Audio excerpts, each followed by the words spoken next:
I had to go live while the cat is still there, so you can all say hello to Rambo.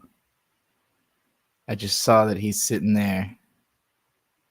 Nobody's watching yet. I just launched this live, but for those of you who are seeing the VOD, check out the cat. That's Rambo. He just had a surgery on his eyelid so that he could open his eye all the way. And now he's fucking kicking ass. He's probably going to want to be let out of this room sometime soon. But I had to start the stream before he got off camera. Anyway, I'm going to do something I rarely ever do and go hard on promoting somebody else's thing that I'm not even getting paid to promote just because I believe in it so much and I'm so enthusiastic about it. And that's this Lackadaisy. So I got paid to watch Lackadaisy. People literally paid me to watch the full pilot episode as well as most of the shorts that had been released around it. And I love it. I've loved everything I've seen from it. One of my favorite pieces of independent animation I've seen, ever, probably. It's pretty fresh in my mind, so it's hard to be, I guess, fair, but objective. Obviously, I don't care about being objective. I'm not sure what I'm trying to say, but they made a bunch of plushies, and specifically they did it through Glitch. I have also been paid to watch all of the Glitch shows. I've been paid to watch every episode of Amazing Digital Circus and Murder Drones, and I enjoyed those as well. And the fact that this studio is just so big, so famous, so popular, that they were able to just bankroll the merch project of Lackadaisy. I think this is brilliant. It's the same energy I feel out of Donkey publishing Animal Well, of just somebody who makes really great content and has a lot of money, looking to reinvest their money into other great content and basically just finding the thing that most obviously perfectly appeals to their audience, the thing with the most crossover, and making that thing also successful. It's beautiful. It's more of what I want to see out of the content space, the creator space, and also the Lackadaisy's short film ad is hilarious. So we're just going to watch it. Psst. Hey, you, come here. You interested in a bargain? You won't find these anywhere for 97 years. Hey, you, stop right there. Those haven't been invented yet! Oh no, the Time Police. They're after me for selling future wares. Later, fellas. Mordecai, we're free! We're on the lam in the past! Disgusting. How do we rectify this intolerable situation? We have to go back. Back to... Go ahead. Say it. Back to the... where we came from!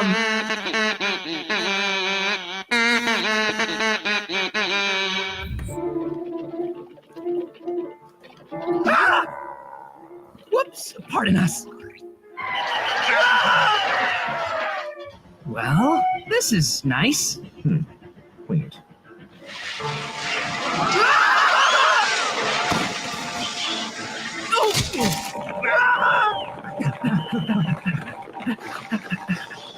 This is becoming tedious. Surely there's a path to the future that doesn't entail running mindlessly through every frame of public domain footage from the past century. Worry not, my anachronic companion. We don't need to go all the way back. We just need to get to the moon. Why? That's not the where we came from. Speak for yourself. Anyway, the Time Police will never catch us there. Pigs can't fly. Lively social commentary. I fail to see how this is useful to our endeavor. Well, as Herr Einstein posits, the influence of a strong gravitational field would, akin to a sinkhole or a tar pit, drive not just the flow of space, but also of time. Therefore, the inverse must also be true, wherein we should make our way to our lovely luminescent lunar orbit. We'll find ourselves making great time.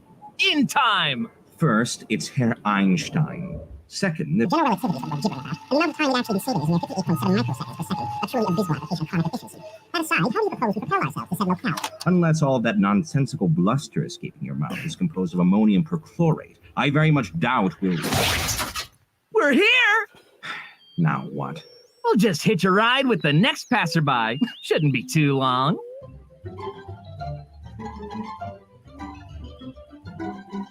Yes, indeed. They've got the flag up now, and you can see the stars and stripes on the lunar surface. What I tell ya? And now, finally, thanks to NASA and Glitch's final project, Rocky and Mordecai are back to the where they came from, the Lackadaisy Shop. That's right, we've partnered with the amazing folks at Glitch to bring you all kinds of boozy cat merch from the future past. Sonder Abovo says I was here first, but commenting first is lame. I actually hard disagree with that. I'm a big time in support of firsters. And the reason is that it gets the ball rolling. If you say first, then now everybody knows nobody has the pressure of being first anymore. You've already ripped the Band-Aid off. Anytime I show up on a friend's video that like just came out, I immediately, if I get the chance to be the first, I will leave a first comment just to show support, just to be sure that just to open the Get them while floodgates. you can before they become entangled in an It's just like the first interminable super chatter. Like you'll never get super chats in a stream until you do. Like it could be that you go like 45 minutes without super chats, but the second that one happens, there will then be more. But if there's not a first, it just won't happen. Hey Trix, I think Glitch's upcoming cartoon named Gaslight District, the main character gives out the same manic energy as you. I haven't seen the trailer of this or anything yet. Is there a whole here we go.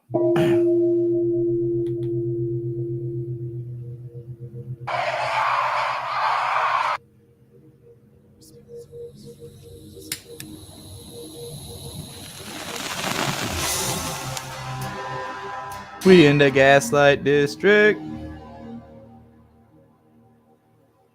Well, that didn't give me any impression of the main character. I guess there's more teasers. So the prophecy is true.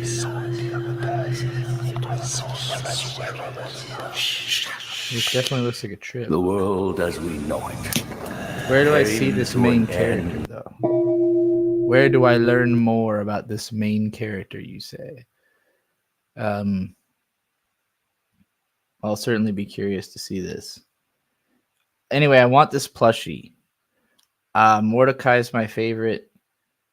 This is fucking adorable. I mean, I kind of want both of them because there's like the full size that actually looks more like the character, which is very cool. Yeah, this looks awesome. This like actually looks like the show. But then also this is so fucking adorable. I kind of want them both. I'm more likely to myself purchase the Tater plush, not only because it's cheaper, but also because it's so goddamn cute. I feel like how could I not? But I want this. I'm hoping somebody will buy this for me as a birthday present. It's supposed to ship in late July. My birthday is August 8th, you know? It's on sale right now, $40 instead of $52.99. Unbelievably low price for the quality of these plushies, I have to say also. Like they look really good. You know, it's exciting that like that I guess Glitch has so much money that they could make these, you know, not ridiculously expensive. They're not priced like a, you know, Etsy fan made plushies or something. They're like proper products. Yeah, I really want the plushies. I also, it's funny because obviously, like, ideally you would get like the set, right? But I really just want Mordecai. Like, he's so fucking adorable. And I want both of them.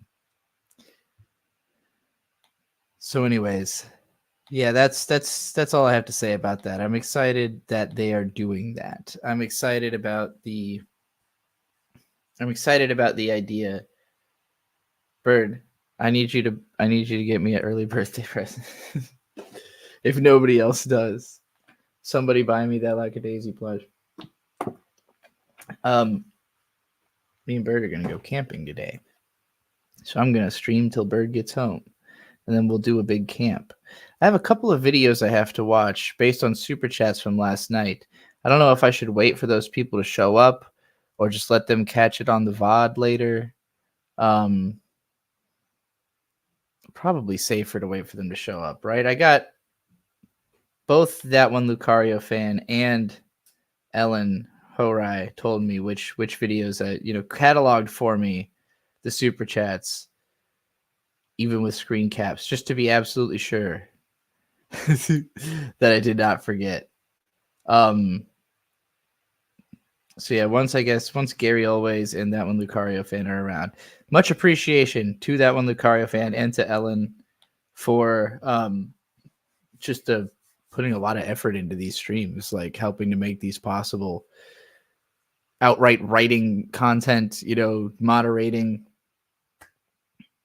keeping me enthusiastic about these streams by leading my little community here, awesome work. Keep it up. Did I ever finish telling my profiling story? I think I was 2/3 into it. I kind of realized it was a kind of a shitty idea. My original plan was basically just to summarize my career in brief and like with some details about my life that would fill in so that I could create like a Wikipedia style entry. But then I realized that like trying to explain stuff and then type it out would take forever. Or type it and explain it at the same time would take forever. So I was thinking, okay, I'll just explain the whole thing and then I'll type it out later. And then the deeper I got into explaining, I was like, yeah, this isn't going to work. There's a reason that this doesn't exist already. Is that every time I try, I get so lost in the weeds, because it's so easy to spiral in on one detail, particularly because I get nostalgic. Like I start telling the story and then I start thinking about the story and then I want to go into the interesting details of the story because I'm there, like mentally I'm putting myself back in time and then I kind of have to start elaborating it in order to really pull those memories out, but all that elaboration means it takes forever and I don't feel like I'm making any progress or really making the point I was trying to make. Like in the first place, what had inspired that was like, just I get comments all the time from people whose perception of my career is so different from mine, even if they've been following me for a long time, that I feel like we're living in different realities, and I want to try to bridge that gap. And I know I can't, but I've always been obsessively trying because it's difficult to live in a world where people say stuff like this, right? So I had a comment that said, I miss old Digi. Old Digi, but with a gender upgrade would be the ideal streamer. And this really sent me into my head like, well, what the fuck am I if not Digi with a gender up? Like, what the fuck is the difference? Literally, what is the difference? I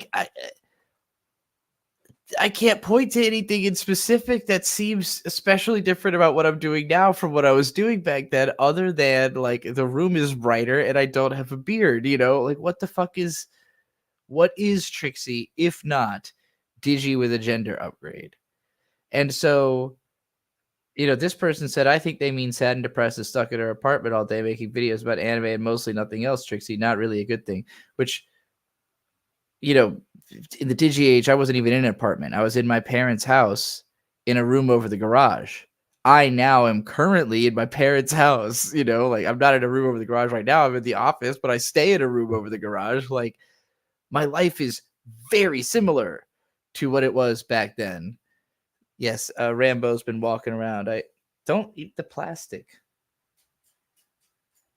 Hilarious. There's a piece of plastic I hadn't thrown away that he is now attacking. He hates plastic. He's always attacking plastic. Yeah, I don't know. I can't figure out what is significantly different about me from Digi besides the gender and like the time of day that I tend to film, and then this person, this really threw me for a loop. Digi wasn't depressed and sad, though. He had a girlfriend, fame, close peer group, and was making so much more money than she is now. And I read this, and my response was, this is really how people see Digi? You have very different values from me, because like somebody else telling me that I wasn't depressed and sad is a baffling vibe. A baffling vibe for me. Like someone else telling me how I felt when I'm telling them how I felt. Crazy to me. And he even followed this up by saying I see gaslighting over the old Digi a lot. What do you mean? Are you saying that I'm gaslighting people about what my own life was like? Because I got receipts, I've got all the content, and I'm looking back at this content and I'm reading, this is early 2016. This is literally when my channel was blowing up. Well, I wrote Rotten slightly before I switched my channel to my Patreon to monthly. And that was what made me a whole lot of money, was that I had my Patreon had been set to per video for a long time, and it made the whole scheme of how I got paid really confusing. I changed my whole Patreon reward structure. I went monthly, so it accounted for everything I was doing, including the After Dark channel. That was when I really started making the most money, early 2016. And then by a year later, I had pretty much started fucking that up completely. I only was making like a lot of money for like 6 months, and then I fucked it up bad.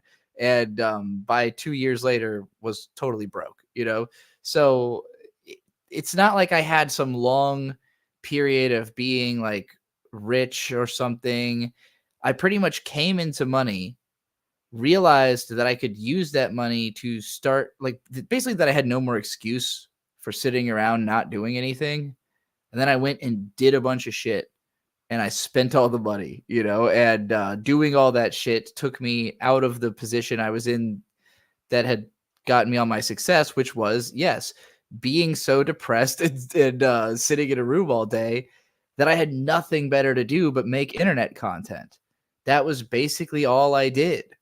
Like I sat around in a bedroom and made internet content and like consumed internet content. And that was it, like even anime. I didn't watch that much anime.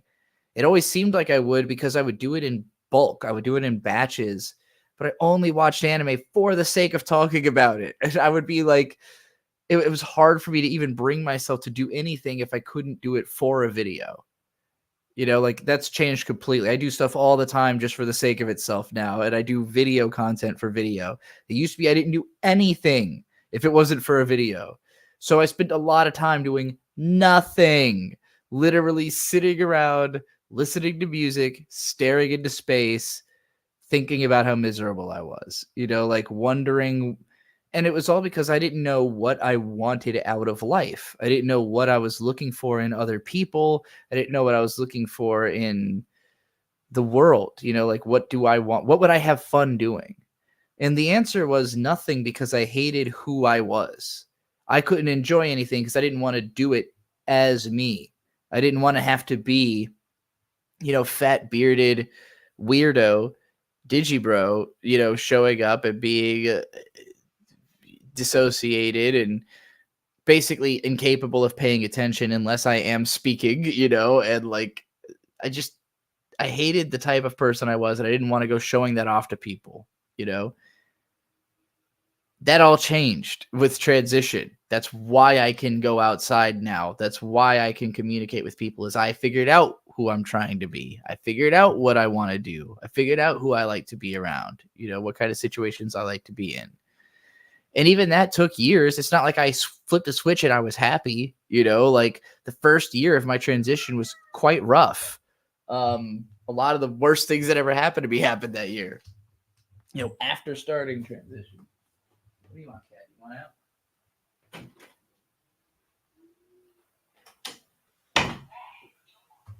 So, it's not like it was an instant solution, but like, it's the whole time people have been telling me like, well, you're obviously happier than you were, and like And each year, it's even more so. It's like, well, you keep seeming to be happier than you were, you know? It's like, yeah, I just like myself more because my life got better because it stopped being like this. So this is 2016 me, you know, early 2016, the song Rotten.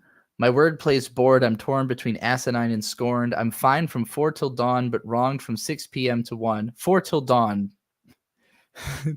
Like, so I'm guessing I meant 4 p.m., right? 4 p.m. till dawn, I'm okay. But from 6, no, that doesn't make sense. 4 a.m. till dawn. Yeah. So from 4 a.m. till 8 a.m., I was fine. 4 hours out of the day, the 4 hours when nobody's awake, those are the 4 hours I would feel okay during the average day, is from 4 a.m. till dawn. And then I would wake up around 6 p.m., and from 6 p.m. to 1, I would just be upset. I would just be upset with everything going on and everyone around me. I'm no fun and nobody cares what I've become. You know, at this point, I was losing all my connections with my real life friends. Like, people talk about the PCP like these were like this super close group of friends I have. These were my internet friends. I had real friends. I had a real group of friends in high school and post high school who were around all the time. You know, like people who I saw every day, who shaped the way I am as a person, like who interacting with them made me better, you know, in a time when I had no one else, and I helped them as well. You know, friends who we really bonded and had meaningful interactions. And the deeper I got into doing internet shit, the further I pulled myself away from those friends. Because again, I didn't really want to be the me that I was. I didn't want to be, you know, another one of the bros or whatever. Like, I needed to find myself before I could keep being around people who I care about, because I didn't want to fuck up, you know, their lives, my relationship with them, by being so fucked up in and of myself, you know, so incapable of liking myself that I'm taking it out on other people. I was no fun, you know, I sucked. I complained all the time, and not in a funny way. You know, I was just kind of miserable, and I'd run so far from the sun, my body was fucking falling apart, fat and gross and weird and fucked up. Beard looks like a rapist. Shape is amorphous. Don't know what I enjoy. There must be, please, I hope, a point to all this. Somewhere along the line, when looking at the time stopped meaning anything, my mental state became in constant flux. I've got $6,000 and don't know what I want to own. I'm grown. If I had $6,000 right now, I could tell you exactly what I'd do with it, you know, but at the time, that was an incalculable amount of money to me.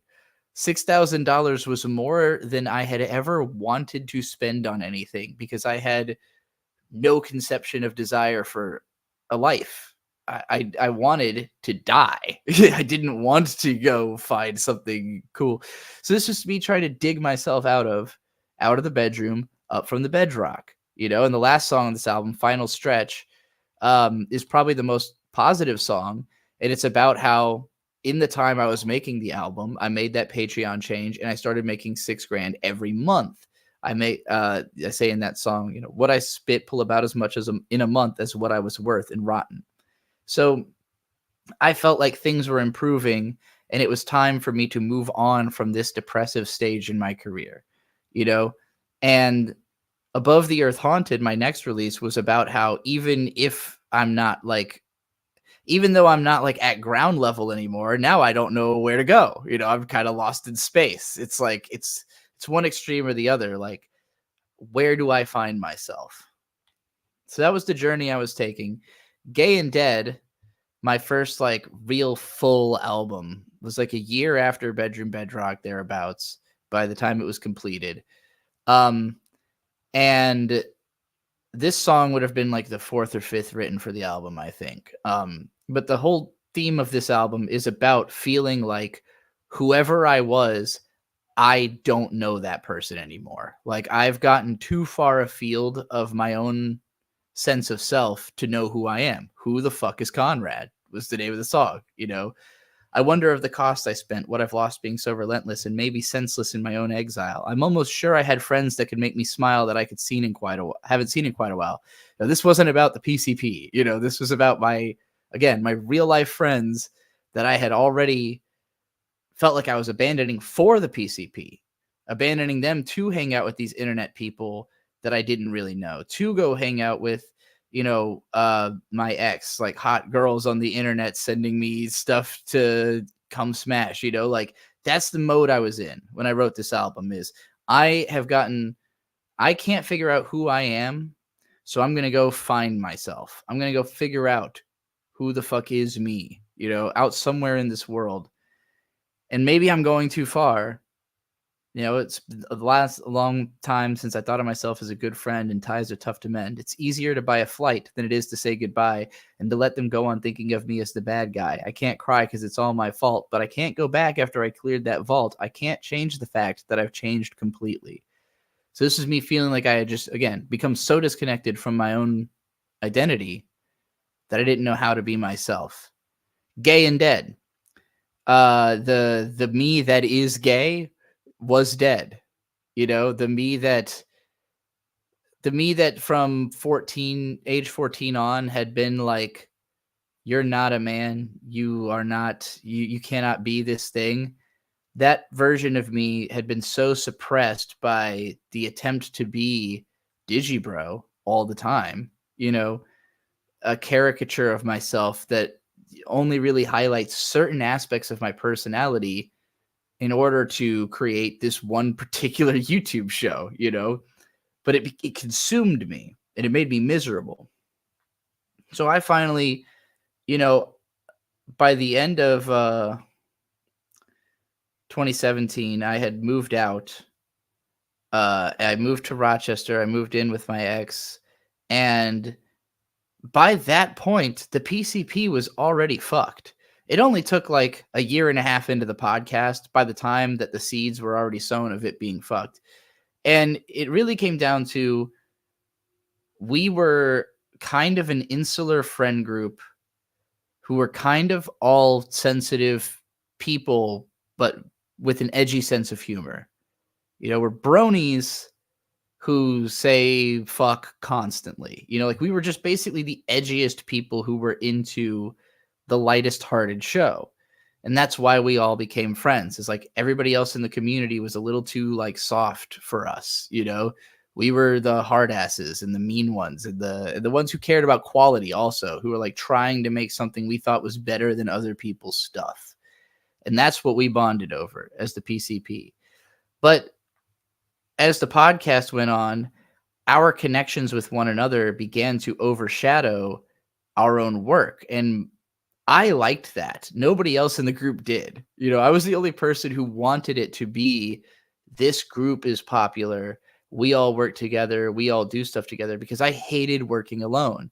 And I thought this would help me because, my old friends from home just didn't want it. They weren't interested in the work I was doing. And I wasn't good at convincing them to be interested. I tried really hard, like you could go watch Digi and Friends, the old Let's Play show, where like I would bring my friends on and just like, nobody really wanted to do this stuff that I was doing. So when I found this group of people who kind of did, mean one who cares about quality, says Clippa. Yeah, exactly. That's why I'm friends with Riley and Vince.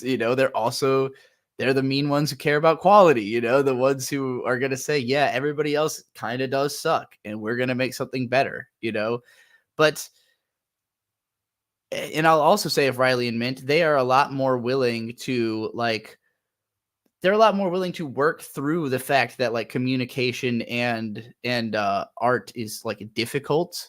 Like making something together is hard. It requires you to like butt heads and argue and figure shit out. And that's where also the PCP would fall short a lot of the times, is like everybody in it was mega fucking sensitive about their opinions, Go watch the Yellow episode if you want to see exactly what I'm talking about. But like we were all so argumentative, so sensitive. We'd get so lost in the weeds and nothing would get done.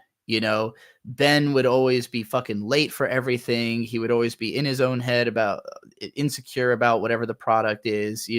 Nate's over perfecting it. Jesse is mad at everyone else all the time in the group for not understanding him. Gibbon's mad that she's quiet and nobody's listening. Mage is mad that I won't let him talk about dreams. And Defu is mad because I was really, really mean to her at one point when we lived together.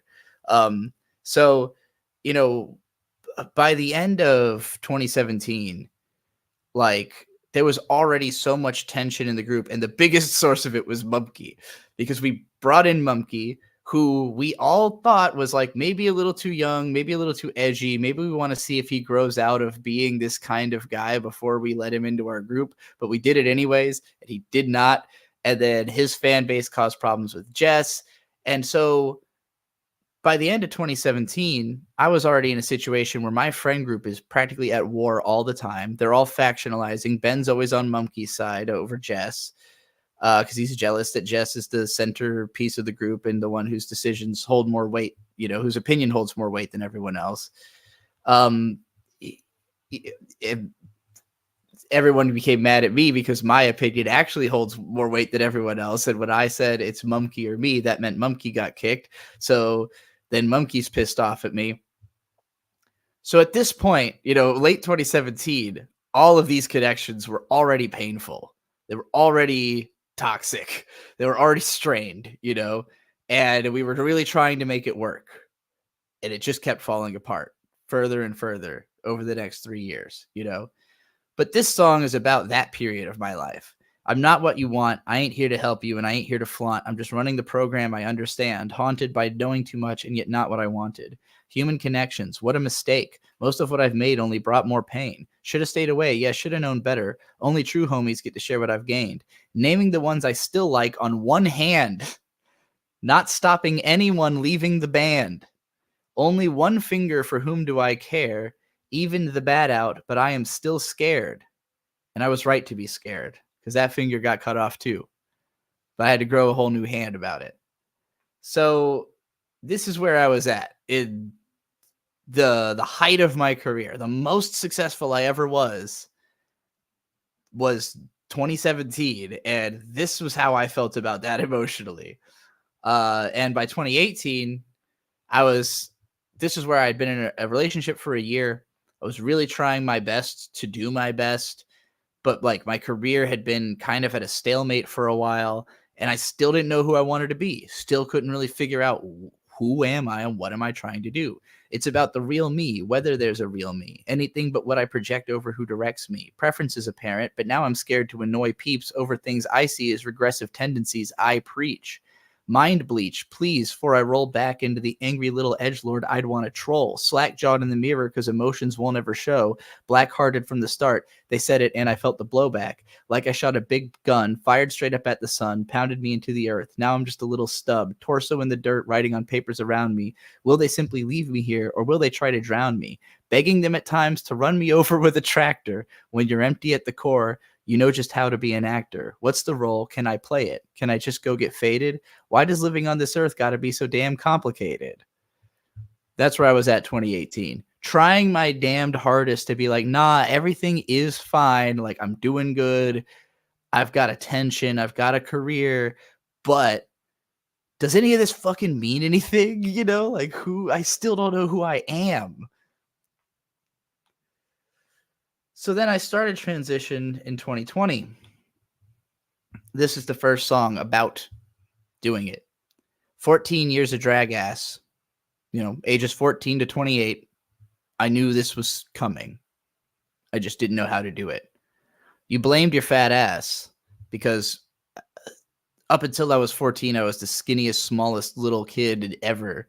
And so the second I got what they call skinny fat, it was all ogre for me. You know, I never looked at myself the same way again.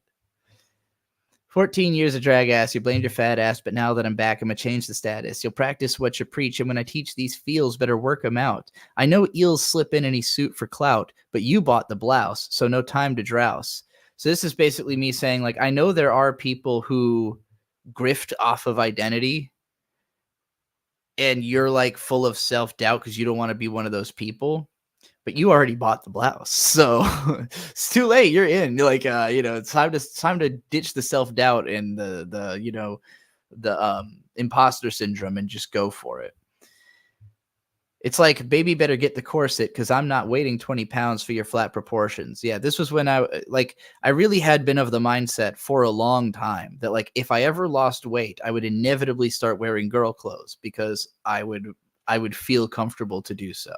And this was me saying like, yeah, that thought is what's keeping you from losing weight. Is you're thinking, oh, well, if I become attractive, I have to become a girl. And it's like, how about you just become a girl and then you'll like yourself enough to become attractive, you know? Anyway, I'm oceans fathoms deep, living in the back. The best secrets keep when you don't remember. Only a semblance of something slender, dancing around to the temporal lobe, an atemporal hoe, and a spatial ghost, an essential surface. You don't deserve this. I might be worth it. You'll find out when I ratchet up that. I don't remember the last lyric. Ratchet up that something, bitch. I don't remember. Anyway, you know, this is a little while after that, probably almost a year later. Because I started transition in like April 2020 with that album.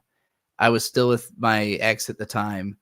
This would have been towards the end of that year, I think. I was with Bird for a while by the time I made this. No, it would have been the next year. Yeah, almost a whole year later.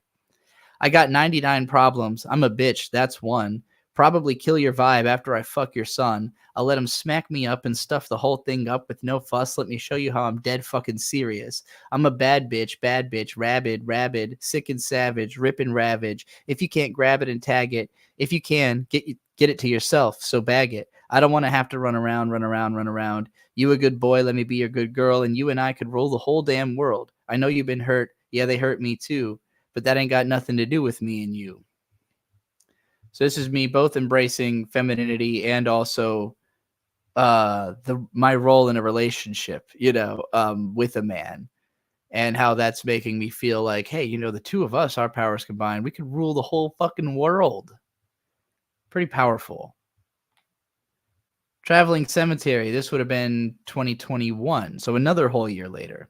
This is basically one song a year for each year of my being Trixie. I'm about this good. Yeah. Inner vision. I don't got no need for superstition. Had the mission on the mind since I was just a kid, but then missed a couple exits. I dissed a couple friends. It's a lot to comprehend, so let's relax and breathe it in. Life is outrageous. So many pages I've wrote will be lost to the ages. I shouldn't say this, but I kind of like watching life drift away. Just let it go. I'm about this good. We could be walking anywhere right now. We could be watching something on the couch. We could be talking anywhere right now. You and me, we could be passed out. So this is literally a full embrace of just being alive. Just being alive. Nothing additional. Nothing to prove. Nothing to, you know, no standard. No, oh, I need to change because everything sucks. Oh, I don't know who I am. Nah. This is who I am. I'm about this good. This is about how good I am. I'm also about this good. You know, I'm about that good. But I'm about this good. That's the point of the song. This is me realizing, like, actually, I did know what I was doing in the beginning. I just kind of lost my way for a while. But now I've found my way back. I am who I was as a child. I am that same person. I am, the continuity has been regained, you know? And that finally leads us to where I am now. So this year, they hate because I'm a chick with a dick, but they love me when it's all on their lips. I'm a swaggin' dragon, old so I'm haggin', wand so I'm bragging, used to be a has-been, grabbing dollars by the pound, by the yen, by the shekel fill a wagon, all the grain I rake when I heckle what I'm bagging, $50,000 I imagine a month when I bet on my hunch I'm a fag bitch queen and I carry that green so you know that I mean what I sing when I'm gagging. Hard to sound like you're having more fun than that. And I'm not saying that, like, I never wrote any fun songs as Digibro, but most of them were, like, crunk, abrasive, kind of sad in their own way, you know, like, Body Rolls is, like, the most fun misery you could have, you know? This is the wrong album. Where it's, like, it sounds like just a hype crunk thing, but the whole thing is, like, kill me, kill me, kill me, kill me, you know? Everybody knows that I talk much, sift through chalk dust, caulk much, try not to hold up my life to snuff with a bunch of ideas that I crunch into self-help stunts that could not be more bluntly crunk. I'm a skunk with a heart of gold, never fold, never break, only bend into shapes that I always want to take, never fake. Bitches cake me and try to eat my skate, but I stay clean. Me, mean, free, killin' sheet. I'm a freak, but I seek other meek and discreet messages. I'm a kid just in search of truth, and my youth don't scoot as my age give boot to my fruitless conquest, bulletproof vest that is suburban living, until the shotgun to my brain shiving, but no fucks will be given to the monstrous villain that is real world living. Suicide is my only friend. It connects us all broken in the end. Red beers hoist me up, get me through the muck. My red face run amok as I test my luck against the fuck boys that are running this go-kart. Take me to the train car from that book or from Aria, my sweet guardian, my escape from this place of which I am done. I want fun and to be alone. Don't encroach on my brand new home. Just let me phone in all the prone dome shit. I'm alone. No place is home. You can't fake chrome. I can't make no promises. How I live is none of your business. And that's just how it is, bitch. I wish I could witness bliss, but I'm fisted, straight, enlisted gay like a dead man. God is the magistrate. So that was me really seriously shit-faced off of 6 bottles of whatever I was drinking. I think it was like Bud Light Platinum that night. That's why the when I say there's a line in here somewhere about blue instead of red. And I think I was referring to the color of the beers I was drinking. Anyway, yeah, like that's like the fun songs I made back then are still like incredibly depressing. Whereas the fun songs I make now are like just tantric sex jams and like funny shit. Bitches that want to mosh, you know. Tie your hair up, you gonna get it caught on my chain. Get out the front if you do not want to be slain. Don't bring no shit you don't want broken to the pit. You don't like pain, little girl, go to the wall and sit. You a big man, put a wall around the shit. Grab your little bitch and toss her ass in. Don't be mad when she come out ugly. Black ass eyes and no more front teeth. Got no thug beef, got no dosh. I'm just here because I want to mosh. Yeah, I'm on one, bitch. Yeah, I'm sloshed. Toss me in the backseat after this song. Ringing in my ears for the next 3 days. Neck fucking hurt because I keep headbanging. All I remember is bass and chaos. Me and my bitches all smashed and moshed. So this is like the actual fun version of the energy of body rolls. Like it's still about getting completely obliterated and destroying your body. But that song was about doing it alone in your bedroom with a feeling of like suicide is my only friend. And this is like me and all of my bitches are going to throw ourselves into one another to some exciting music tonight. You know, like that's the vibe. So all of that basically just to say that my perception of my own career is like, sure, you know, I might have, what was it that this person said that was supposed to be like positive about Digibro at the time? Because all of it is like kind of a weird misconstruence.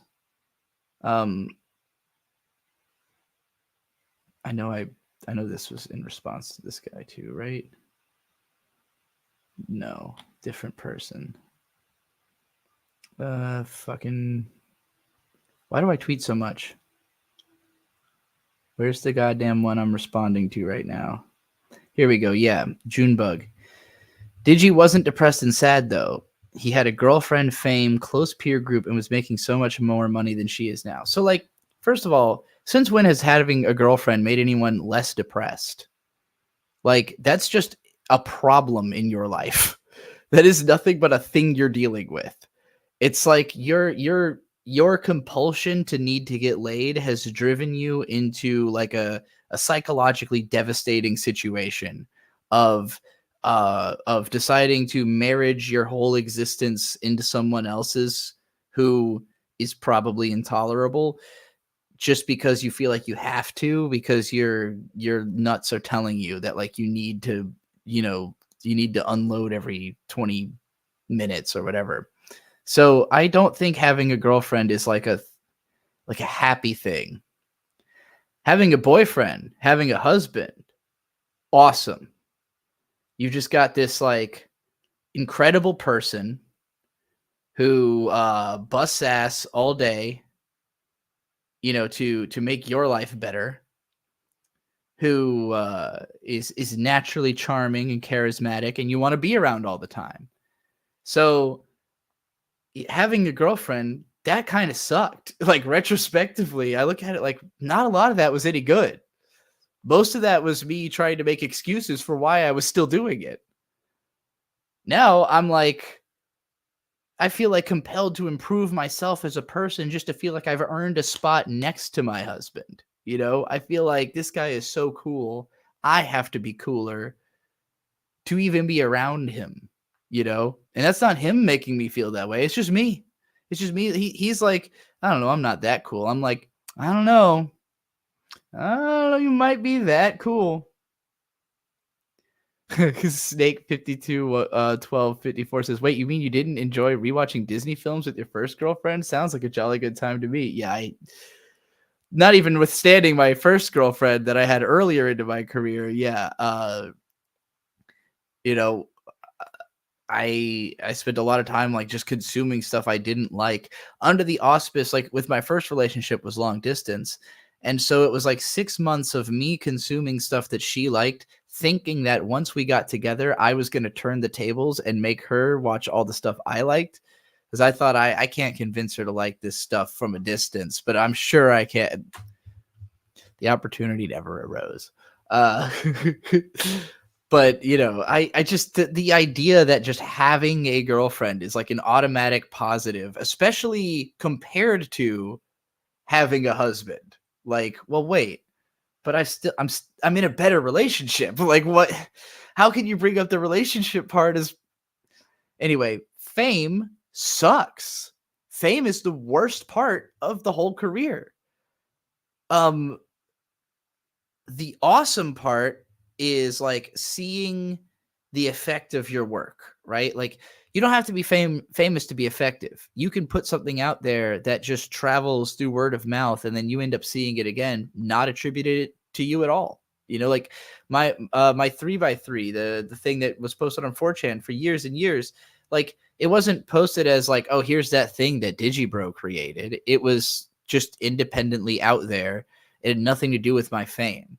You know, me being famous helped my message to spread, helped that thing to have eyes in front of it, but it could have happened without the fame. Plenty of things do. Most memes are not made by famous people. Most stuff that affects culture is not made by famous people. Famous people just have more opportunities to affect culture because of the fame. And that's nice and all, but it also has way more opportunities for culture to affect you negatively. Way more people want your attention. Way more people are trying to get something from you or fuck up your life or target you. Like my goal at this point in life is make the most money possible off of being the least famous. And like I've always kind of thought that was ideal, right? Like the best possible situation you can have is just getting completely bankrolled by a sponsor. Like think about being a cyclist or something, right? Like your job is you just ride a bicycle. You're going to do that anyway, but somebody pays you to wear their shirt while you do it. You know, like that's where I'd like to be, is just like, if I could be sitting here wearing a Lackadaisy t-shirt, you know, and like Glitch was paying me to fucking help make independent animations more popular, that'd be amazing. Never need money from any of you ever again. You know, just get me somebody who will pay me to wear their shirt, and that's it. That's the whole career I want, you know. But like, okay, I've spiraled myself up too far in my head. I'm trying to say that the benefits of fame are only that they make it so that you can make money doing something like that, you know, like by wearing a shirt. I was never that kind of famous. I was calling what I had fame. How would I compare that to? It's the most minimal, you know, like I wasn't recognizable. My voice is recognizable, maybe. But even then, people confuse me with Mother's Basement all the time. Like the number of time I've gotten comments that are like, oh, I loved your take on blah, blah, like this thing I've never talked about. I'm like, you're thinking of Jeff. I know it's hard to tell us apart, but you're thinking of Jeff. Like I try pitching shows to Glitch. They're always on the lookout. I guess I could try coming up with some kind of freaky 3D animated horror concept for them. I don't know how on the lookout are they? Are they doing like contests? Is there like a place you press a button and hit submit and send them a fucking story idea? Like how does one pitch a show to Glitch? I was recognizable enough that I was in a Crunchyroll lightning round. Yeah, but I organized. I made that happen. I wasn't invited to it. I was invited to Crunchyroll Expo because Miles from Crunchyroll invited me based on my getting drunk and shitting on anime YouTubers video, and the fact that Gigguk responded to it, and both of those videos got a lot of views.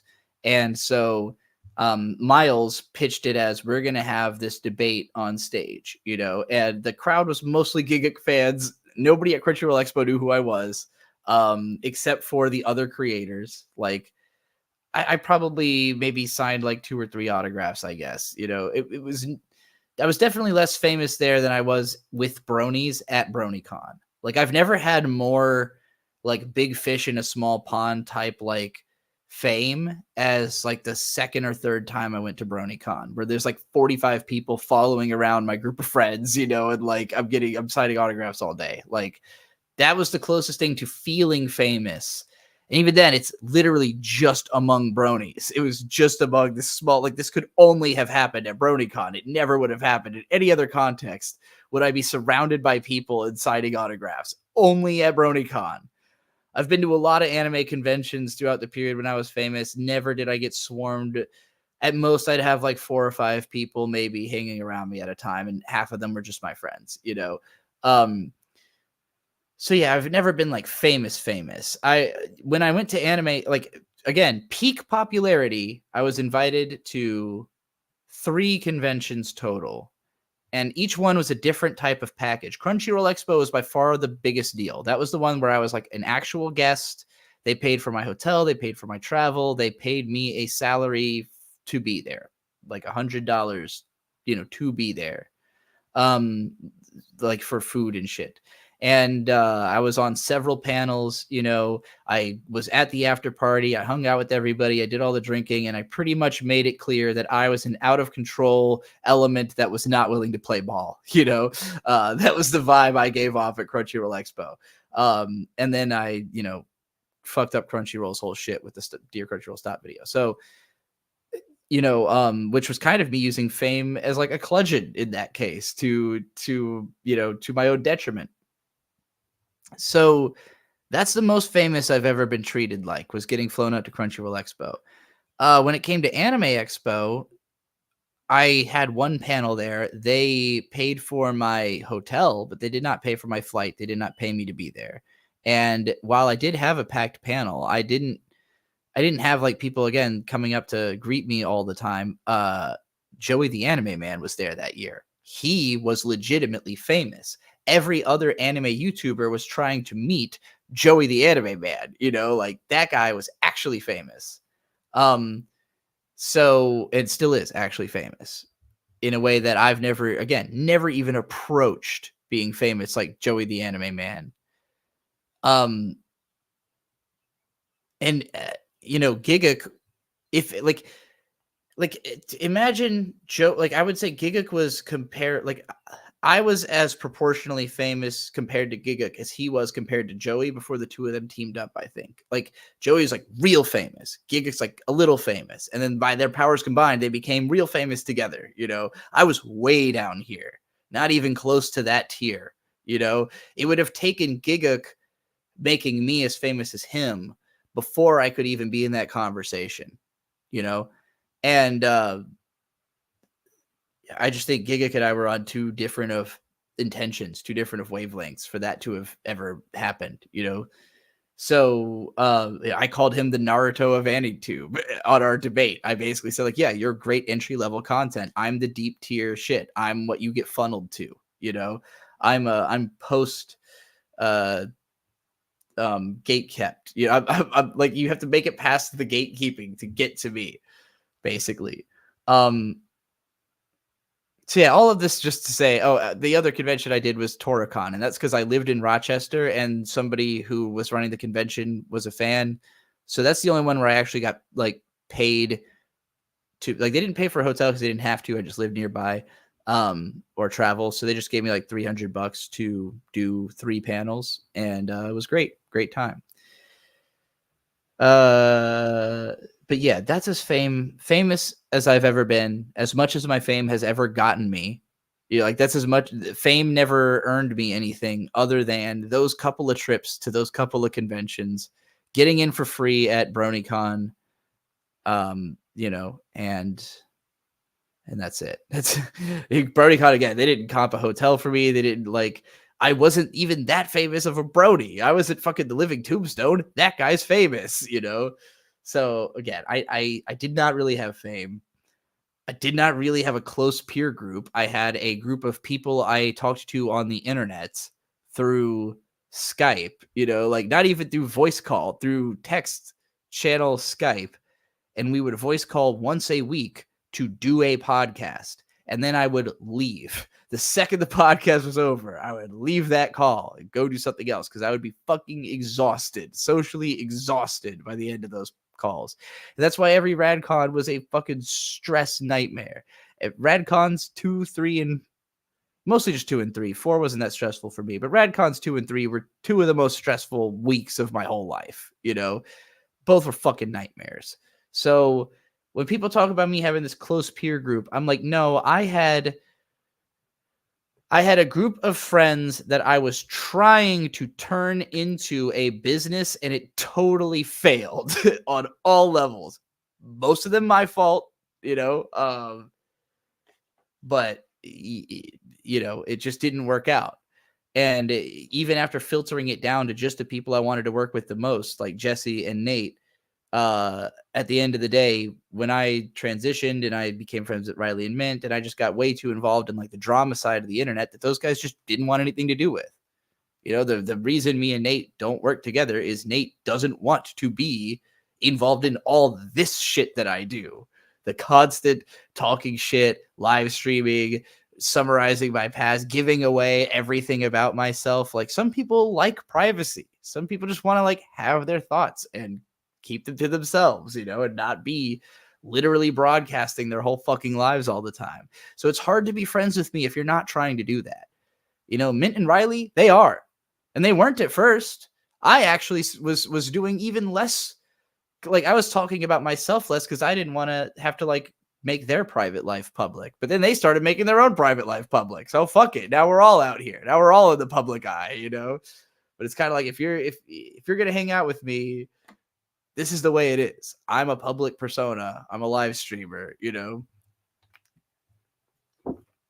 So that's the kind of people I have to try to work with going forward. The people I would consider my peers would be other people who are willing to just kind of always be on in front of the camera, and enjoy that, to not find that, a lot of the PCP, again, they did not like being in front of the camera. It was uncomfortable. It would make them feel like they had to turn on a thing. And that's why they didn't like that we would live stream or do all that stuff during RadCon. And it always was chaotic because nobody had a singular vision of what it was supposed to be.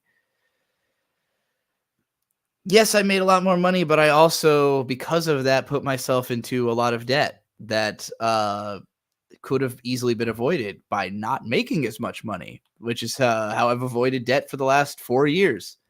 Don't make enough money to make extra tax debt. If anything, probably reducing the overhead because I make so little money. Whereas when I was making a lot of money and didn't set enough of it aside and then made, a couple of poor financial decisions and then stopped making money, totally fucked. Finances, completely fucked. That all happened inside of 1 year. So that's about how well I handle having money. Right now I make enough to live. And so all of my money is spent more responsibly. I think a lot harder about what I spend on, who I'm supporting when I spend my money. I won't feel bad if I spend $30 on a Lackadaisy plushie because sure, it's not a necessity for my life, but it is. I mean, the reason they couldn't have given a more perfect title to the ad video, right? Rising Tides. I believe in the rising tide raises all ships, and I believe I'm on this ship.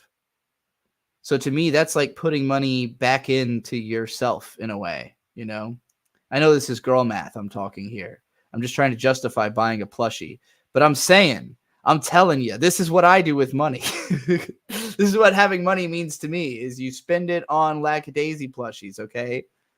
So don't come to me trying to tell me about how I had money at some point. No. I spent money at some point. I didn't have money at some point. Oh, man. Butthole Weeb says, can anyone super chat $2 for my One Piece video? It's 2 minutes. We'll just go watch it, Landon. Still waiting for Oraluna and Gary Always before I watch their previous super chat request from last night.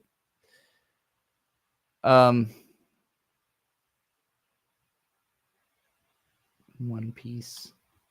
Are you just going to be like, One Piece fucking sucks harder than my balls dropped when I was 12? So over half a decade ago, I dropped the anime known as One Piece, and I was recently Did you drop it as hard as your balls dropped when you were 12, though? to check out episode 118, even though this is an anime that I watched up until episode 109 and dropped it. So despite not having any respect for any of these characters anymore, I don't know what in the flying fuck One Piece was thinking in making the most awkward and garbage episode to date. First off, I'm just going to cut this out here. Look at these background pedestrians right here. What in the fuck is that? They sure Not drew only a did I lot of drop them. One Piece back when I was young because it looked like dog shit, but this is going on a whole different level, and I'm glad I dropped it when I did. This episode follows Nami, a character that I used to love, fighting a character that I have no fucking idea the backstory of, and the animation with the fucking character designs is just so awkward and stilted that I have no idea even what to make of it. I'm almost at a loss for words. Hold on, just look at a comparison of this shit. And while you're at it, keep looking. Just look at that. What in the flying fuck is that? I knew One Piece was garbage, but this is a medium that I've spent over 15 years trying to get people to respect. And I understand that it's super long, but you gotta understand why this will be offensive to anybody who's been a part of the anime community for a long time. Fuck anybody I don't know. who has Offensive is a credit on strong this. word. You offend every single person who is an anime fan. Go and watch Yokohama Kadashi Kiko or Go Sick or Love Live and tell me that this was a good episode. You offended me as an anime fan. It's fucking ridiculous. Fuck all of you. Incredible. You were really mad at that episode. I mean, that a lot of One Piece looks like that, especially in the early days. It's not a pretty show. Very much a commercial for the manga, and that's why, yeah, Wit Studios remaking it. So I'm expecting them to maybe, try a little harder to make it good. I just don't think that they expected it to be good. Like, I think it's difficult to be a producer because you've got two problems. One, most stuff's not good, and two, most people don't know what good is even when they see it. So, like, how do you justify making something good? Like, deciding, like, all right, I'm gonna spend extra money to make sure this thing is good, as opposed to just simply trying to, like, pass the bar. It has to be so proven, like thoroughly proven, that this thing is special. With One Piece, like, it was special enough that it was going to get an infinite adaptation from the beginning, but they didn't know it was going to be the most legendary, best-selling manga of all fucking time. Same goes with, like, Full Metal Alchemist or Hunter x Hunter. Like, these were, when Hunter x Hunter started, they were just thinking, okay, like, it's another shonen series. Sure, it's from Togashi, the guy who did Yu Yu Hakusho, and he's a legend.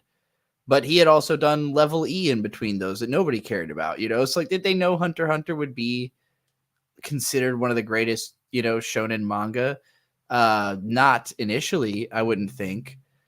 And even then, they did a great job on the original anime. But I'm just saying, like, the incentive to go back to these things is like they proved themselves. At some point, it transcended from just good shonen manga to one of the greatest, and then it became, now we need to reassess this thing. You know, now that Full Metal Alchemist has become the best-selling manga of all time, let's go, you know, see if we can make the anime a little better, you know, a little bit more honorable to that quality that we just didn't know it had immediately. You know, some stuff you can tell is that good right off the bat, but that makes it even harder because, like, if it's not immediately also that successful, well, like, how the fuck are you going to fund? Like, how do you fund an adaptation of something that you know is great, but not enough people care about it to know that it will succeed? Oof, that's scary, you know? So I get it. I get why One Piece looks like shit.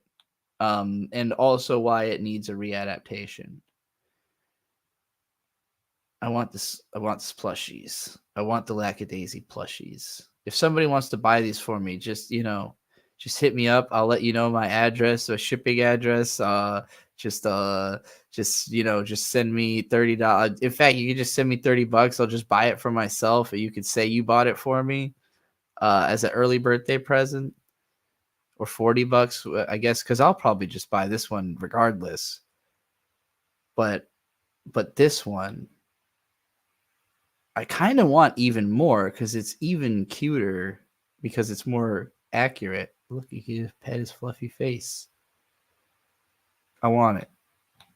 Anyway, I've been distracted again by opening this fucking store. Okay, so I guess that's me finishing my profile video from yesterday. Somehow I took a totally different tack to it than I had been taking when I was writing it. But whatever, it's done now. Wouldn't there be shipping costs too? If you want to avoid the shipping cost by just giving me $40 and letting me pay for it, that's a good way to make it cost less for yourself than it would have. If you do that, don't do it through Super Chat though. Do that through Venmo or Cash App at Golden Witch Fire, because then otherwise YouTube's going to take a lot of that money and you're not really paying for it at that point.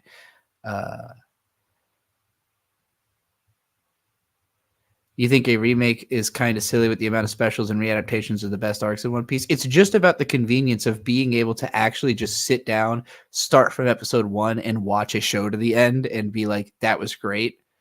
You know, like with One Piece, like you have to complicate it so much to try to make it good for yourself. Most people don't want to put effort into consuming something. It's supposed to be as easy as putting it on and letting it play, you know? So if you have to go and like figure shit out, that's too fucking much. Also, yeah, 4:3. That's a big part of it too. The 4:3 aspect ratio does bother a lot of people. Which is goofy, but you know, it is what it is. And it wouldn't matter if not for the fact that One Piece is still going and still so relevant and, you know, has the potential for this, a remake anime to be the most successful anime ever made. So, I get why they're doing it. Butthole Weeb, you already got a freebie. You're not getting a second one. Yeah, I also love 4:3. It's a weird. I mean, the fucking even like Zack Snyder's Justice League, seeing that in 4:3 was like, well, this is obviously way cooler than it would have been otherwise. You know, why the fuck would you not want it to look like this? Okay. If anybody has anything they want me to watch, send a super chat. I've got 2 things that I'm going to be watching later when the people who paid for them show up. Yesterday, I got a crazy stomach ache and I just stopped the stream and went straight to bed. It felt bad. It was not a fun time. It was like an hour of solid pain before I passed out. But I woke up feeling better and I didn't even throw up. So that's nice. May you get a freebie, Asaweeb? Maybe. Depends on what your freebie request is. Butthole Weeb got a freebie because because he's let me use his house as a hotel a number of times, in addition to sending me lots and lots of money over the years. Anyway, aside from that, I have some topics written down. I was going to do this more of a podcast style, but now I feel like since I'm an hour in, if I want anybody to hear me go on about those topics, I can't possibly do them now. But where the fuck is my phone even? It's got the whole list of everything in it. Why would it not be on me? Why would it be anywhere? Oh shit, it's under my wallet. I'm fucking blind. I'm the blind one. Let's see what I wrote down here. I'm just going to let you all know what my plans are for streams that I have to do. I got to redo the recording of Sunops Chapter 1. My furry web novel. The first chapter is really good. I read it on a stream. And if you listen to the stream, it sounds fine because I was recording through my proper microphone. But I was also recording it in Audacity so that I could edit it later. And that version was recording through the wrong microphone and it sounds like shit. And I can't just take the stream version and edit it because it'll be lossy and it won't sound as good. Also, I realized like I had impatiently just wanted the thing to be out, so I just recorded it as soon as possible. But I would much rather that it had voices, that Bird actually plays the main character that's based on him. And I think our friend John would be perfect to play the tiger dude. I was going to get him to do recordings while he was around, but we never got the chance. I told him, you know, I don't care if the quality is good. I just need you to get me those lines. And so far he hasn't gotten back to me. So we'll see what happens. Maybe I'll have to get somebody else. But I want voices because it'll just make the whole thing better. It'll make it a better listening experience. And I have to re-record it anyways, so I might as well. And then once that's fully edited and out, then I can finally, you know, worry about continuing it and what chapter 2 is going to look like. I already know what's going to happen more or less, but, you know. Another stream I have to do, I have to make more anime videos. I've got all these anime scripts, you know, they're supposed to be coming out every 2 weeks. It took me a really long time to get the Jujutsu Kaisen versus Eva one edited, and frankly, it didn't perform that well. So I'm not, so far, none of my new anime analysis videos have performed in a way that makes me think, ooh, I gotta be like all in on this. Like, I make an okay amount of money on Patreon through this. So my Patreon is based around the anime videos.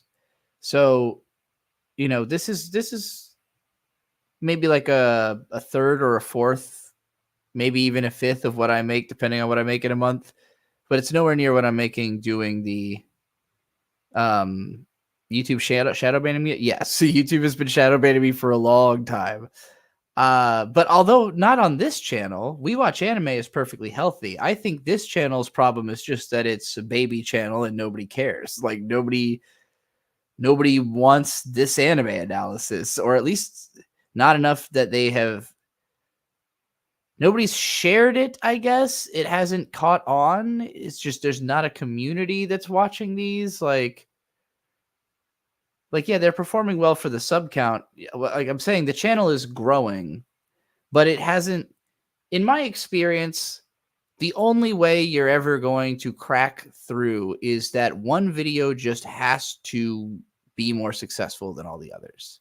Like, one of these videos is not just suddenly going to become popular unless a new one does. Like, say something came out that got like 100,000 views, there would be a trickle through effect where people who watched that video would then go check out more stuff on the channel, and these videos would start growing. And if one of them has a shot at itself blowing up, that could then happen.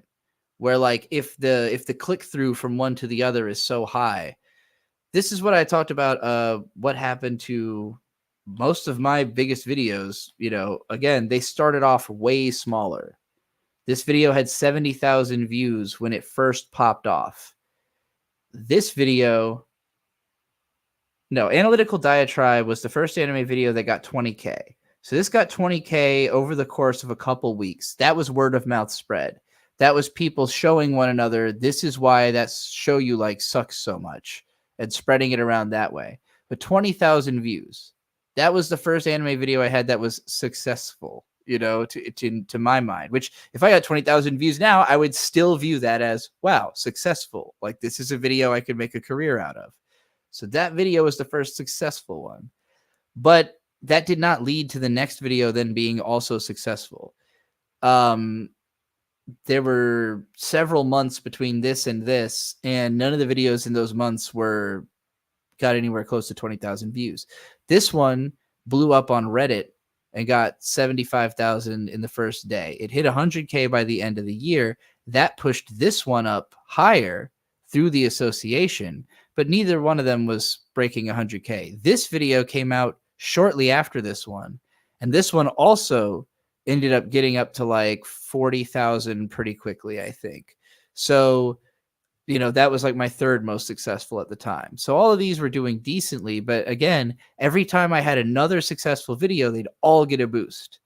And it wasn't until this one got 1 million views that this one got 350K, this one got 350K, and then this one got up to 3 million views, and then this one had 1 million views, and then this one had 1 million views. And some of this is also I changed thumbnails on some of them to, you know, more successful stuff. But like, consider how many of these now have 1 million views. So like that boost that I got from this, anything that's older than that video that now has 1 million views, like this Konosuba one, or the entire Astro Score Sucks series, you know, the Cowboy Bebop video, like none of those had nearly that many views until this one blew up. But anything else I had that was popular got a you know, a wave off of that. So in the event that any of these videos blew up, any of the other videos on the channel that has the potential to blow up could. But all of that is 100% Schrodinger's cat right now. For all I know, this channel never gets more than 10,000 views for the rest of its existence. I could be doing this for 10 years every 2 weeks and never break 10K. I have no real reason to believe otherwise, except that there could be at some point a zeitgeist moment where I click in exactly right. You know, I say the right combination of words at the right moment to affect people's minds in a way where they're like, I need this message, and then all of it's enhanced. There's no way to know. That's what makes this career so scary. Because I know it's possible, but that doesn't mean that it's in any way guaranteed. Anyway, so I'd like to edit another anime video, and every time I've been trying to pick whatever I think is just going to be like the most broadly accessible. You know, I thought, well, anybody who likes anime should be interested in the idea that some anime have heroic antagonists, like on a broad level that just sounds interesting. Anime with personality. Who as an anime fan doesn't want to watch shows that have personality? Sounds inherently interesting to me. This is me literally recreating why good anime is hard to make. My first really successful anime video, but like making the argument better. You know, the newer, fresher, better version of the same idea. Well, then we got the most popular anime of last year, the most cult beloved Frieren. You know, I talked about it twice. And then we've got the most cult beloved manga of this year, Kagurabachi. I've talked about extensively. You know, you got Jujutsu Kaisen, the biggest hit anime of the current moment, and I'm comparing it to the most talked about anime of all time. None of these videos has taken off.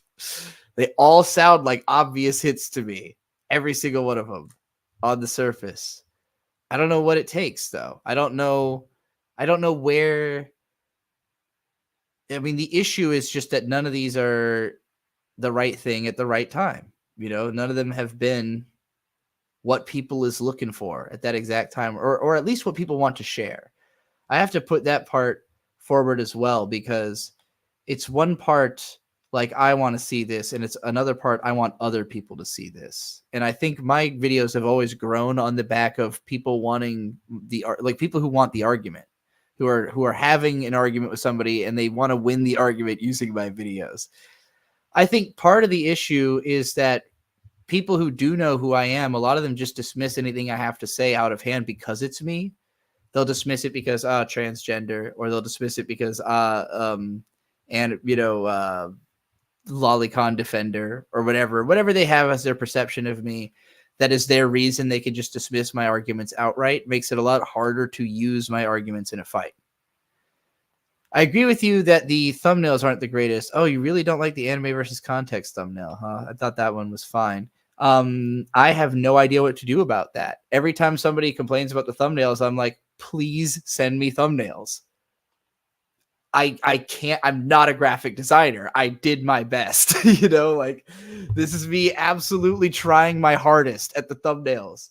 I get so incredibly frustrated trying to make thumbnails. Like, I get really angry. It's not fun. It's not a part of the career I like doing.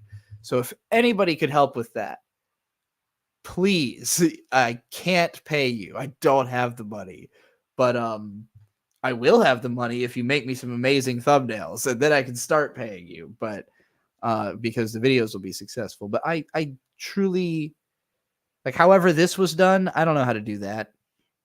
I don't know how to do this. I assume this is just finding, a couple of good images and just cutting his head out of a existing photo. Where did he find is it a screen cap from the music video? I don't know how to do this. Looks cool. These aren't even super successful videos. I just think the thumbnails look nice, and I can't even do those. So, I'm below the level of people failing when it comes to thumbnail design. I love the approach that Lucario's been taking with the clip videos. This is, to me, ideal thumbnails. Like, this is if you wanted me to click on a video, this is the perfect kind of thumbnail to get me to do it. I don't know if this would work on my audience. Like, I don't know how I would translate this to anything other than this type of video. But I mean, it makes me want to do more like it, just so that more of these thumbnails can exist. Oh yeah, Butthole Weeb also needs an editor. Butthole Weeb can pay you to edit. Not an outrageous amount. But Butthole Weeb also doesn't know what the going rates are. So, just as long as your rate sounds doable. But get Butthole Weeb, Landonime, if you want to be paid to edit for somebody who makes anime content and has a good voice, go hit up Landonime. Everybody watching this VOD later or the stream now. Okay, what script do you think will be the most popular? Let's figure this out. I already did a Jujutsu Kaisen. We've got outer space anime. We've got aging kids franchises. Who are they for? Which is very long. And I think I did the recording for this on a stream recently. So I do have the recording for that. If I ran an anime network, I have the recording for that as well. Anime vampires. Finishing anime. That's about, finishing all of anime, basically. Anime with personality already got made. How Isekai made fantasy into sci-fi already got made. See, that one I really thought would hit, but nope. Addressing the artifice in art. It's another longer one, and that's a particularly weird one. Not as anime related, but it is told through anime. Best English lyrics in anime songs. That's just a purely fun one. That's another one that just sounds like an obvious success, but I don't know if even 10,000 people care. Anime that need live action adaptations. Okay, that's a controversial headline. Wait, that need a live action adaptation? 15 years of AniTube. That's my going through my version of the history of what happened here. I already did this Dead Mount Death Play video. I already did awesome anime recommendable to no one. Anime dissociatives. That's a little bit of a longer one too, I think. Cute Girls and Chemical X. It's about, girls with guns and shit like that. Girls who are boats. The Rare 3D Anime Liker. Everything is Devilman. I hinted at this one in the Jujutsu Kaisen video because I had written it first. Naruto Killed the Ninja Star. This is one that I think maybe has, just based on the title, sounds the most hype. Naruto Killed the Ninja Star. That sounds like something that should be a hit video, right?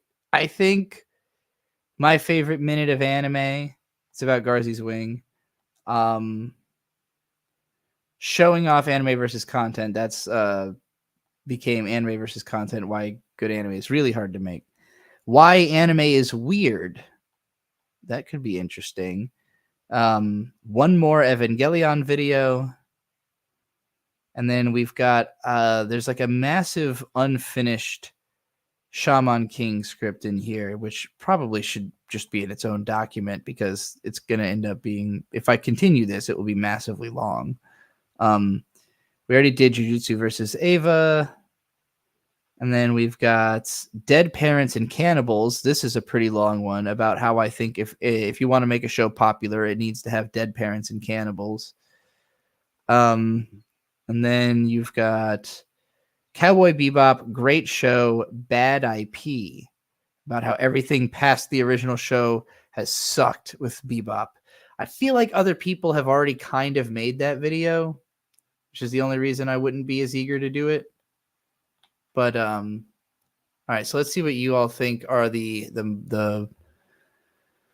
choices. Snake says, I was a big fan of your Aging Kids franchises one. Yeah, I really liked that script. It's just that it would be such a pain in the ass to edit because it's so fucking long.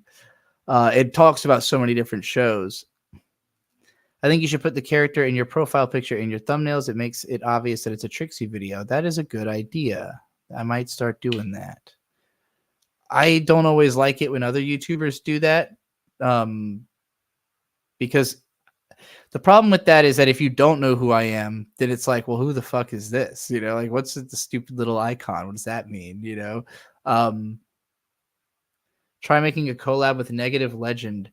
I don't know that Negative Legend is looking for a collab, or I'm always afraid to ask anybody for a collab that they're going to like, that as soon as they say they're doing something with me, they're going to get like a bunch of Kiwi farmers spamming them with like, every cringeworthy thing I've ever said or done or been lied about doing, in my career. And they're going to go, I don't want to touch this, but hopefully you always kind of hope that people will be like used to the internet, like used to the fact that this kind of thing happens, and also not like afraid of it. Because there's a lot of people who are really afraid of their online reputation being like sullied in some way, and I think that's hilarious garbage and like the type of thing to be made fun of. So I don't know. I don't know how anybody is until I interact with them. But that stuff aside, I also don't know what I would collaborate with Negative Legend on, because I guess I'd have to see like a schedule of what their plans were of like upcoming video ideas and whether or not I had anything to say about them. I am sure that they plan out their career a lot more than I do. I'm sure there's much more of like an overarching schedule and an idea of what's going to come next, probably some level of like community voting, not just abject chaos like what I do over here. Hi, Trixie. Did I do the super chat request from yesterday? No, not yet, because they haven't shown up. I haven't seen one single hide nor hair of Lucario or Gary Always yet. And nobody else has followed up those requests. There's been no new requests on this stream. I have just simply been rambling, ranting, raving like a lunatic. I even gave Landon a freebie. I guess I'm feeling nice today. But I'm going to be here. I'll probably be streaming till about 2:00. That's when I got to get ready to go camping, because when Berg gets off work, we're going camping. We might do another live stream from camp. It seems pretty likely. I don't know what else we're going to be doing tonight. So, that'll probably happen, but, I'll be streaming until then. I have to piss. So, Landon, you know what? You're getting another freebie, you fucking bastard. You son of a bitch. You bitch of a son. You damn son of a bitch. You motherfucker. You goddamn son of a bitch. What was the other one you wanted me to watch? I lost it in the chat. What was the request here? Start one of my dig it or drops, preferably the spring season. Okay, so this is your ripoff of Finish or Fail. Dig it or drop. How old are these? Here we go. Okay. All right, I'll play this while I go to the bathroom. Sorry it took so long, but I'm back now with my seasonal anime roundup. Starting this channel in the middle of the spring season kind of set me back for the entire year, though I finally have it ready. Dig It or Dropped is where I take 10 anime from the particular season at maximum, and then talk about the ones I dropped and finished. It's the classic case, the ones worth mentioning. Simple and straightforward. As an aside, My Hero Academia Season 3 is not going to be talked about, to avoid ultimately winning the season, and also because I'm just now starting it, as I was waiting until it stopped airing. I just wanted to binge it. Fight me. Alright guys, let's kick it. Join me today as Landinime presents Dig It or Dropped, the spring 2018 anime season. Alright, let's start off with 3D Kanajo, Real Girl. So we have seen in romance anime dozens of times, well, I guess I have at least, where the odd man gets the girl, or another situation that involves the underdog girl getting the love of a wholesome man. 3D Kanajo's story doesn't really show you anything special. Hikari is an otaku with absolute zero status in his school. This already put me off. It's where I started to ask questions here. Will this show me something that I haven't seen before? In a way, the first 3 episodes did, with this cute girl named Uraha, who is the gorgeous bombshell. You think she may be this god-awful refurbished character from any anime that preceded this? She is in many ways, I guess, but in the first 3 episodes, the writing of her character goes out of its way to throw you off and make it seem like this could be a unique romance. I spun off my usual criticism after these two were introduced, but Uraha's backstory is that she's pretty much the school whore. That did pique my interest in a way. It's been a while since I've seen a shoujo romance pull off this archetype. So through the horror gossip, Uraha and Hikari fall in love and battle their own chores together. The girl who is seen as snobby and slutty makes friends. The anime nerd with only one friend, which that friend, mind you, for some reason has cat ears and has one of the most obnoxious voice actors I've ever heard, in total, can still find happiness. Make friends and go on their blissful path. That all is fine. But the problem with this anime that pops up is chemistry. This anime comes off very middle of the road when it comes to romance. I never understood the motivation of these two personalities coming together by episode 4. It becomes a shoujo mess with nothing to keep you intrigued. I stopped halfway through and I don't see any reason to finish. Also, they announced a second season for some reason. I'm really glad that I finished and gave up by episode 6. I don't see this going anywhere, especially in a second season. Final rating, 4.9 out of 10. Dropped. Comic Girls. 4 moe anime lollies. Of course, we get this about every season at this point. Here's the story. Karako takes shop in a dorm with 3 other girls who happen to be manga artists themselves. I do appreciate this anime as a manga fan myself. The first episode is endearing and cute to be real. You honestly want these girls to perform and produce incredible art. Anime is a visual medium, sure, but in real life you still want aspiring animators, artists, and authors to bring their vision to life. So I absolutely got on board with this anime at first. Sure, the stupid classic slice-of-life girls anime can be a problem to most, but I didn't let that bother me at first. All 4 of our main girls illustrating different forms of manga is pretty interesting. An enduring open-ended motivation that could be touched upon more. Shonen manga, erotic stories, among others, the entire point of the show seems to lead to Kaoruko's passion. Meeting these 3 other well-known artists should put forth a growing story. Unfortunately, it delves into a weekly moe nonsensical formulaic tone that never really felt different week by week. Each episode I kind of felt like there was no progress in our main lead's journey to becoming manga artists, or creators in general. But the cuteness outperforming the structure I was excited for, as well as being pretty boring, I think all the momentum that it had going for itself burned out pretty quickly. Final rating, 5.2 out of 10. Dropped. Wotakoi. Love is hard for otaku. On this anime, I feel like something was personally taken from me. I put so much time and care in the anticipation. You're losing. Landon does not sound like Bird. Bird sounds like a California boy, and Landon sounds like a Midwest boy. I know it's all English accents to you, or American accents rather, but you know, they're different. It's different. Can I rate or review your character designs? Sure. If that's like a rant request you're trying to do, you just send it through Twitter or Discord. Did I finish my timeline? I did, more or less. I kind of gave up on that approach and just explained what the point of it was instead.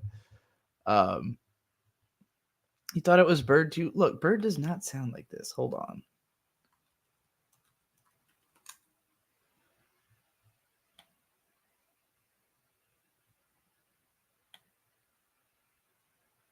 Have you seen Troll Hunter? Yes. Good. I fucking love that movie. I'm really pissed off they're trying to do an American remake. They are? No, that's terrible. Don't do No, that. that's a horrible idea. All time foot pop.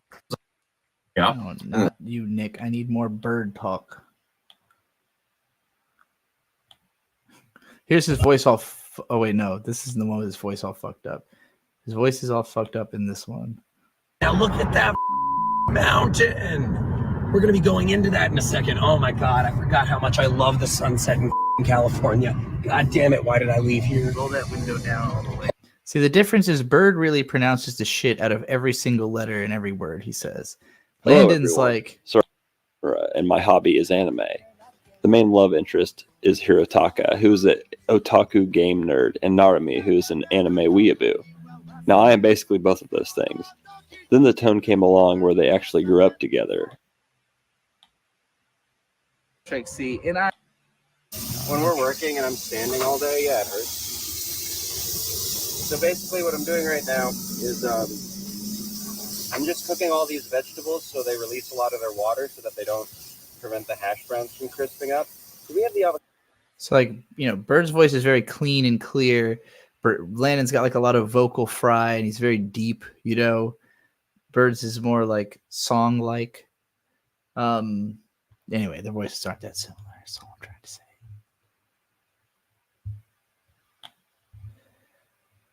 Oh, yeah, right. We were trying to pick what anime video I should do next. What do y'all think? I need like 200 votes. I need like everybody to say multiple times what they want. What do you think is the best one I should do? What one should I do? Cowboy Bebop is a mood.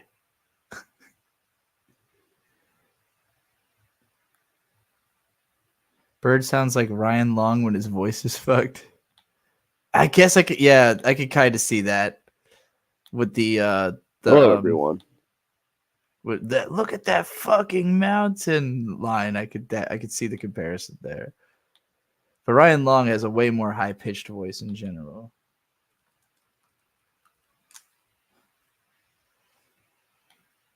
I don't know if you guys know this, but there is actually 72 genders now, which means that men are better than 71 genders. Boys, boys, boys! Yeah, I could definitely see the comparison. Oh, man.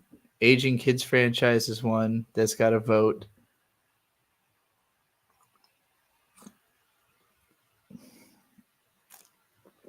What are the options again I got here? Late? All right. I'm going to go through this all again. You got Cowboy Bebop, great show, bad IP. This was already adapted. We got to go up past. Oh, wait. No, yeah, we already did this and the one after it, right? Oh, those Dead Parents and Cannibals. That one's really long. So we got Dead Parents and Cannibals, Cowboy Bebop, great show, bad IP. One more Evangelion video. Is this one? Then we've got Why Anime is Weird. Showing off anime versus... Oh, that's already out.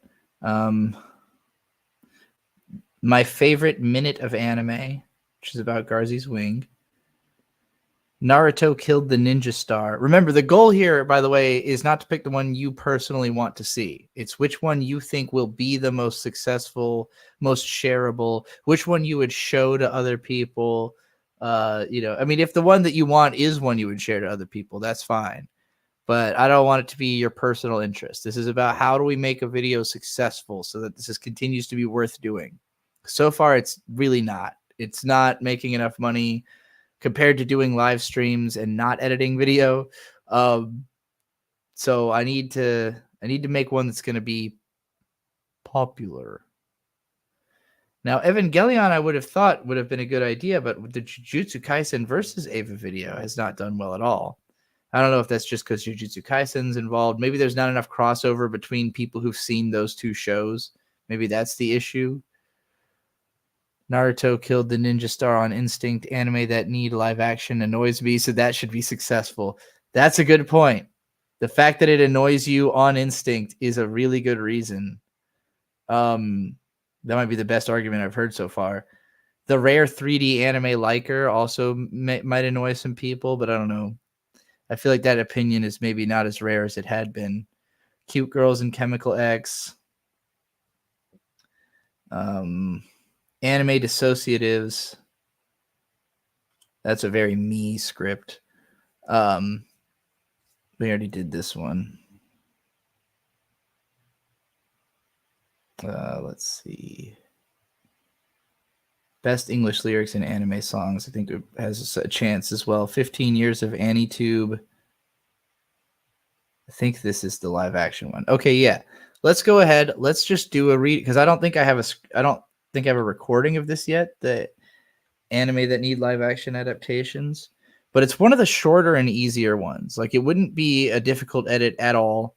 I could probably get away with literally using trailer footage of all the shows I talk about because I don't say a ton about them. So it would be very easy to make, which is another appealing reason. What is this? This is all Pokemon Adult. I think that meant to say Pokemon Adult. Here we go. Anime videos. This is where they would be. So I've got Anime Network, AniTubers, Bebop IP, Dissociatives, Cannibals, Isekai, Jujutsu, Not Recommendable, Personality Score, Space Anime, Story Spirals, Treacherous. I don't remember what Treacherous is about. Okay, so I don't have that one. Let's do it. Let's record. Test. Why didn't that come through my headphones? Test. All right, sounds perfect. Okay, we're going to do it. Let's see if y'all agree or disagree, if you get mad or what. Anime that need live action adaptations. Oh, I should start. I forgot to do this on my last video, the whole intro bit where I'm like, this video was paid for by my subscribers on Patreon, Substack, and backed by whose names you can see on screen right now. Thank you so much. This is anime that need live action adaptations. Cool. Cool. All right.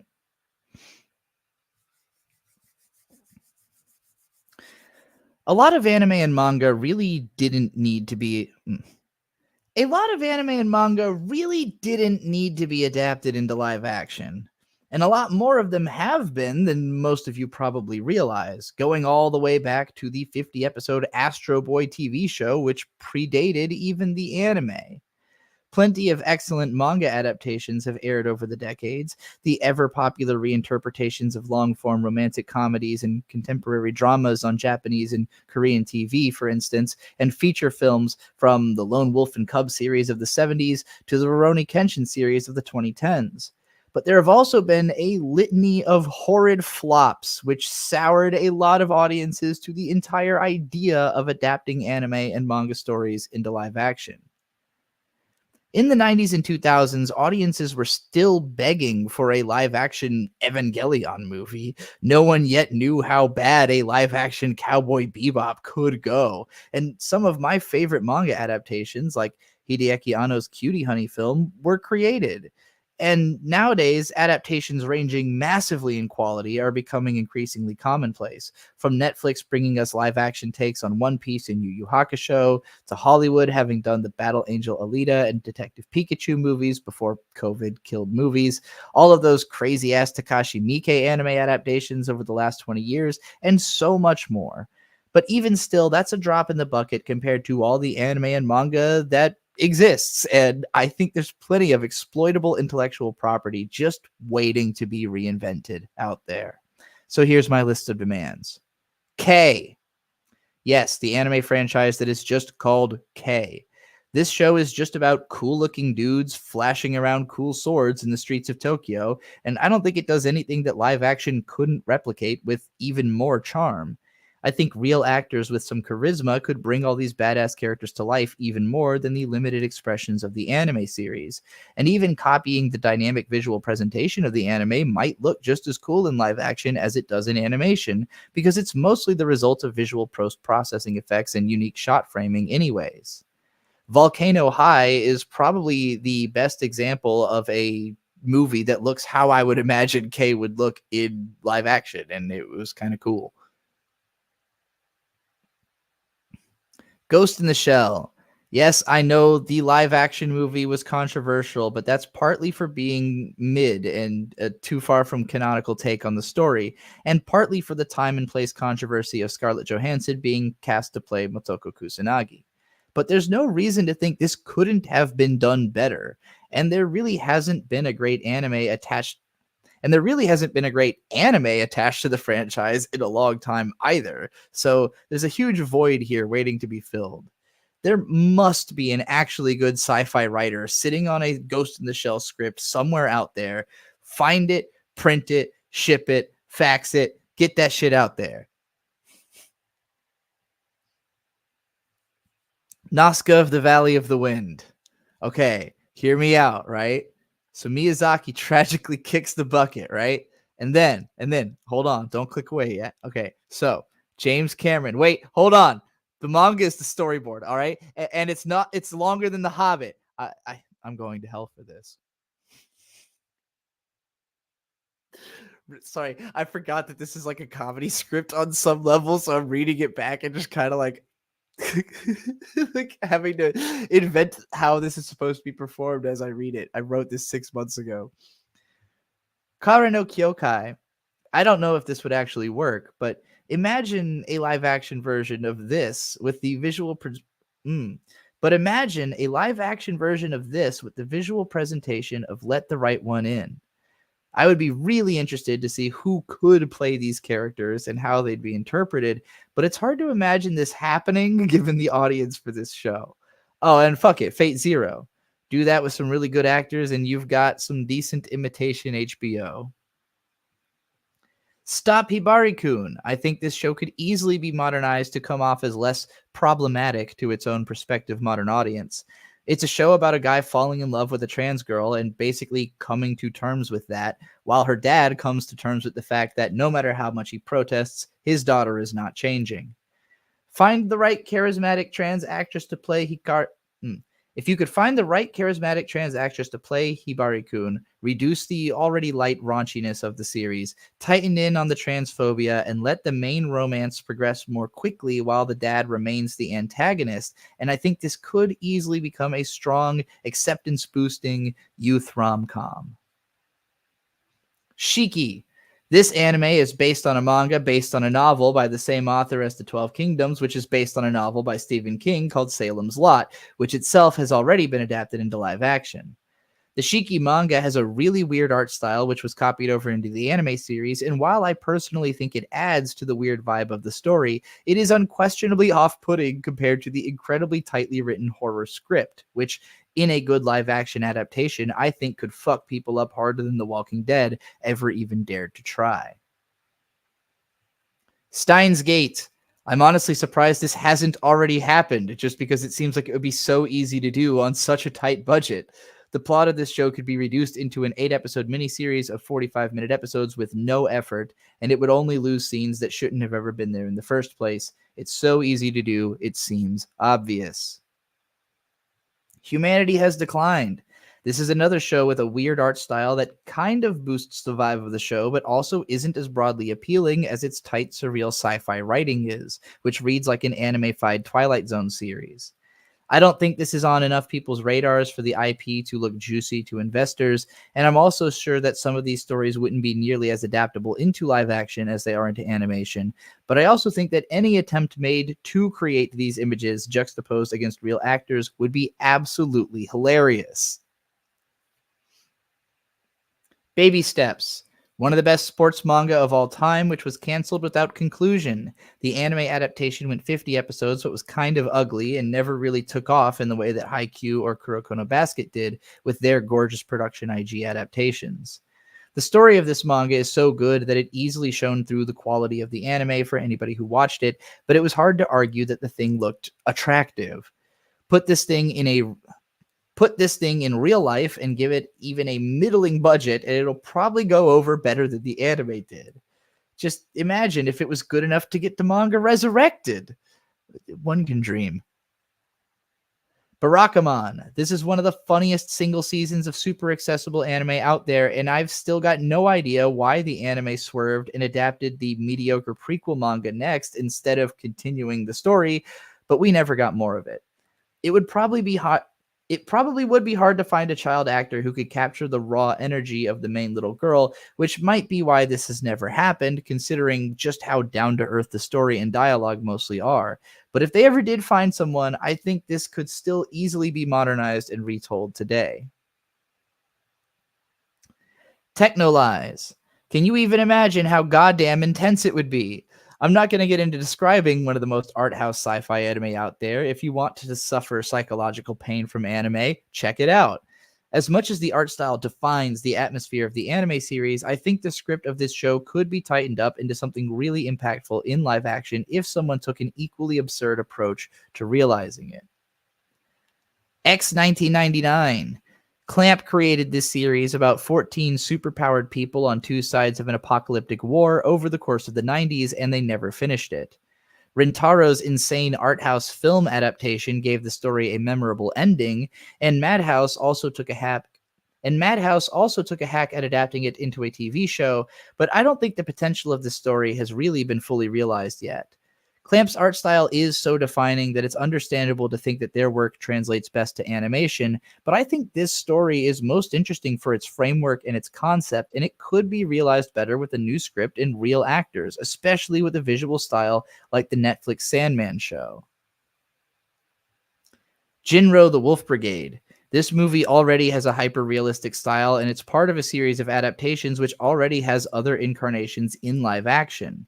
I haven't seen those movies, and I love the Jinro film as it is, so it's not that I think it could necessarily be done better in live action. However, it's another case in which the script can easily be re-realized and captured in a uniquely interesting way by the right director. Obviously, with a lot of these, I'm being overly hopeful about how good these adaptations would probably be, but this is my fantasy. Bakano. The light novel series is kind of a clusterfuck, and the anime series did a pretty great job of combining the first 4 novels into one coherent story with a satisfying ending. That said, the anime hasn't held up for me as much as I wish, thanks to stretching out a lot of pretty thin content to fill those 13 episodes. I think Bakano could be trimmed into a 120-minute script with real actors and would be incredibly badass as long as the regeneration effects looked decent. And lastly, Beastars, but in fursuits. Come on! Come on! All right, that's all the ideas I've got for now. Do you think these are terrible ideas, or would you watch them? What anime do you want to see in live action? Let me know in the comments, and never forget, anime forever. Yakuban's response, it's working. I'm annoyed. I want none of these to be made.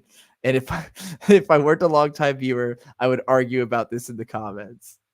That's hilarious. All right. Perfect. That's exactly what I want to hear. I even like kind of that I give so little justification for a lot of them that it's even more infuriating. Like I didn't even really explain how it could be done well. I just hope that it would be done well. How am I so good at reading things in one go? 15 years of practice. Put anything in front of me, I'll be able to read it. I wouldn't even consider that a really good performance. Like it would have been better if I had read the script beforehand and knew what I was about to do.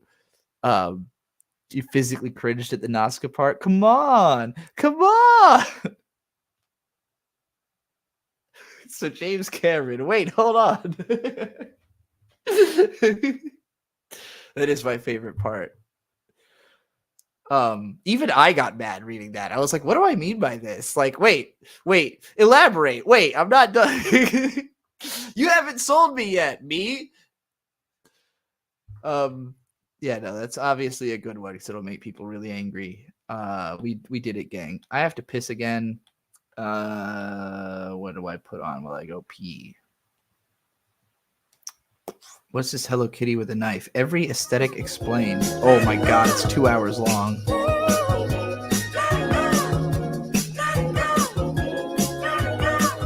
Alright, I'm gonna go pee.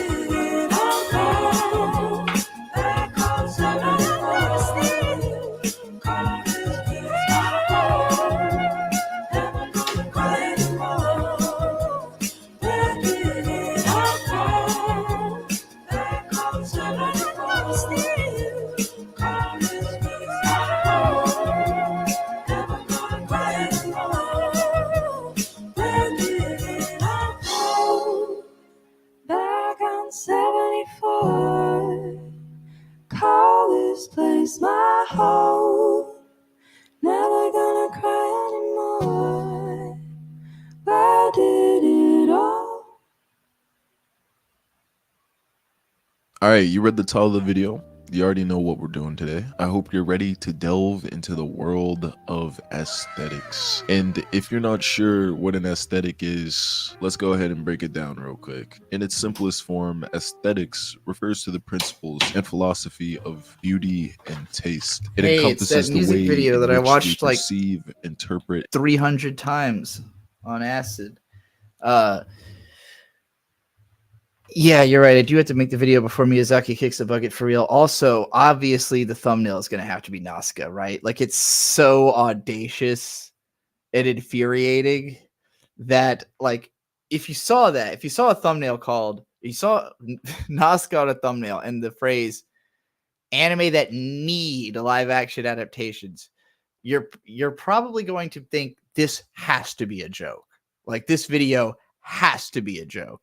And what I love about it is that you'll never really get an answer to that question. Watching like this video, it's never really clear if this is like entirely a joke or kind of a joke, or am I trying to be reasonable? Am I trying to be unreasonable? I'm not even sure. Reading it back, it treads the line so perfectly. Even I was like, I don't know how to argue about this, you know? I don't know how to argue in favor or against what I'm saying here. Get Del Toro, he could do Nazca proper. Maybe. I've never seen him do something quite so like bright and uplifting, you know? He's more of like a horror director in my mind. But then I haven't seen the Pinocchio movie either. It didn't seem like my thing. The feel of it did not resonate with me from what little I saw. Ooh, Dosa Buckley made a whole video about Grums. That's fun. I hate that guy. God, what a gross, douchey face. He looks like just the worst. He looks like the worst guy. Oh my God.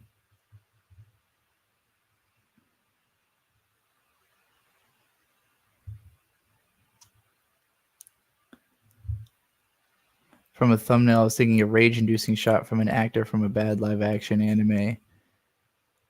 But that would make it seem like I was trying to say like that the bad anime like was actually good, or like I want to imply that like a great anime that obviously doesn't need a live action adaptation does, because I think that's the most funny way to be infuriating with the thumbnail of this. Would just be like throwing it in your face that I'm trying to imply a Ghibli movie would need a live action. Who the fuck is Grums? Let's find out together. July on Patreon. If these comics were support the habit at Patreon internet. This is the feature where I find some human hemorrhoid being an absolute pain in the ass to others online and present them for your amusement. Sometimes they're a celebrity, and sometimes they claim they don't want to be a celebrity while doing everything in their power to be a celebrity. Like today's scumbag, the man who calls himself Grums. Grums is the username that game developer Mark Kern has chosen for himself online. It's fitting because it sounds like a combination of grime and scum, like something you've waited way too long to try and scrape off your shower curtain, and now you're just going to have to toss it in the garbage. He's best known in the gaming industry as the man who bankrupted and got fired from his own game studio after somehow spending $3 million on a bus to promote the free-to-play game Firefall, which he had made by the people from Pimp My Ride. The bus, not the game. The game was made by actual developers, while Grums sat back and said, I didn't even know this story, by the way. I didn't know how he got fired from his job. I just know him as the Fane put it, an alt-right guy who tries to act like a soft boy. Yeah, like he's gotten way worse. Like every year, somehow he gets like just more and more, I guess, desperate. Like he wants the same level of attention, so he just keeps trying to start shit. He's becoming a real Maddox, like a real, I'm going to complain about everyone and everything all the time so that I have something to say, like type of a guy. And his takes suck. Make it more shooty. However, he's best known on social media as the Stellar Blade petition guy. You see, Grums is a Gamergate supporter. He thinks video games are too woke now. And so, when a non-woke game was finally announced, Stellar Blade, featuring a hot anime robot girl with ass and titty jiggle physics, he was pretty excited. Until the studio decided to censor it by adding about an inch of cloth to a couple of outfits as seen in the original trailer or a demo or something. They never censored actually released content. But this caused him to create a petition on change.org titled, This motherfucker literally lost his mind over they added like 2 inches of fabric to a sexy outfit, changing nothing about the sexiness of honestly, it just looks better. They probably just changed it because it looks better. They were like, I understand wanting to show more skin, but it doesn't look normal. It doesn't look like something anyone would wear. Like, we want girls to cosplay this character. We want girls to dress up as this. This is a little weird. You have to have like exactly her hip structure to pull this off. Like, I don't know. This makes way more sense. It looks better. It looks comfortable. You understand how there's like an elastic band, to actually keep it on. It's not just like hooked up your hooch. This makes sense. This is something you can wear. And guess what? If you saw a real girl wearing this, your fucking mind would explode out of your head. It would be so hot. This changes nothing. This does not add anything significant that makes it. Oh, now it's mind-blowingly hot. Now that it doesn't have the couple of things that literally just turn it into a doable cosplay. That's all they did here was make it so this went from a character you can't dress up as in real life to a character you can. Complaining about that is retarded. But this caused him to create a petition on change.org titled Free Stellar Blade, which he calls a cultural beacon for freedom of expression in a time where game publishers like Sony are censoring games more than ever. He was able to rally 92,000 other pent-up losers to his cause, saying they relied on the content. Porn's free on the internet. Your entire existence was fucking hinging on that 2 inches of cloth. Really pushing the absolute territory to a new direction. Like, where's the Overton window on absolute territory? It used to be that we were happy to see the 3 inches of thigh right here. like between where the skirt and the thigh high are. Like ideally, if I really wanted to have sex appeal, I'd be wearing a sock that goes all the way up, and you would just see those 3 inches of flesh, 3 centimeters rather, of flesh. The absolute territory, Zetai Ryoiki. That's the sexy part, not the fucking 3 inches of hip. Nobody's. I don't know if Mark Kern is like a serious hip fetishist or something, and like this really was like his whole world, but no one else cares. Nobody else cares. We made the game the #1 pre-order worldwide because of it. Grums claims he has a family in a post where he says they were doxxed by some guy after showing screenshots of them saying don't share addresses. But this suggests the possibility of a wife. Imagine being her, sitting at the breakfast table, and your husband scrolling through Twitter and suddenly starts screaming, fuck, fuck, they covered up the anime robot girl's pussy. Oh, well, there goes my whole day. He's supposedly 50 years old, making this even sadder, spending the second half of his life fighting over how much of an anime robot's tits you can see. None of this, by the way, is why I think he's a scumbag of the internet. This isn't sexless losers of the internet. But I'm building here. On top of this, he likes to also try and rally his troops with nonsense like this. It's so funny how wokies and cancel pigs are demanding we get mad at Zelda Echoes of Wisdom. You see, the new Zelda game will let you play... Who, what, where, what?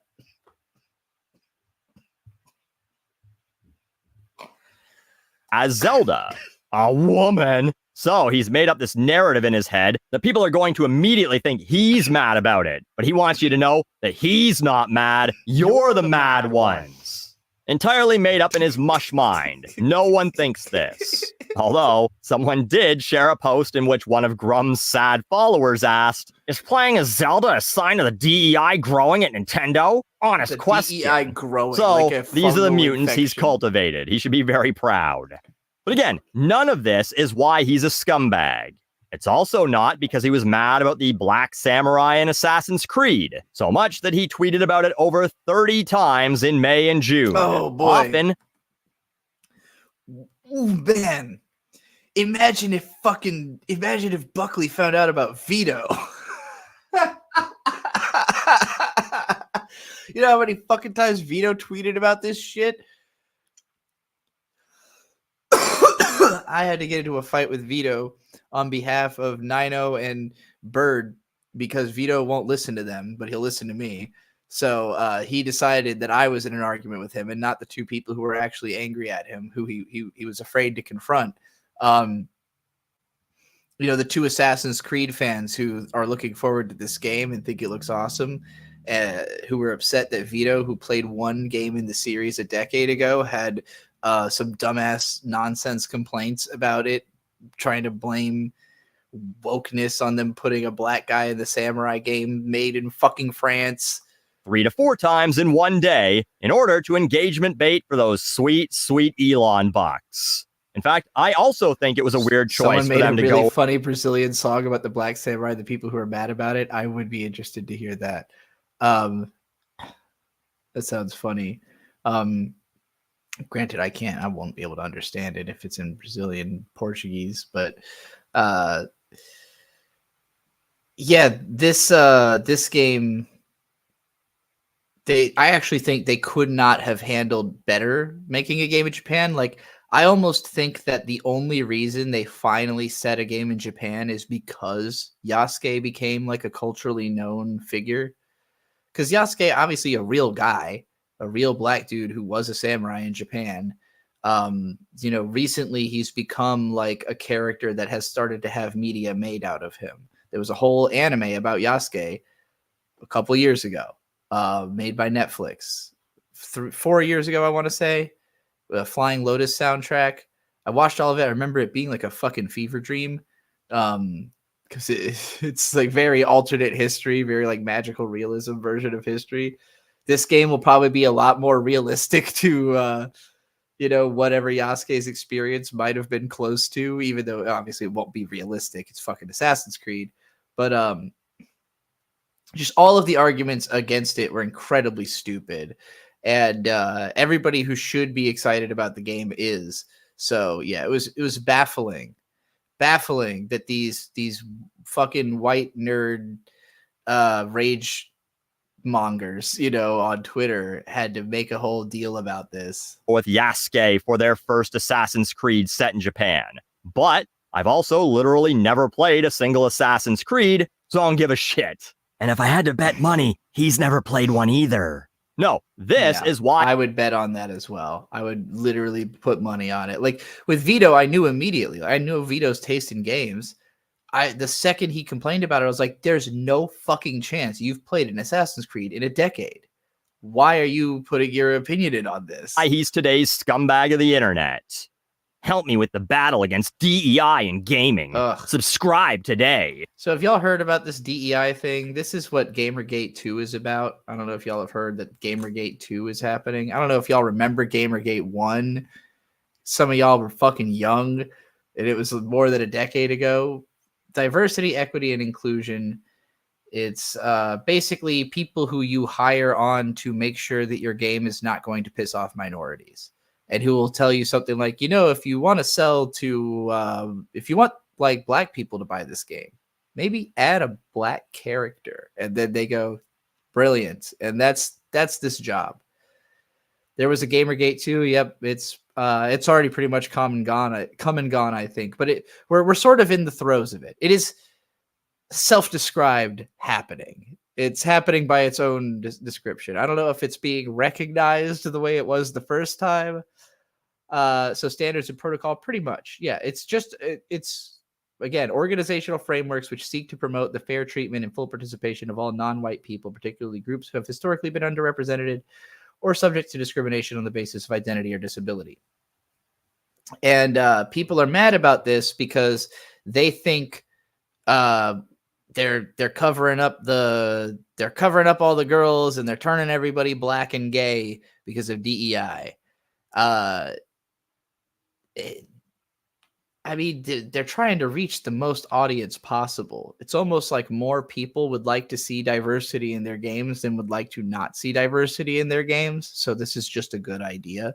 This is just a way, like, not only will you not offend people who you want in your audience, but also everybody else will be like, oh, cool, this feels more like my real experience and not like it was made by somebody who's lives in a bedroom and has never met another person, which is how it feels when you see like a game where every character kind of feels the same. Is like, oh, like you have no friends, or you don't live in a place where there's people, you don't interact. I see.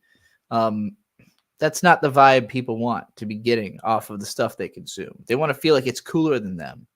Like, this thing is going to take me to a cooler world where I'll be a cool person who knows everybody and vibes with all scenes and, and can hang. So that's why DEI is important and why it's obviously a good idea. But the racists are upset because they don't want to look at no brown people and they're trying to play the video game, I guess. Yeah. If you weren't aware, Twitter has a subscribe feature where you can give people money. First off, the balls to post that after only 5 days prior tweeting, I never wanted to be in culture war, but like you, it was thrust upon all of us. Oh, I don't want to be here. I was forced to tweet all day. Oh, but, since I am, please make me the main character. Literally all he's been doing for like 5 years. By the way, I know he memed about this guy being best known for like getting fired for spending all that money on a bus. What he purports to be known for is being the vanilla WoW guy. Like, basically, he was a part of Blizzard from original WoW, who helped to make the release of vanilla WoW a thing, I believe. He's a Blizzard guy, a Blizzard ex-employee who's obviously very salty about not being in the industry anymore. And so he's trying to attack the industry constantly on any front he can and grift off of people who think that the industry is being ruined by, DEI or whatever the fuck, wokeness, who thinks he's just trying to say, I lost my job to wokeness and I would have made gaming racist and slutty. So support me if you think that's. What would Phil Fish have to say about stuff like this if he was still around? Man, Phil Fish wouldn't even be a bad guy in today's climate. If Phil Fish could have, if he came out today and said all the same stuff he had said back then, it wouldn't have been. Nobody would give it a shit. Like, this is normal behavior now. Everyone has been masked off as such a complete shitbag. Phil Fish would just seem like a pretty regular guy, I think.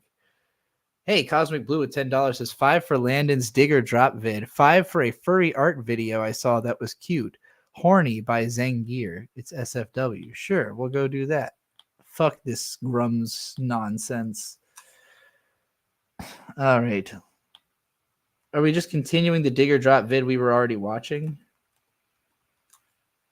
Like $5 towards continuing that. Why did I want Landonomy? Not just Landon. Dig it or dropped.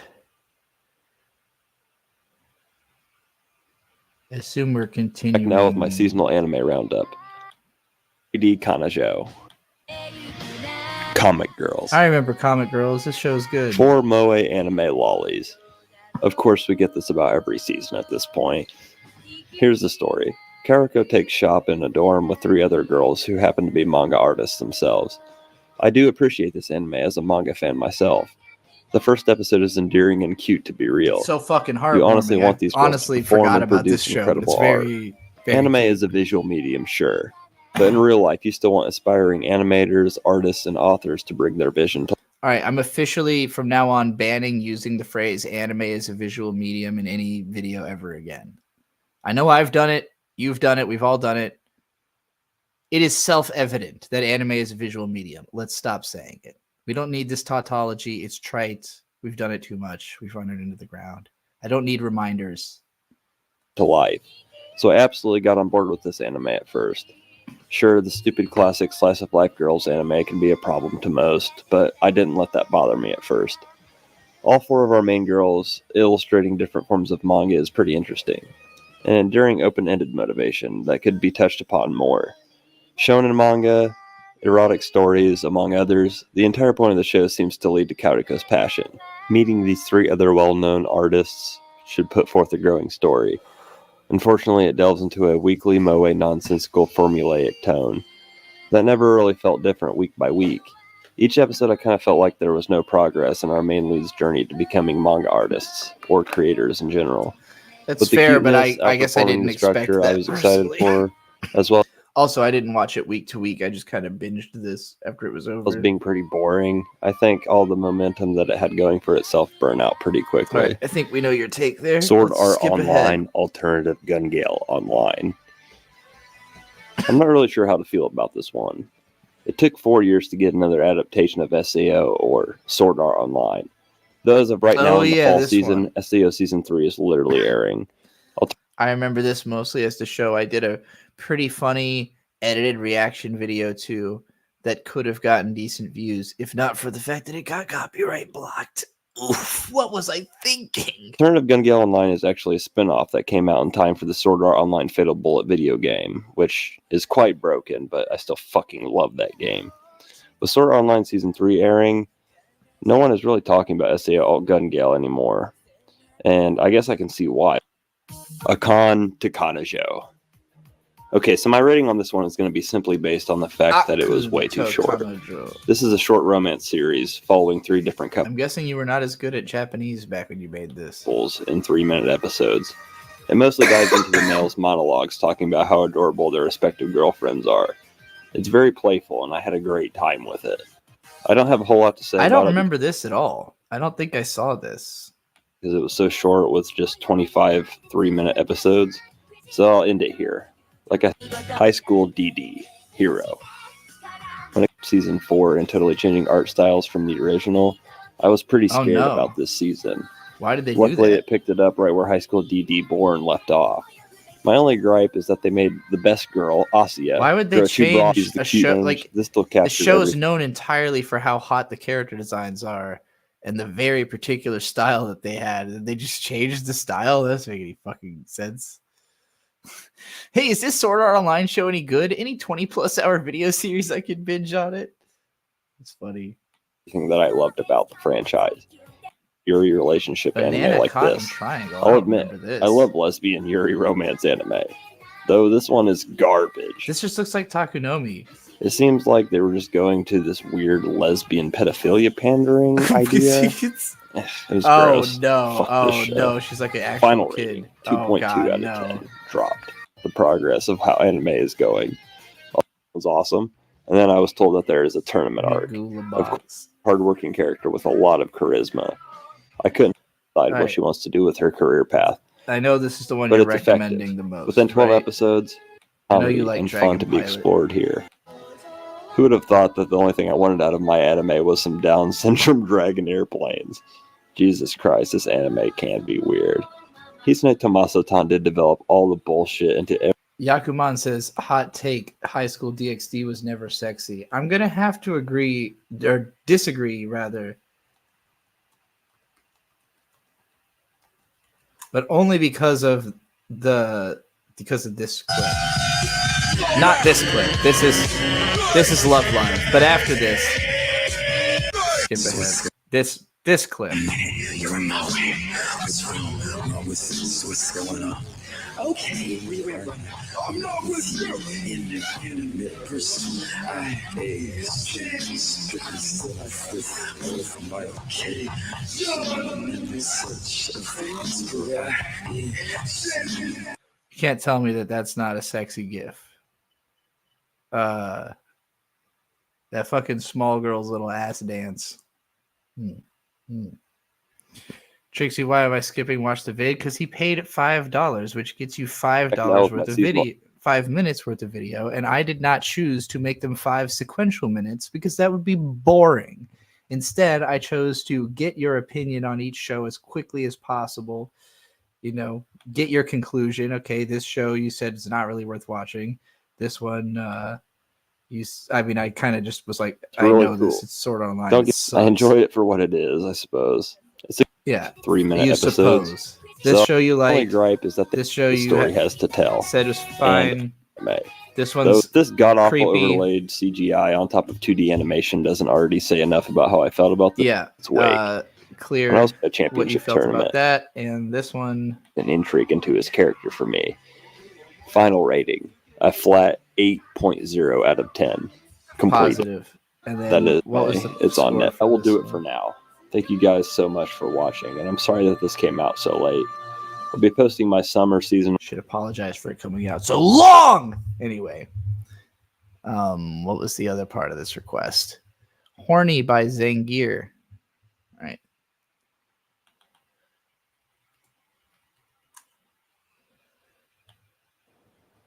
Sounds hot. Looks cool.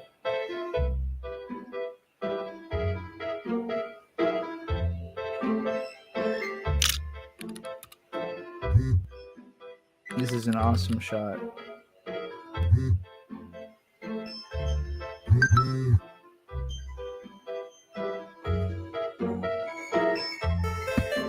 I never click on those.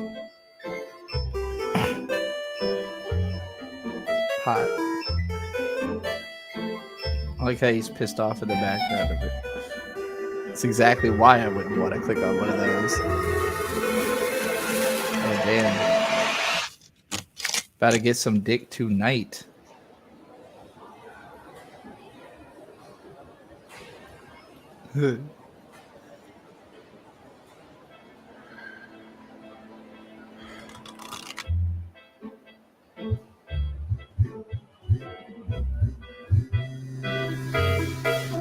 You think like contextually in this world, like everybody reads that as him being horny? Like, is everybody just like, why is the guy next to me just getting really turned on all of a sudden?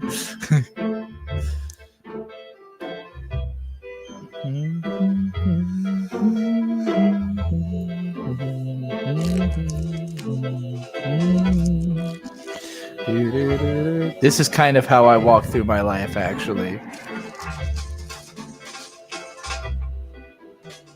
This is what it's like to be at a convention when there's like way too many hot cosplayers there. You're just like, oh god, I can't even fucking look around. Like,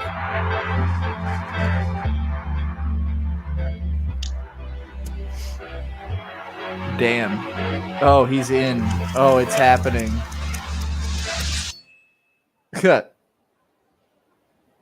Impressive size.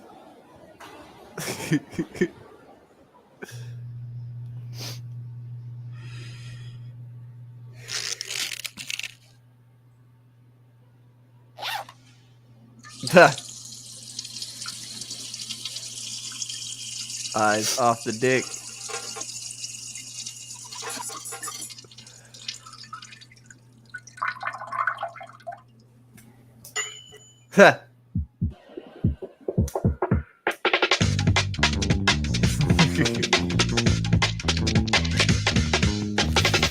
Oh shit.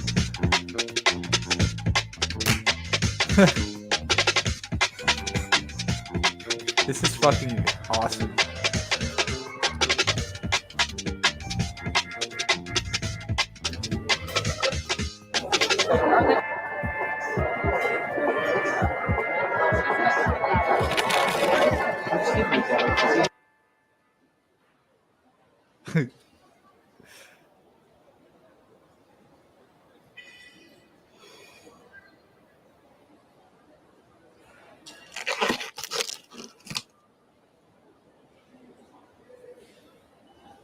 How do I turn myself off?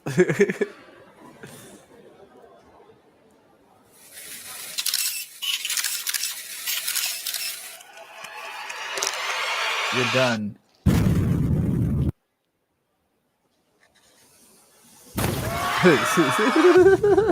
Oh my god. Homie. It's just holding him up now. The lights all got out, put out and everything. He like broke the generators on the roof. This is what gay panic looks like. I don't know if that's what that phrase originally means, but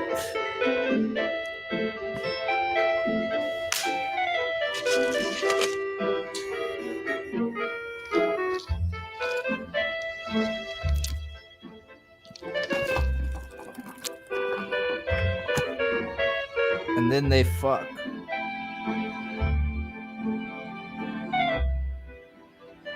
The horny brotherhood.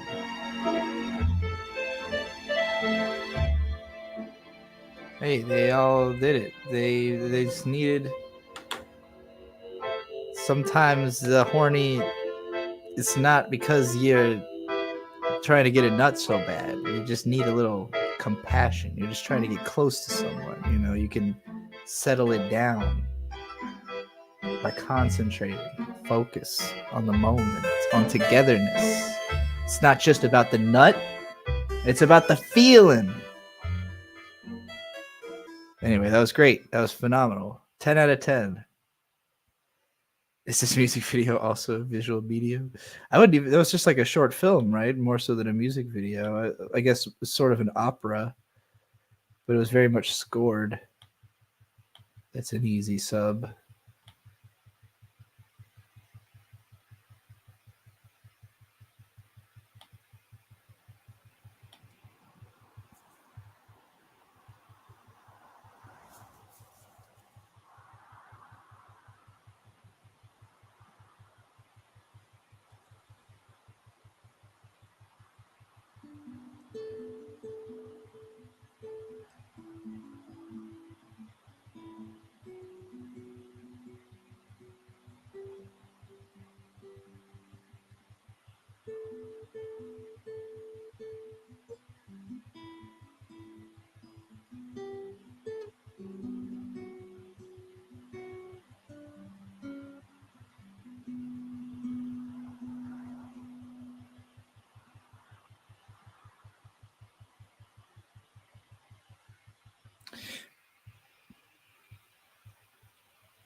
It was really good. The ending went and changed, like recontextualized the whole thing. It was like, whoa. I didn't expect it to like hit a whole other way, you know, at the very end. Yeah, that was indeed Kino. What are the odds this artist is doing commissions and commissions closed? God damn it. I would totally hire this person to do the Sunops character designs. So this is like exactly the vibe that it has in my head. Like, so I could not imagine a better suited style.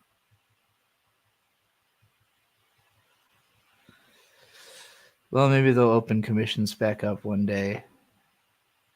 He will open commissions back up one day. Let's go ahead and follow. Yeah, this is phenomenal. Absolutely top tier shit. I guess Aura Luna is still not here, and Gary Always is still not here. I kind of want to watch more of these more than I want to get back to that Grums video. Let's see what else we've got here. Well, hello there.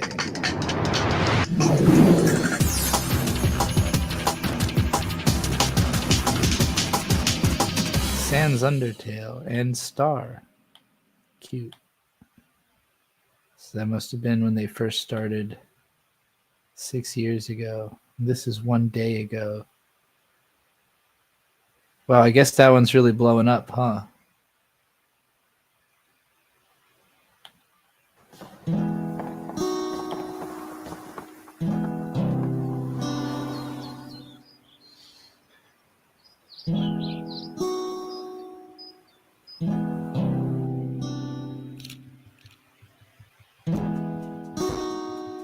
Whoa. Well, dang. Was it continued, though? It was 5 years ago.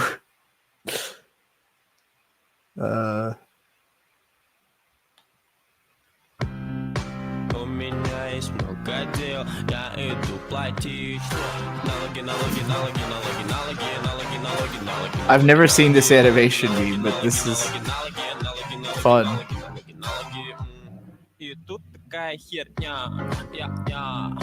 Ко мне подходит старая подруга.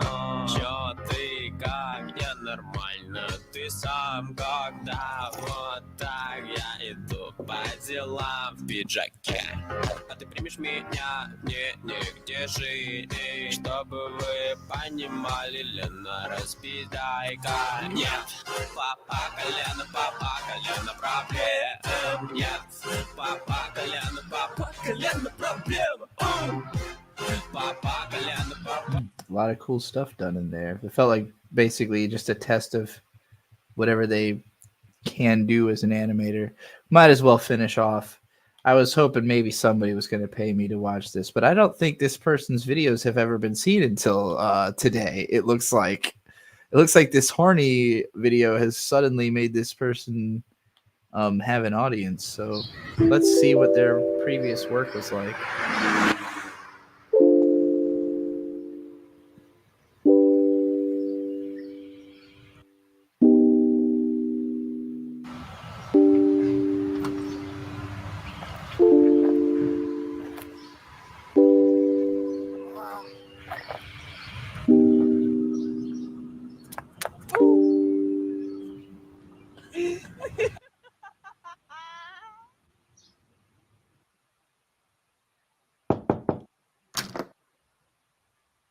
Gorgeous designs. Oh, I just really love the way I'm heading out. he We'll does be back in a characters. few. Should wake up soon too. All right. See you then.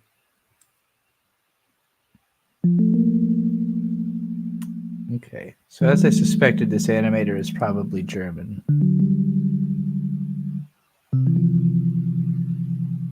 Anything else? No. See you later. Cute. I do that all the time.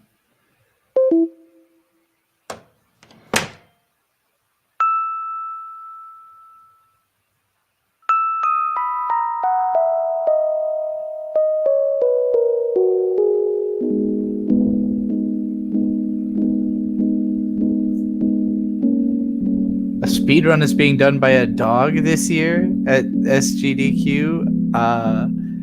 That sounds incredible. What the hell is the dog playing?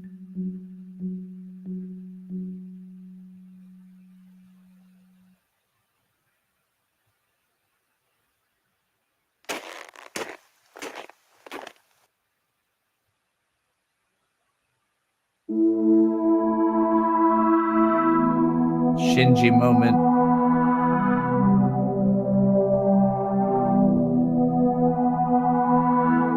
Big time Shinji moment.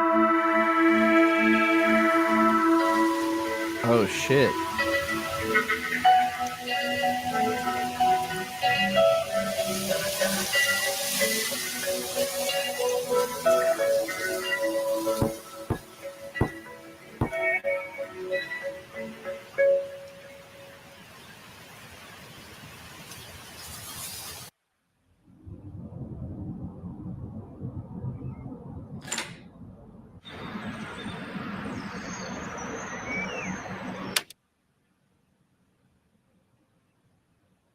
Why don't we learn to use stairs, Cozy? I just couldn't wait and didn't want to be seen. Your dad was in the store nearby. He's probably buying me a gift I will never use. Well, I'm glad you're here though.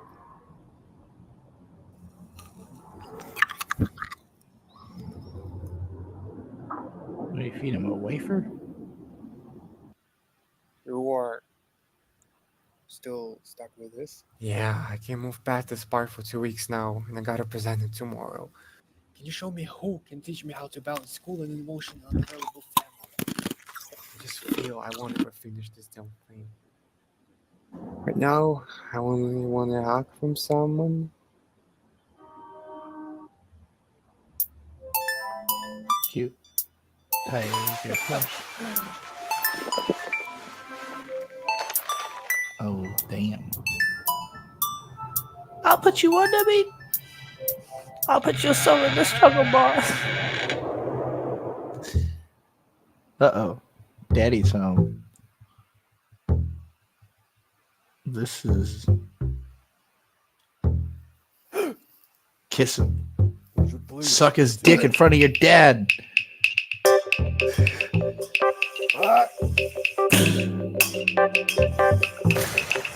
No, use the stairs. Lovely.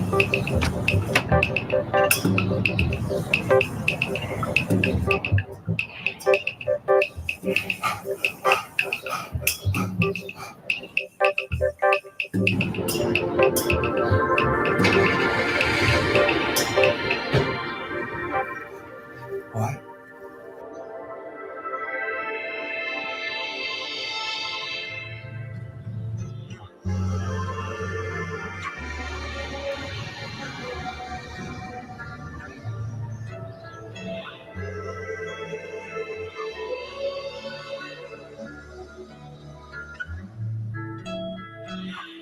Big mountain.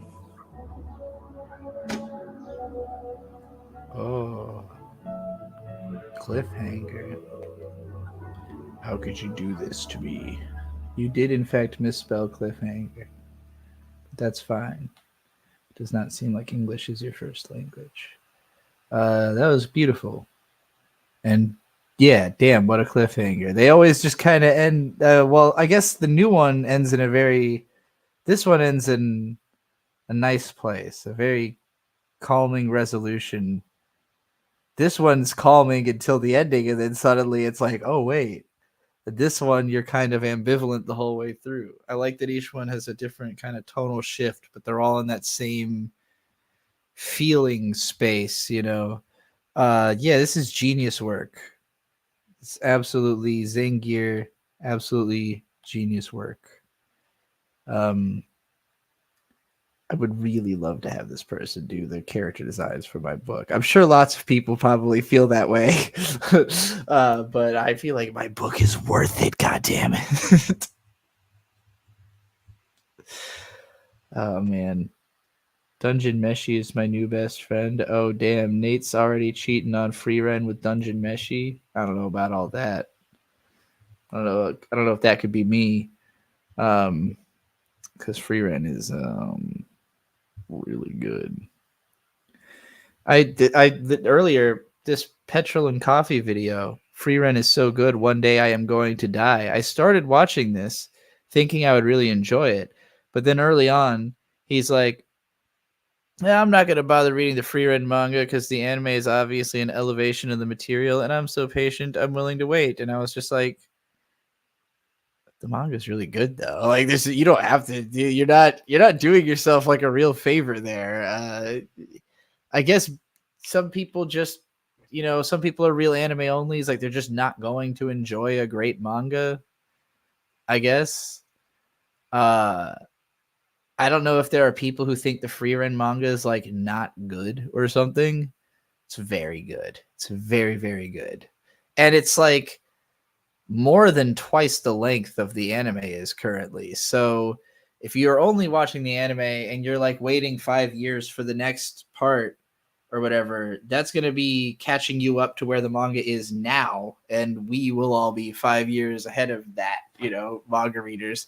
There's no guarantee the anime will complete the manga. The manga seems like it's going to go for a really long time. Now, will it stay good that whole time? I don't know.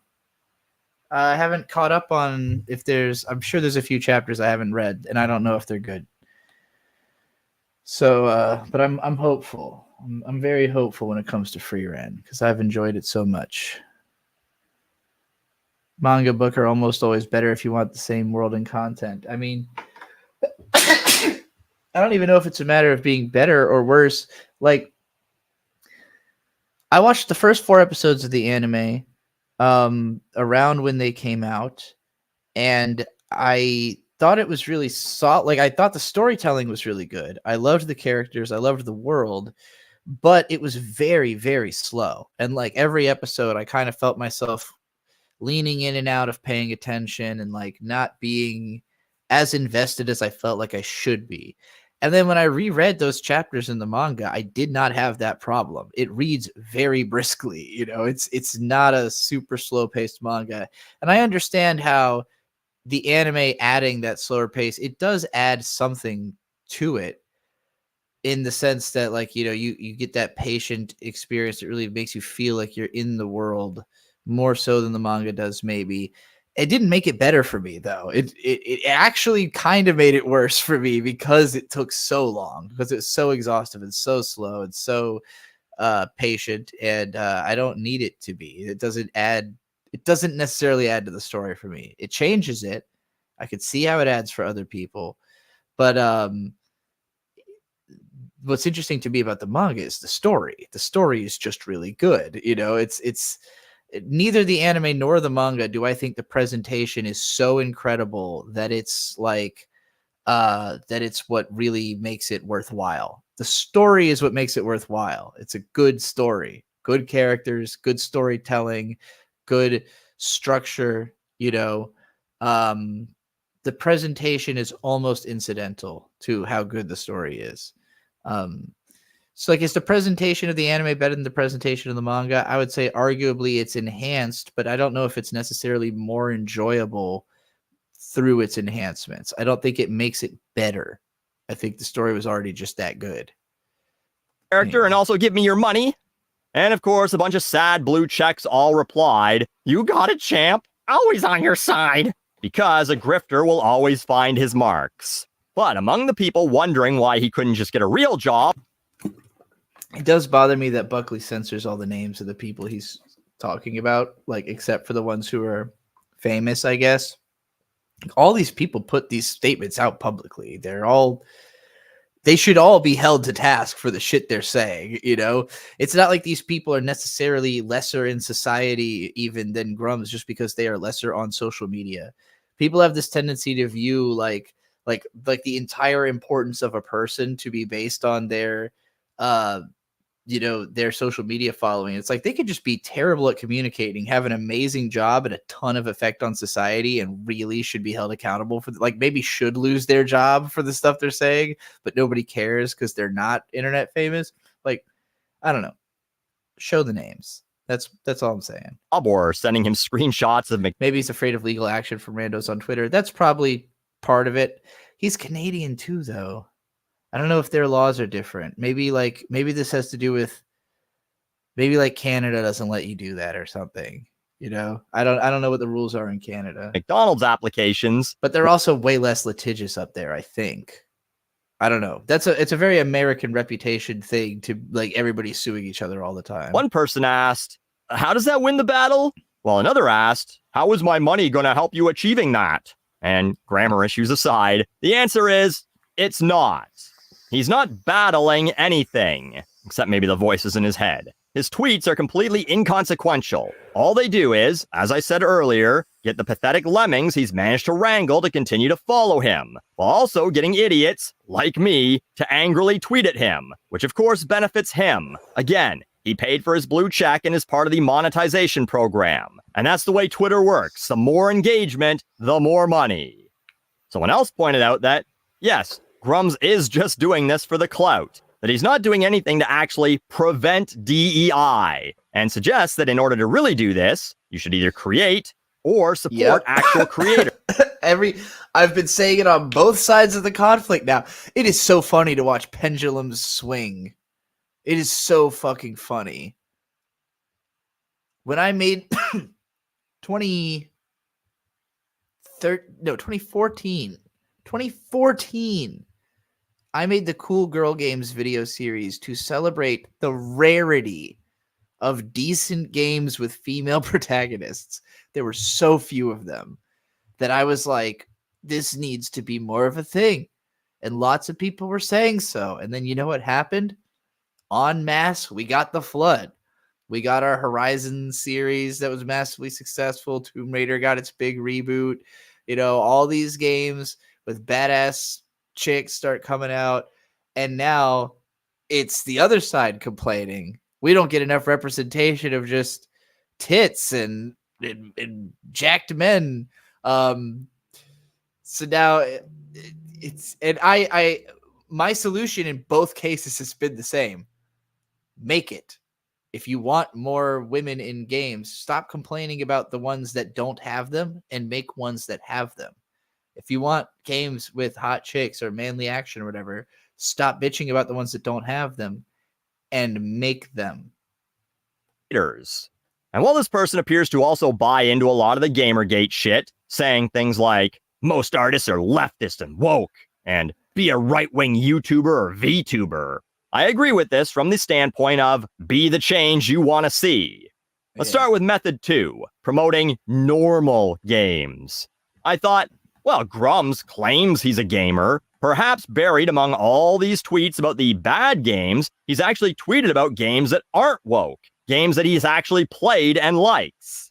So I did a few searches. Has he ever told his audience about Lies of P, the Souls-like loose retelling of Pinocchio that was pretty well received? No, of course not.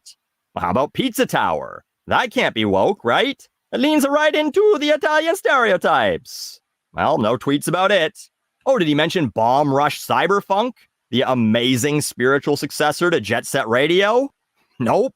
Atomic Heart, the alternative history survival horror game where a vending... This is low-key just turned into a great video game recommendations video. I'm like, damn, I bet I probably should play all these machine games. Keeps trying to fuck you. Weird. No mentions of it either. Well, maybe Dave the Diver or Dredge, 2 pixel art fishing-based indie games. Fish aren't woke yet, I don't think. Well, he's never mentioned them either. Why? Because there's no benefit to him to do that. No, it's more beneficial to him to tweet claims that Sweet Baby's extorting a Chinese developer. Which, if that was true, or even possible, extortion is a crime. Perhaps he could use this money towards some legal defense for this poor Chinese video game company he feels he needs to save from the bullies at Sweet Baby and IGN. Of course, that would never happen. That's his money. Meanwhile, for free, I just did more to promote quote-unquote non-woke games than Grums ever has. Oh, but he is creating a game, announced 6 years ago, M8er, likely pronounced Ember, a spiritual successor to Firefall, Fire, Ember, get it? Anyway, it's had not 1, not 2, but 3 crowdfunding rounds, with apparently a Kickstarter plan for when the game is closer to finished, plus links on the website where you can sign up to give him money monthly or buy skins for a game that doesn't exist yet. And there hasn't been a tweet about it in nearly a year on the game's account. Oh, and a look through that Twitter shows why he might be so passionate about anime robot girls. His game promised to have a bunch of different mighty waifus. A waifu, for those of you who don't know, is what anime dorks call the cartoon girls they pretend are their wives because they'll never be married in real life because they spend all their day beating off the drawings of cat girls with huge tits. Game should be called Masturbator. So, has he taken tens, maybe hundreds of thousands of dollars for a game that will never actually come out? Time will tell on that one. Maybe it will come out. But the answer as of this very moment is yes. Yes, he has. What's funny is, I don't think I would have made him a scumbag of the internet if he just said, hey, do you find my bullshit entertaining? Feel free to give me a few bucks. That's honest. But as someone who spent decades of his life volunteering, I'll always be particularly angry at people who claim to need money for some cause, especially when they don't deliver on that cause. iDubbbz and his wife fucking up a charity boxing event to the tune of $250,000. People who try and tell you that in order to get into heaven, you need to give money. Apparently God can't hear your prayers if you're broke. And goofballs with main character syndrome who tell you that they can't fight for your right to make women in video games more jack-worthy if you don't open your wallets. So, thanks to today's Grumbag of the Internet, Scums. Oh, sorry, let's take that again. So, thanks to today's Scumbag of the Internet, Grums, the grifting game dev, for showing us that no matter what we do in life, we'll always be better than he is. Amazing. Russia is running out of people? That sounds plausible. I wouldn't want to live there, so probably makes sense. Oh, hey, it's me. Trixie talks about why people don't want to have media literacy. That sounds like an interesting clip. Let's see what I say here. Why is it so hard for people to interpret authorial intent through text? Because they don't want to. They don't want to think that they are supposed to think harder about it. And if they do think harder about it, they want to stop themselves before they go too far. Like convince themselves there's a reason not to go farther. They'll take up more of their life to think about it more. People are so defensive. I keep thinking of the stupid curtains are blue thing because there was this meme on the internet for a while where it was like, you know, your English teacher told you that the curtains symbolize depression and that's why they're blue. And then the author's like, no, the curtains are just fucking blue. And my take on that is even if an author did say that, which is a straw man, there's no author they're talking about. So it's, of course, there's always a reason. Like, why would you specify the color of the curtains if it didn't matter what color they were? As a good writer, you would either just say the curtains were drawn or let the audience pick a curtain color. It doesn't fucking matter. If you're specifying color of the curtains, it's because you want to set a tone. And if you're not doing that, you're a bad writer. Again, why would you mention it if it didn't matter? So it's like audiences defending their own stupidity on a level of like defending not noticing symbolism by saying like, well, if you didn't signal to me that I should be looking for it, why would I assume there'd be symbolism in your art, which is all symbolism and all metaphors exclusively and always means as much as you can pry into it, even if the author didn't realize it. Why would you think the author recognizes everything that they're trying to do in their symbolic, metaphorical, inspiration-driven, instinct-created piece of nonsense? You know, that's just fucking asinine. Whose curtains are fucking blue anyway? I've had blue shower curtains. And the reason is, I think, this is a place where water happens. So blue is an appropriate color here. Actually, there's blue curtains in my house as well. I live at Virginia Beach. Everything is beach themed here. So there's tons of people have blue curtains because we live by the ocean and everybody does everything symbolically all the time.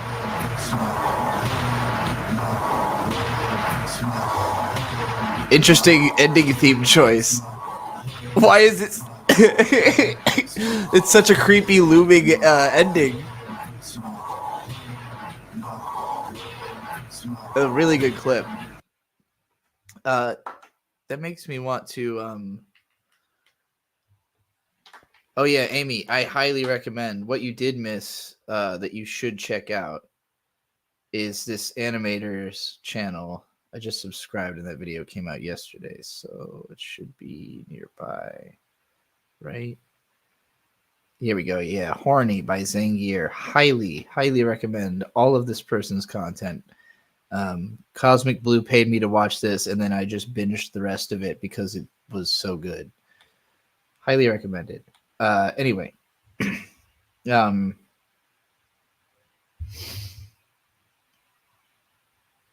I was just about to click on something else or talk about. Oh yes, that video reminded me of the actual title of this stream, being competitive complaining. I was thinking earlier that a type of person that I find really difficult to deal with is people who don't complain. Like people who just, and this includes myself. Like I complain a lot on the internet. I'm not very good at complaining in real life because my complaints tend to be long-winded and exhaustive, and I end up explaining my whole fucking life story in the process of trying to make a complaint. But it's something I've had to learn. Like complaining can go wrong. The second worst type of person, the second hardest to deal with after people who don't complain, is people who complain bad. People who just aren't good at complaining. To speak is to complain. To open your mouth at all is to complain. What reason is there to say anything if nothing's wrong? You know, like if everything's just going fine, why do you need to talk? But you talk because you're trying to reason through things with people, or you're trying to make something happen. You're trying to create circumstance, you know? Ellen says, I'll complain if people start talking about Monogatari near me. Indeed.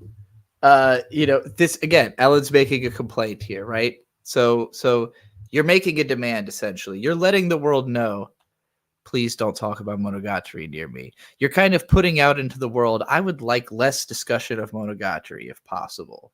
That's like a banner you're waving around. And the reason I'm reading it is I agree. I almost regret ever having enjoyed Monogatari because I don't want to ever have to talk about it. You know, like I've thought about catching up with the show a bunch of times because people have asked me my opinions. But then I think, like, what will that help me to do other than have conversations with Monogatari fans? Is that my people? I don't know. I don't think that's really my people as Monogatari fans. Not saying I don't like Monogatari fans at all. Like that if you like Monogatari, it's a problem. I like Monogatari. But the fan base is not my crowd overall. Wait, you mean you don't want to watch 10 seasons of Monogatari? Yeah, I mean, I never got nearly as invested in the story and characters as other people seemed to. For me, it was always kind of like a 9 out of 10 at best, you know, a 6 out of 10 at worst. So, you know, the prospect of like watching twice as much as I already have is like, I don't know, what could possibly be in there? You know, what could be in there that's going to hit me so hard that I'm going to feel like that was all justified, especially when I could barely remember what happened in the shit I already saw. So I'd have to rewatch all that too. I'm fine. You know, there's some things you see that like a lot of people are talking about it. So you think, oh, I want to get involved. I want to be a part of the conversation. But then I've learned to look at who is talking about it. Do I want to communicate with Demon Slayer fans? No. Like the reason I never even made a video complaining about Demon Slayer is like, I don't know. It's not in my realm. I'm too old. I'm just too fucking old for Demon Slayer. I'm not saying nobody my age can or does like Demon Slayer. Plenty of them probably do, and they probably have good reasons. I'm too old for Demon Slayer, personally. There's a time in my life it could have been for me. I'm way past it. You know, like it's not my scene. And the people who are into it are mostly very young. And like they're not people I want to talk to or communicate with. Like the amount of shit I'd have to explain to a Demon Slayer fan for them to understand what I like about anime, it's not worth it. It'd be a fucking day for 100 days, you know, trying to get them caught up to the rest of you. Like trying to get a Demon Slayer to understand me on a level that everyone watching right now already does, it would take the whole career up to this point again, you know? Like, I'm not trying to draw those people in. Demon Slayer brought more people into anime than ever before, and most of them will never care about anything other than Demon Slayer. I'll be here when they get deeper. You know, I'll be here when they find out about old anime like Naruto and One Piece and Bleach. Back when they find about them old days of the big three that those millennials are always talking about.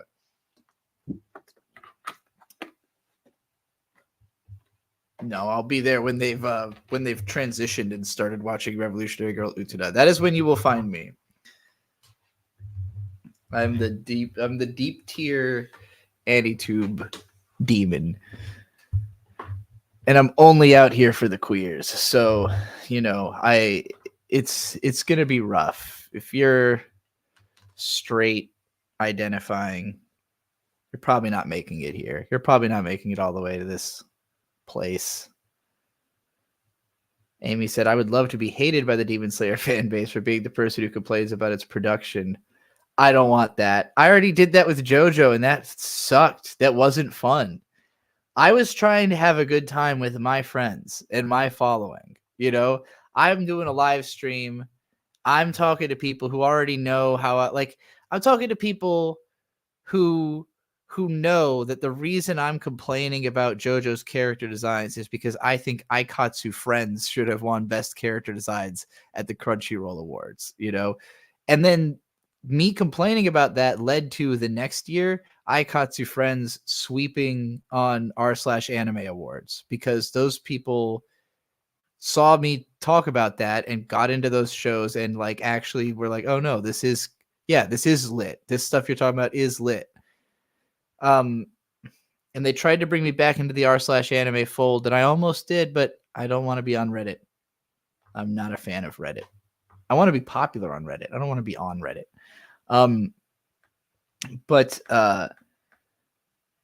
Yeah, like my video where I called the JoJo designs Garbaggio for a couple minutes, which was like an obvious joke to anybody who knew who I was, caught in with the JoJo fans on Twitter, and I had to spend like 2 days fucking people telling me how I like need to die because like I'm the worst human alive because I said that it was Garbaggio, you know.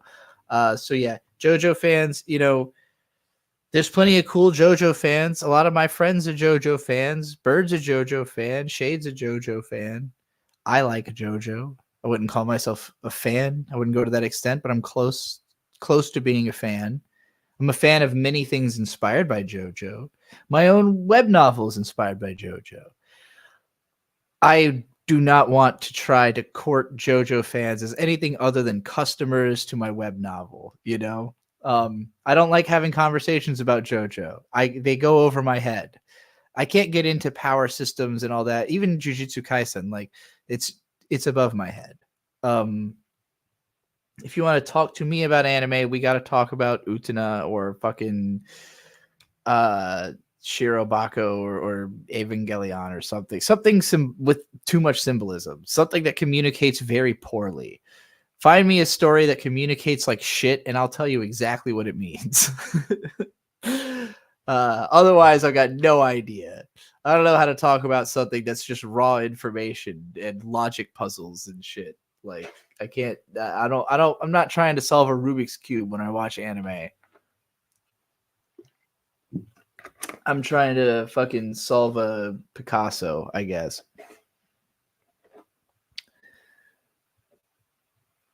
Liking JoJo became a meme, which is kind of an inauthentic engagement with the series and more engaging with the culture around it. That's also true.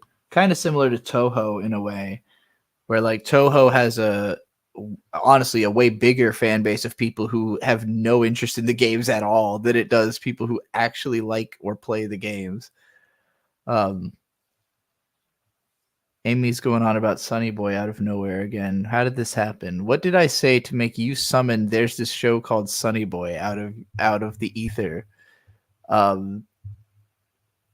you trying to say they have like a terrible fan base or something?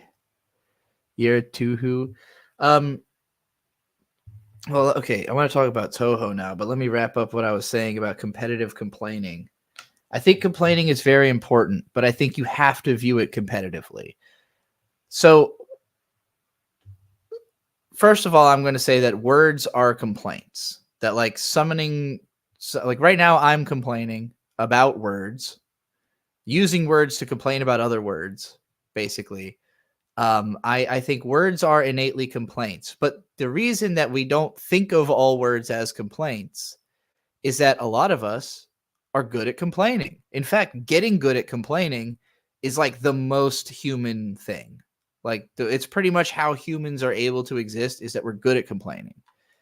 If a cow is hungry, it goes moo, and that moo sounds exactly like the moo that means like I'm stressed out. Like they got to decode these fucking moos, figure out they don't have like a huge vocal range. They haven't invented a system of words yet.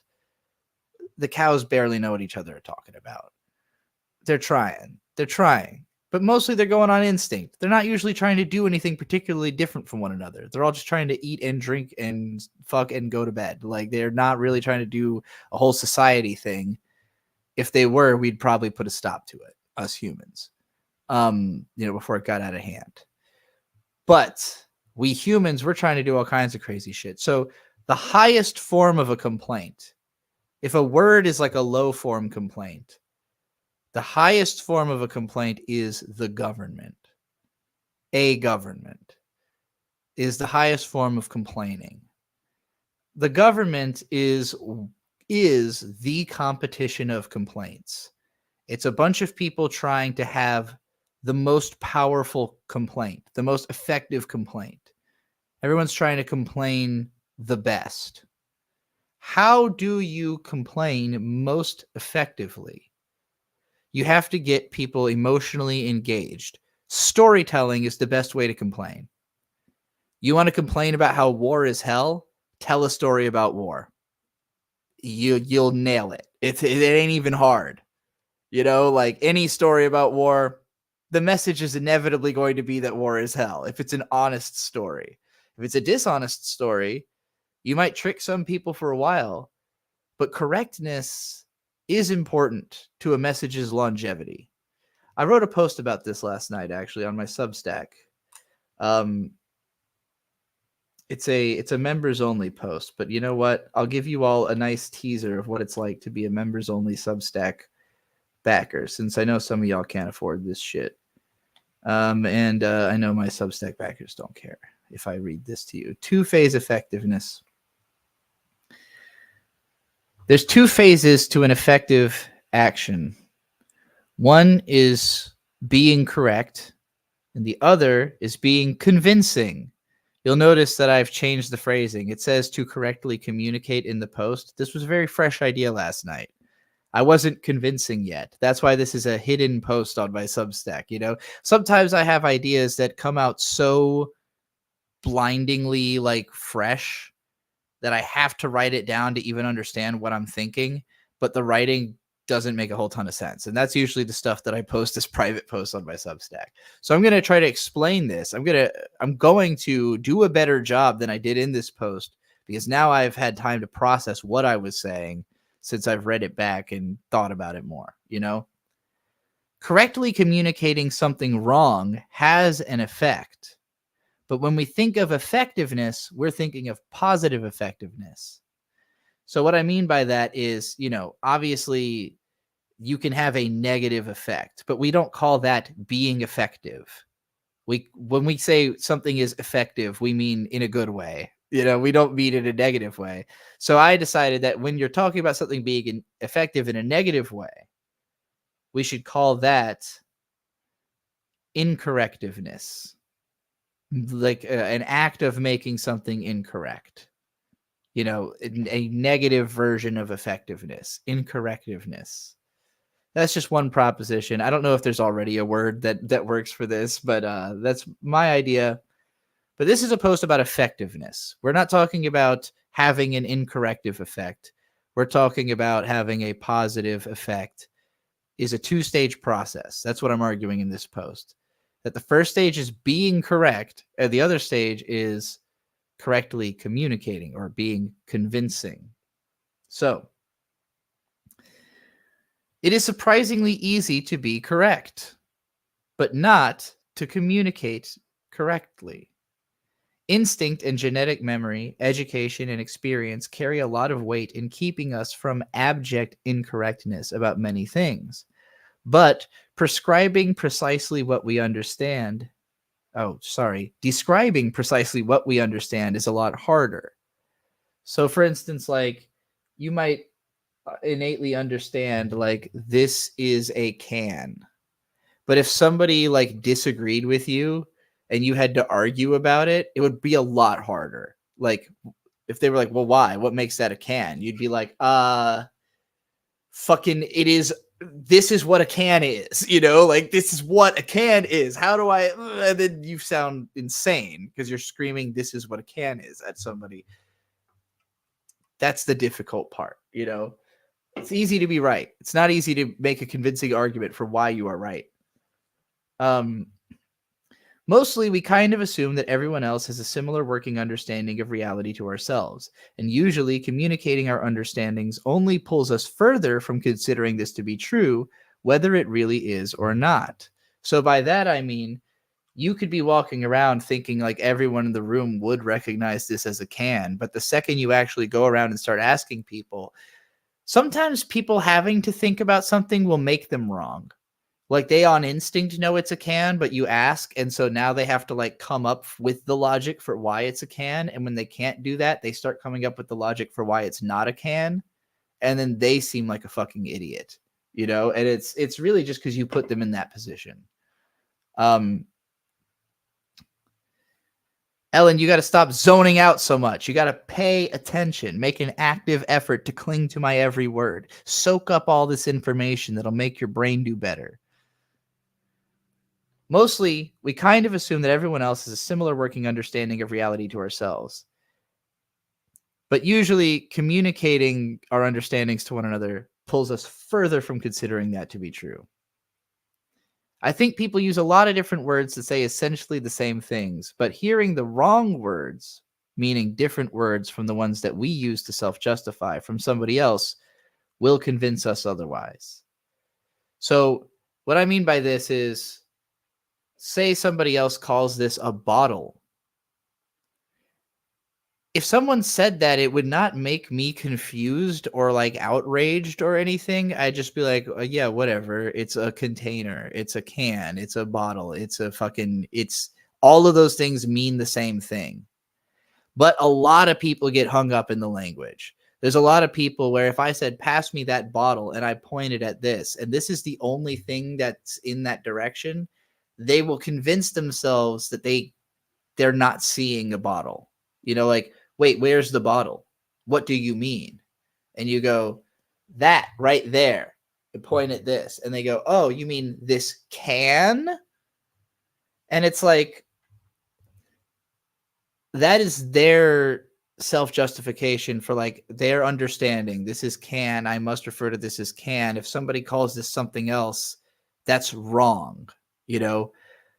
But you wouldn't have thought, like, if that person had just said, pass me that over there, never specified can, bottle, anything, you'd grab it for them. So it's just as much that thing over there as it is bottle, or as it is can to you, but it's not bottle. It can't be bottle, but it can be that thing over there, or can, you know? I see no reason it can't just be fucking all of them. Who gives a shit? It's got a different word every country you go to. It's got a different word in every fucking language. And some of those languages, the parameters of what is or isn't a can is different. None of it fucking matters. The point is that you communicate what you are trying to grab. If somebody looks over when you say, grab me that bottle, and the only thing over there is a can, and they go, what bottle? That person's the idiot. Just letting you know that. Okay. It's also a lot easier to detect when someone is good at communicating than it is to figure out how correct they are. No one agrees what is correct, but certain ideas sort of float to the surface. You can spend a lot of money trying to convince people that something incorrect is actually true, and you can make them believe it for a while, but reality tends to strain on fantasy as it continues to unfold. Enough evidence to the contrary will make people feel stupid and change their minds, especially if that evidence is presented by another person that communicates correctly, but while being just that much more correct than the person who gave them the old information. So what I mean by this, if I tell you, like, this is actually a bottle, and I make a really compelling argument and you believe me, and then somebody else comes along and they make a really compelling argument that no, actually it's a can. If that person is, if we're both equally good at communicating, the can person is going to win because more people call this a can than a bottle. And like, so that is that's closer to being correct, you know, and the only way we have, which is consensus. When we say correct, we mean more people agree, you know? So how are you not going to read philosophy and do all this shit? Because philosophy, you don't have to fucking read it. You could just figure it out. You could just think, and then now you understand how things work. You don't have to read some other pretentious asshole's version of this. Just fucking think about stuff. Philosophy is not hard and it's not interesting, except for in practical application. And that's what I'm trying to work towards here. How do you practically use this? Because you have to be looking out for the fact that people can sound correct and not be correct. That's what this is about. This is about your ability to identify sounding correct versus being correct. And typically, the only way you can really verify this is over time. You watch someone sound correct and then turn out to be correct over and over again, and you start going, that's who I should be listening to. Oh, they proved themselves right over and over again. That's why I stress so much about the cultural impacts I've had, because I want people to understand, like, people used to do reviews. They started doing analysis. I made that a thing. I was proven right. My thing won out. K-On! Was seen as not a good anime. I justified it being a good anime. Then it became popular to call it a good anime, like in the US. I did that. And I want people to know that because it's the proof. It's the proof in the pudding that I wasn't just convincing, I was also correct. And that can't be revealed until later. And so that's why I'm going to get into this Kendrick and Drake beef, where I've been convinced by Kendrick from the start. I always thought he was right about most of what he was saying. There's been times where I wasn't as convinced.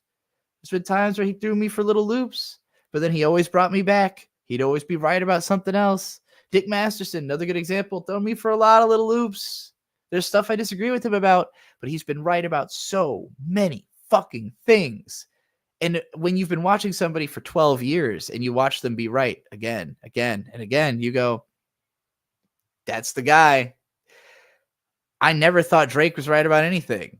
I thought he sucked and was a fuckboy. There were a couple of times I thought he touched on some correctness, like when he made a really good use of a Lauryn Hill sample, but like that's the best he did. Rely on someone else's thing, So, but he was convincing to lots of people. He's just incorrect. And that reveals itself eventually, where the convincingness, you could be convincing forever, but if you're not also correct, eventually the convincingness, people just see through you as you're just a liar, Anyway, reading more of this post, thinking of the Kendrick versus Drake beef, both of these guys were great at convincing people that they are correct. Kendrick just paid a lot more attention to what the public actually considers to be correct en masse and kept himself in the lane of correct and capable of communicating it, while painting Drake not only as incorrect, but also as someone who abused the ability to communicate correctly in order to spread something like misinformation to the culture about what is right. If you ever, like me, listened to Drake music and thought it was fuckboy FUBU, Kendrick's the one who put a hand on your shoulder and let you know you were right all along. If you always listened to Drake and you thought this will teach people how to be worse, like this is embracing things you shouldn't embrace. This is music that allows you to stay in the lane of being a fuckboy. That's what Drake's music is about. Just being proud of yourself for being a fuckboy. And enough fuckboys were proud of themselves and nobody was willing to call them out. Or those who were, it was kind of a war. It's like you got the fuckboys on one side and the real people on the other side, at having this with Kendrick as one god and Drake as the other god, the chosen leaders of these sides, each saying, no, our side is correct. And then eventually Kendrick was finally able to say, actually, your guy's a pedophile. And so now, how do you listen to that guy anymore? Like, how can you ever think that Drake's correct about anything? He's fundamentally wrong as a person. His morals are abjectly apart from that of common society. Like maybe that could be true of Kendrick, but not in any obvious way that everyone's going to stop listening to him forever because of it. So anyway, being correct and being convincing over enough time are both important. History will exonerate you for being correct. It will level you for being a liar. People would rather believe that everyone who is good at communicating is also correct, when oftentimes they're just using that advantage to survive a little better than they might without it. In the event that two people are actually both right, and also doing the right thing, there should be no friction. This is the rising tide that Glitch Studio is talking about in their new video about doing the merchandising for Lackadaisy. Both of these independent animation projects with unparalleled success in their fields, teaming up to boost themselves to new heights. I don't know on the insider level how right these companies really are compared to their competition in the traditional animation industry around the world, but at least they both feel right so far, and they both communicate wonderfully. And by that, I mean, this is why they're so successful, is they're able to communicate very well. They're shows that are reaching their audience. They're reaching them to the furthest extent that that audience wants to be reached. They're giving them exactly what they want. And what they want seems to be correct.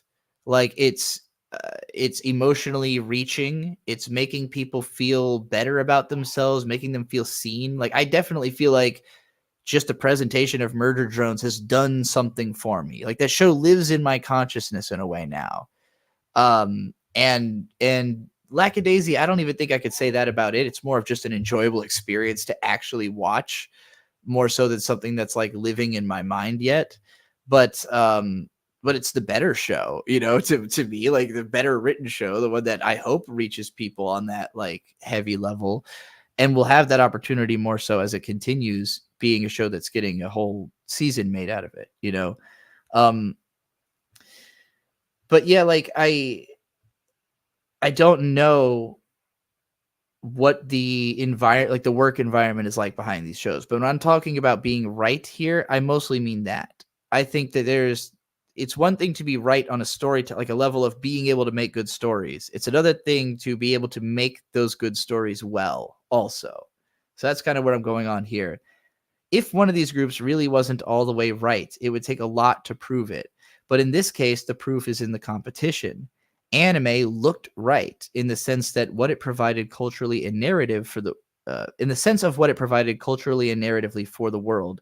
But the mechanics of its creation feel wrong, more and more so by the year, so that if another studio can do things less wrong without compromising the best things about anime too much, there is potential to cannibalize and to correct that industry to the corrective practices of the righteous indies. I'm making a lot of assumptions, obviously. I don't know these companies. I'm just doing a thought experiment here. So what I'm talking about, if it's not clear, anime studios are like killing their animators for pennies. You know, like you think about the whole Jujutsu Kaisen season 2 situation where it's like these animators are basically working for clout, you know, and burning themselves out for the chance at getting to do animation as a job, but getting paid very little to do it, you know, and basically struggling to make something that everybody loves and that is making a ton of money for people higher up in the food chain. And the idea that you could be the one responsible for why the thing is good and see none of the benefit to that is ludicrous. And we all hate it. And it's made anime incredibly difficult to support. It's why I keep trying to move further away from anime as my main focus, because I don't want you to go spend money on Jujutsu Kaisen if they're going to keep making those decisions. And there has been a lot of backing. This is why like people like Sakuga Blog and Sakuga Boru, like they praise and specifically focus so much on like Kyoto Animation or Early Science Saru or like studios that everyone knows are doing well, that are like actually taking care of their people, that are actually doing something good. God, thinking every time I mention how good Kyoto Animation is, and think about what happened to them, I'm also traumatized. But you know, it's so rare that anything is actually run well and good. And I don't know if that's the case for these indie companies, but I like what I'm seeing. If it's great to work at Glitch and it's great to work on Lackadaisy and these shows are great and they're run entirely by themselves, I'm endlessly happy to see it. And I want to back that, you know, because that to me is being both right and convincing. And or Donkey supporting Animal well, you know, like he was convincing because he's a great marketer, you know, a great YouTuber, but he was also correct because the game is amazing. That's what that's the type of thing you have to be able to recognize in people and who I think needs support. I don't even think I'm correct enough. I'm like halfway. I'm correct enough of the times to be worth supporting. I'm not correct enough of the times for people to hand me massive sums of money to fuck around with. You know, I could figure out what to do with 50 grand. I could not figure out what to do with $50 million. I'm just going to, I don't expect myself to ever be in control of $50 million in my life. Unless when I'm much older, I somehow learn everything about finances. But for the time being, I can't handle the responsibility of that much money. So I would rather give my money to people who I want to have that responsibility. I would rather buy those goddamn Lackadaisy plushies because I trust those people with my money to make my life better through their product more than I trust myself to make my life better with my money. If that makes sense.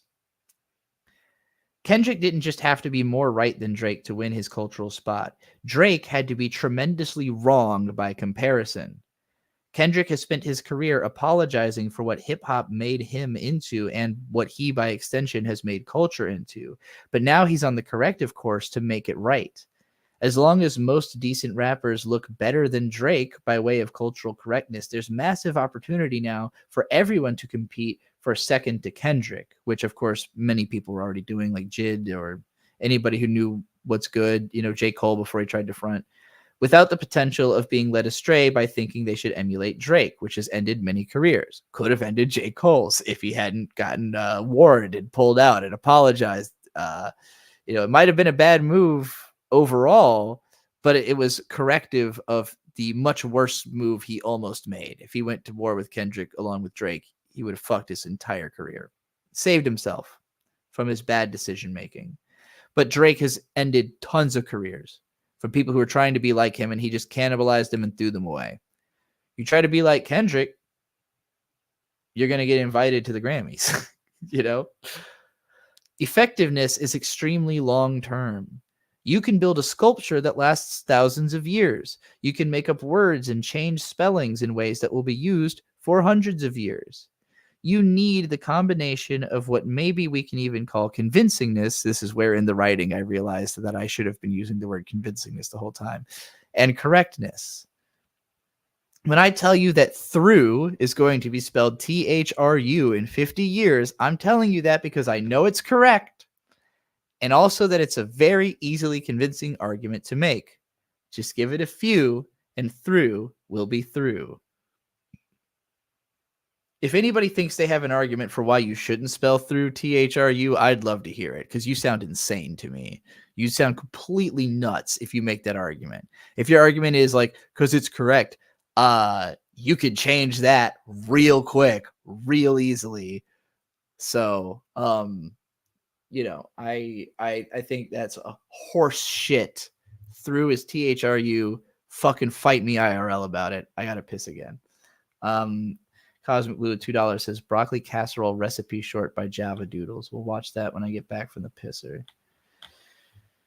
In the meantime, I'll play something else. I got real heated. I don't know why that. I guess because I felt like I had to be convincing and correct, and so I had to be really intense. That was competitive complaining. And that's what the government is. It's just a bunch of people doing that to one another all day. And this was the important part I wanted to mention. The reason why the lowest rung on the totem pole is people who don't complain at all is because people who complain poorly still have more of a voice than you. And chances are, if you really tried, you could do better. You could do. There are people who are just the absolute worst and are never going to get any better, who are complaining all day. And they're jamming up the government's phone lines. The reason that everybody thinks their constituency is full of idiots because they're just getting calls from the dumbest motherfuckers with the worst ideas all day.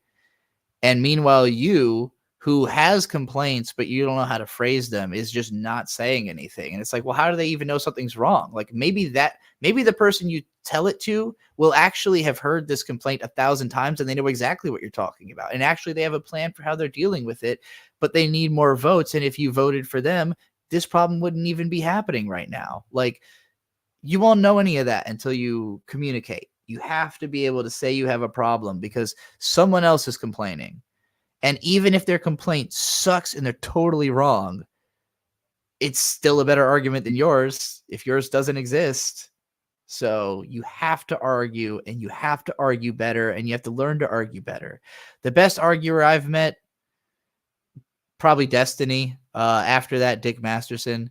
And Dick Masterson has the shirt that says, stop complaining or complain funnier. Because comedy is what reaches the most people the most easily. And it's the hardest to argue against. It's really hard to argue against something that's correct and funny. Like if somebody can make a good point and, you know, certified lover boy, certified pedophile, wop, wop, wop, wop, wop, dot, fuck him up, you know, like the way Kendrick called Drake a pedophile is the funniest way anyone's ever been called a pedophile, but it's also true. So like that combination of, I guess what I'm trying to say is comedy is the most convincing argument because people won't laugh if they don't think something's true. Even if they know it's true, if they think they're not supposed to think it's true, they won't laugh. But if people know something is true and they really feel it and you can reveal that truth in a funny way, it's over. Nobody will take that from them.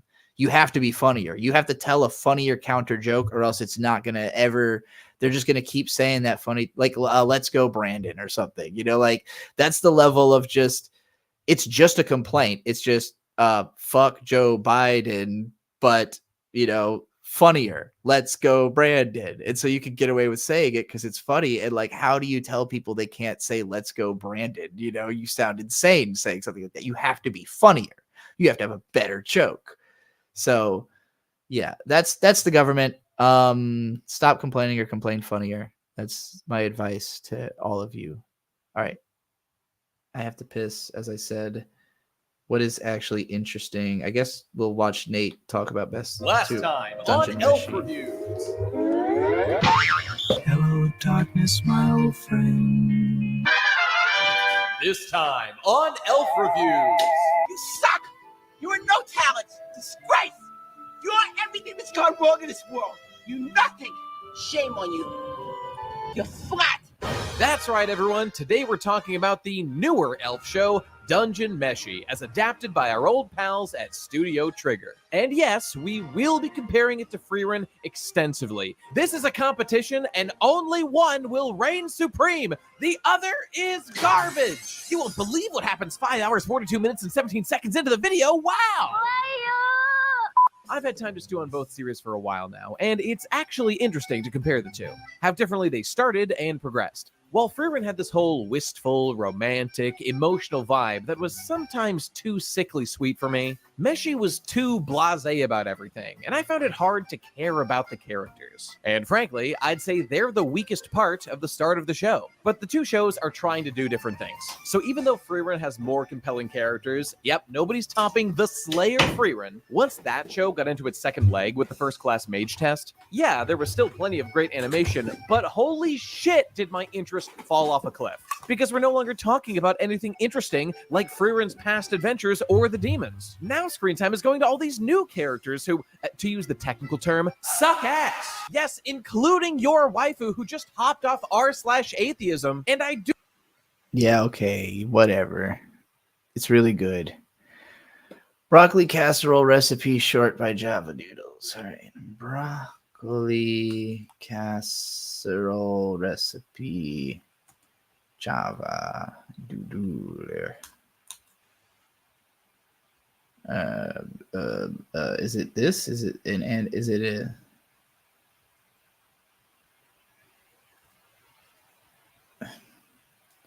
Which one is Java Doodles? Is this a Java Doodle? Okay, here we go. Okay, it's a short. Ooh, Caroline, oh, keep my name out of your thin mouth. What did Caroline do? She stole my property. Casserole recipe 8 years ago. 8 years ago? She claimed it was hers. She hung up. I'm not talking about it. My big friend Carolyn. No. She a crazy lady. She's a rotten recipe stealing bitch. Damn, Helen.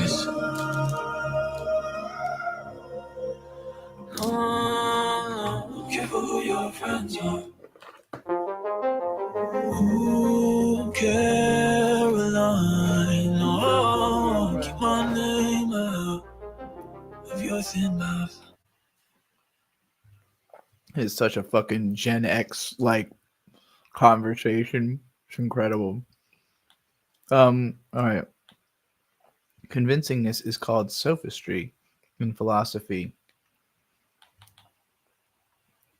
Yeah, but you see, sophistry is something that people like this guy, like professor looking dudes with big heads and gray beards.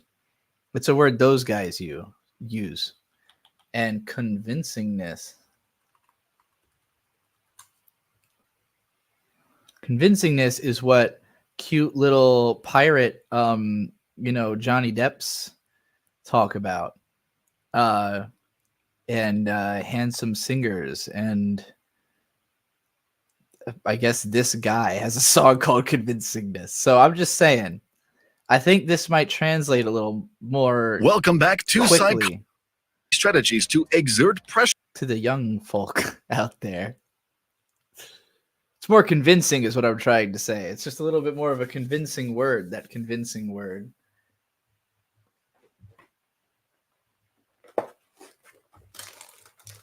I think the worst thing that has happened to philosophy is people reading philosophy.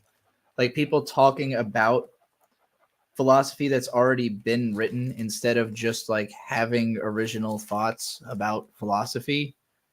Like, because you just limit the conversation for anybody who doesn't want to read philosophy.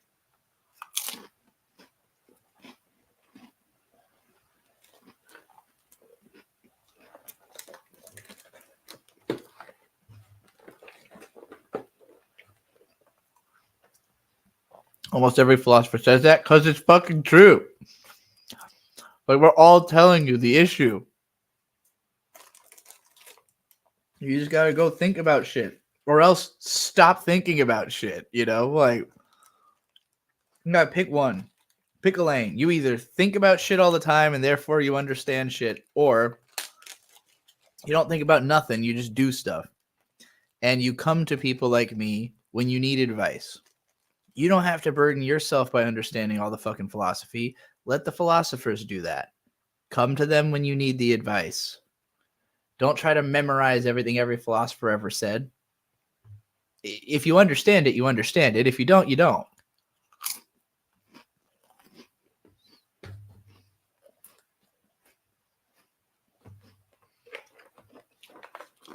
Also, I hate when we talk about philosophers in the past tense. Like, none of them knew it as much as we know now. Like, inherently, anybody doing philosophy now would just probably have a better grasp of what's going on than somebody did fucking thousands of years ago. Or even hundreds, or even decades ago.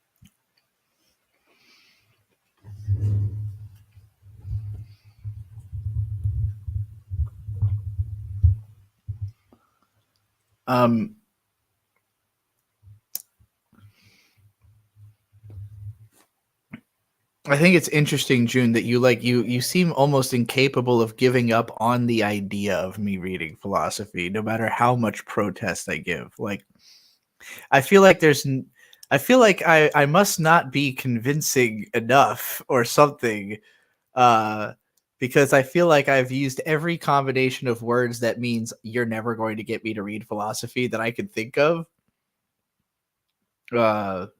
What would make you give up? What would make you think there's no way I'm getting Trixie to read philosophy? Obviously, without paying for it. You can't just pay me to read it.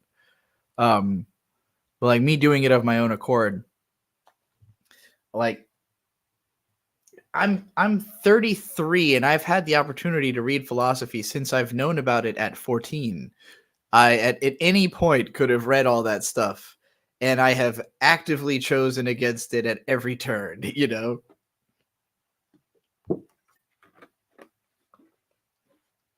did give up? Okay, well, fair enough. You want it to be in my mind. I mean, it won't be. I'm pretty good at blocking stuff out that I don't want to think about. I'm pretty good at blocking stuff out that I do want to think about. Do a live stream of watching Fish Tank. Well, I guess we could watch Fish Tank. It must be, it must be happening, right?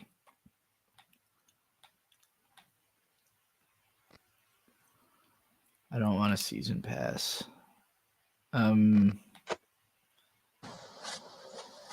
They're sitting around. Boring. Boring. Boring. Boring. It doesn't seem like anything is happening whatsoever.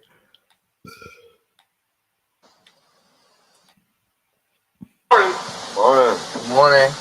Oh, they're just Sheriff waking man up. over here talking shit. Yeah. A little bit. Yeah. Well, He's using farming after the news. yeah. What kind of news? I think he got from Wikipedia. Confidential shit, but Huh. I feel like we shouldn't really know that. Who's out here saying shit like Helsing's a pedophile? Yeah. That's bullshit. I know something about. Yeah, I don't know. I'm not caught up on the story, so I don't really know what the fuck they're talking about. I don't know who Helsing is. I haven't watched all these recaps yet, and this season has not seemed as interesting as the first two from what I've seen. Like, I don't know, it feels different when they're signing up for it fully knowing what they're getting themselves into on both ends. Like, I don't know. Feels a little bit like a shark jump moment. I understand wanting to milk the people you've already got. And that it's probably difficult to find more people to like torture, but I also don't feel like I needed another season of Fish Tank so soon. I don't need it to be on like all the time. It's crazy to me that they're doing another season so soon. But I guess they just got to keep the lights on.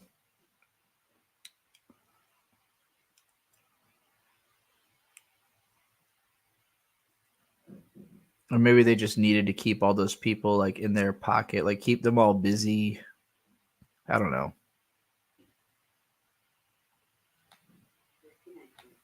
Weekly Shonen Jump by 1986 had only been growing bigger and bigger. Each subsequent year added huge manga after huge manga to its roster. We first got Fist of the North Star, then Dragon Ball, City Hunter, and now, at the very beginning of the year, we would get yet another piece of Jump's golden age. So let's not wait any longer and dive straight into Shonen Jump in the year 1986. Saint Seiya, or Knights of the Zodiac, would begin the year with a bang, being what Masumi Kurumada is mostly known for, lasting a respectable 249 chapters and 28 volumes. Up until now, Kurumada had already proven himself as a strong and influential mangaka, being a huge source of inspiration on the manga of Shonen Jump with Ring ni Kakedo, and he would go on to do so yet again with Saint Seiya.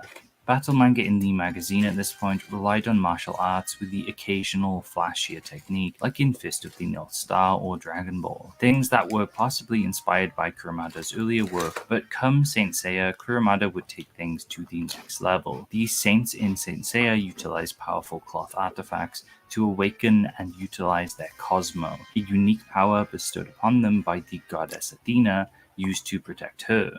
One such saint is the titular Saint Seiya, who possesses the Pegasus cloth. I would say that storytelling isn't Kurumada's strong suit, with the plot of Saint Seiya mostly being pretty simple setups to start fights between the saints. The story would go through multiple large arcs, seeing Seiya, Hyoga, Shun, and Shiryu battling their peers, the Dark Saints, the Silver Saints, Gold Saints, and even Poseidon and Hades throughout its run. But Oraluna's here.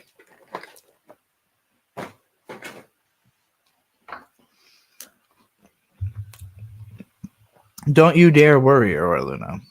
We all know.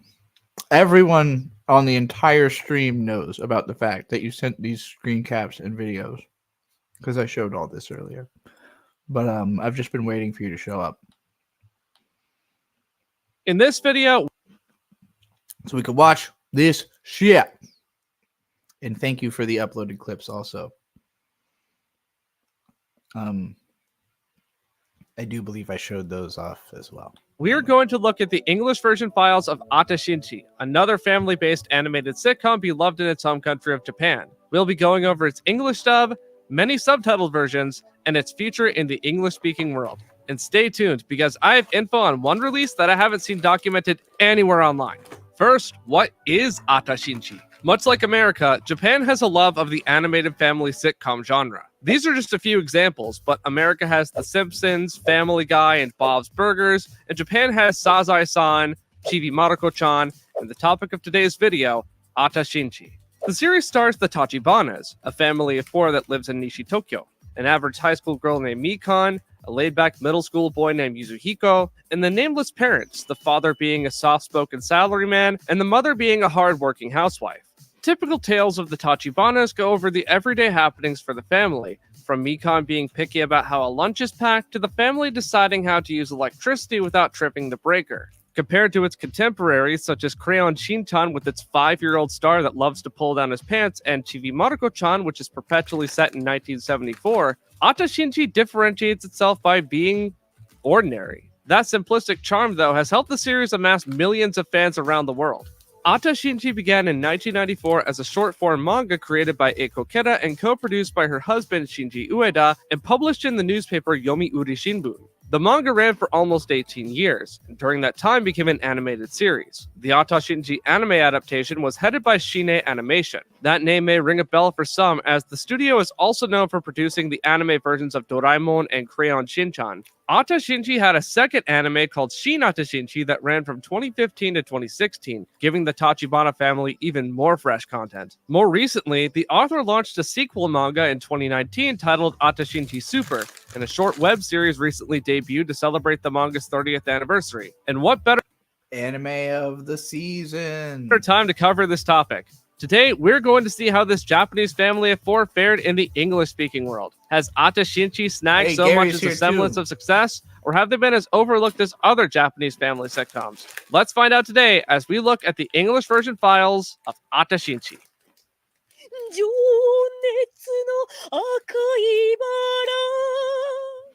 The first documented English version of Atashinchi came out on either November 7th, 2007 or January 11th, 2008. Whatever the date may be, Malaysian distribution company PMP Entertainment released a VCD set of Atashinchi that had not only... Okay, I'm not going to spoil literally every... 1445. I don't think I've seen this video. I do subscribe to Jacob Geller, and I've seen some of his stuff, but how old is this? 1 year ago? Yeah, I don't remember watching this. All the time. Aragorn could kill dozens, and obviously I wasn't as strong or good as Aragorn, but maybe I could still take on 3 or 4 conscious times that happened anyway. And often those would be the books I thought about the most. I've talked before about my love of the Animorphs series. Every time I went to the library, I would check out about 8 of them, never in order, just whatever they had. And by doing this repeatedly over a period of several years, I think I read almost all of them, except Megamorphs 2 and the Time of Dinosaurs. One of the reasons I was so infatuated with them was that they were violent and often scary, and the characters had to make really hard decisions. But as a kid, I never really thought about what the books were doing with this darkness. I just kind of liked their vibe. I was a kid.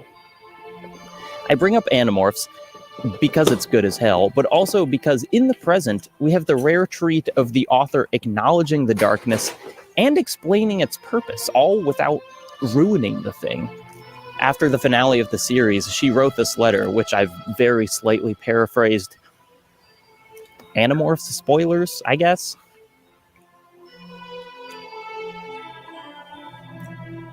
Quite a number of people seem to be annoyed by the final chapter in the Animorphs story. There are a lot of... Isn't it like a team or something? I remember Tom explaining in the Animorphs lecture that it's like 4 authors who alternate between books or something. Kind of like Warrior Cats. Maybe I'm wrong. Maybe it was one author who alternates the character for each book. Is that what I'm thinking of? Maybe I'm blending these two things in my head. I know Warrior Cats is like authors, a different author each book. Maybe with this, it's just a different character each book. Anyway. That complains that I let Rachel die, that I let Visser 3/1 live, that Cassie and Jake broke up, that Tobias seems to have been reduced to unexpressed grief, that there was no grand final fight to end all fights, that there was no happy celebration, and everyone is mad about the cliffhanger ending. So, I thought I'd respond. Animorphs was always a war story. Wars don't end happily, not ever. Some people who I'm guessing that the reason you sent this, Gary, is because I was talking about on last night's stream how Phil Lamar's defense of Gendy Tartakovsky's ending of Samurai Jack was a bad defense because it wasn't convincing. He just kind of admonished the audience for not, letting the artist have his vision, and I think that's goofy. He should have convinced us why it was a good ending, which is what this author is doing, is convincing, trying at least to convince the audience, here's why the ending is what it is. who are brave and fearless in war are unable to handle peace. Always, people die in wars, and always, people are left shattered by the loss of loved ones. Here's what doesn't happen in war. There are no wondrous climactic battles that leave the good guys standing tall and the bad guys lying in the dirt. Life isn't a World Wrestling Federation SmackDown. Even the people who win a war, who survive and come out the other side with the conviction that they have done something brave and necessary, don't do a lot of celebrating. There's very little chanting of, "We're number one," among people who've personally experienced war. I'm just a writer, and my goal was always to entertain. But I've never let Animorphs turn into just another painless video game version of war, and I wasn't going to do it at the end. And to tell you the truth, I'm a little shocked that so many readers seem to believe that I'd wrap it all up with a lot of high-fiving and backslapping.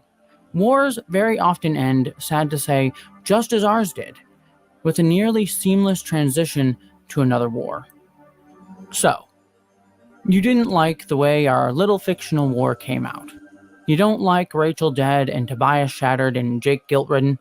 You don't like that one war simply led to another. Fine. Pretty soon, you'll all be of voting age and of draft age. So when someone proposes a war, remember that even the most necessary wars, even the rare wars where the lines of good and evil are clean and clear, end with a lot of people dead, a lot of people crippled, and a lot of orphans, widows, and grieving parents. If you're mad at me because that's what you have to take away from Animorphs, too bad. I couldn't have written it any other way and remained true to the respect I have always felt for Animorphs readers.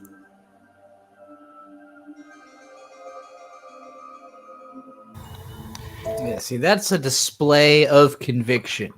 That's like, this is what the story is about. I trust that you will all understand why this was a good idea eventually.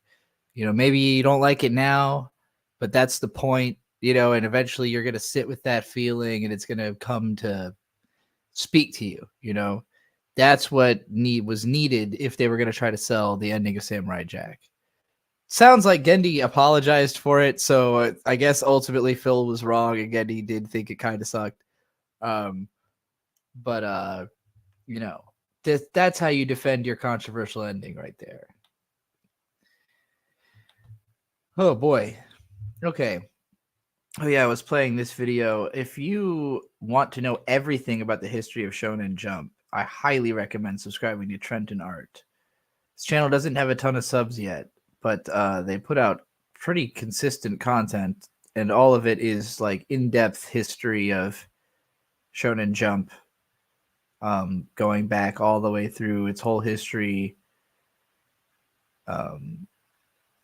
This one's really good as a starting point.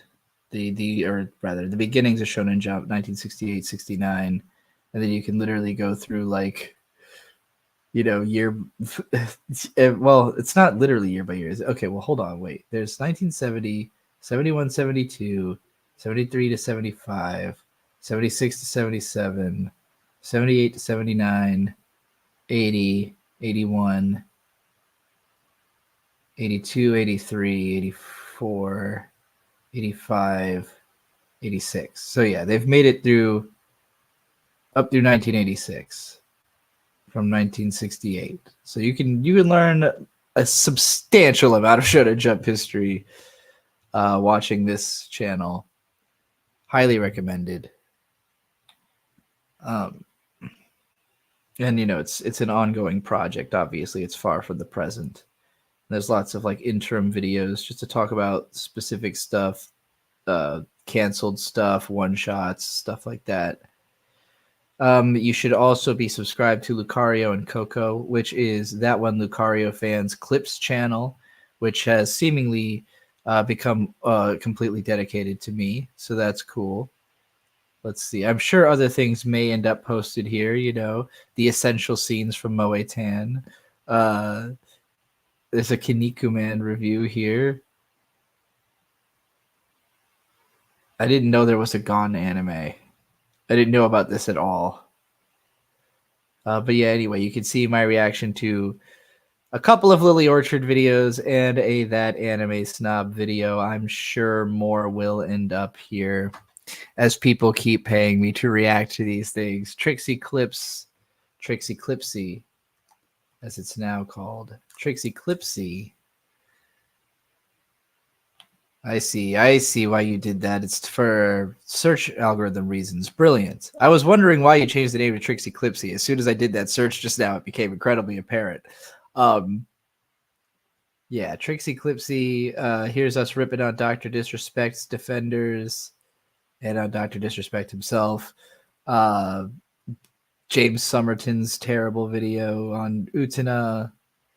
Lily Orchard's terrible video on Utena. Yeah. If you want to watch me shit on other people's analysis videos, a lot of those clips have been taken. I hope more people keep paying me to do that, because obviously those are the clips people seem to be the most excited about. A lot more so than watching me watch cartoons or whatever. The Gon anime got infamously hated due to being during the time slot that Gintama was in, causing Gintama to be put on hiatus. It was a sad story of a solid CGI kids show being hated. Fascinating. Okay, well, we did it, right? We caught up on all the requests. We caught up on last night's requests. I'm caught up on today's requests. So if anybody wants me to watch anything, you just let me know. And also, Lucario fan and Gary, since both of you weren't here earlier, I'll put you on game. Make sure if you don't end up going back through this podcast to watch everything you missed, that you subscribe to Zangear and watch all of these videos. Phenomenal Kino furry animations. Horny being the newest one that's just kind of blown up. It's all gay furry pride animation. No other way to put it. This one's even takes place on Pride Day. I don't know if this animator's been working on this project for the last 3 years, and that's why the gap. I have no idea, but you know, this video is incredible. All of them are pretty incredible. So yeah, highly recommend. Anyway, just keep promoting. Also, somebody needs to buy me these goddamn Lackadaisy plushies. I want them. I want them. I want the Mordecai plushies. I want both versions of the Mordecai plushie. Please, I'm begging you. I want this cute little guy, and I want the full-size guy. Where is he? Yes. I want it. I want it. It's so fucking cute. Ah! All right. Enough. No more cute things. My mind can't handle it.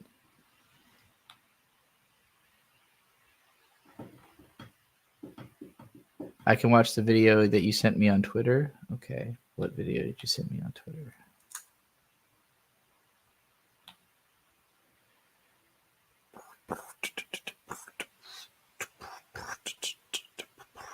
Is it in my DMs?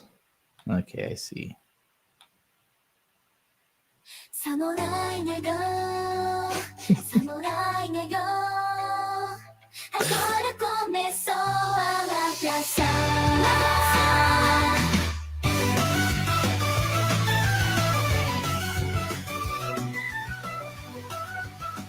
Yeah. Colocaram o negão no meu joguinho e a gente ficou bem revoltadinho. Poderia embranquecer só pouquinho. Damn it, not Korean. Gostamos de pretinho. They only have Korean subtitles. Samurai negão, samurai negão. Agora começou a lacração. E agora, vão reclamar de mim na ligamento. Central, Xbox em lugar, isso não é normal. Macho de que não lega mal, tá de boca no meu pau.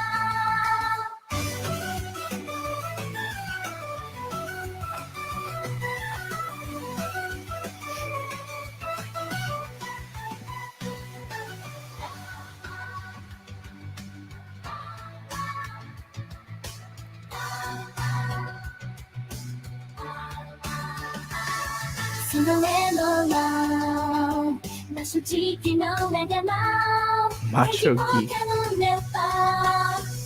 Meu pau. Samurai negão, samurai negão. Agora começou a lacração. That was delightful. I'm surprised that the Brazilian Portuguese can be made to sound so much like Japanese. Like singing style, you know. That very much reminded me of Lady Baby. How many of y'all remember Nippon Manju or have seen Nippon Manju? I don't know if I can play this without copyright, but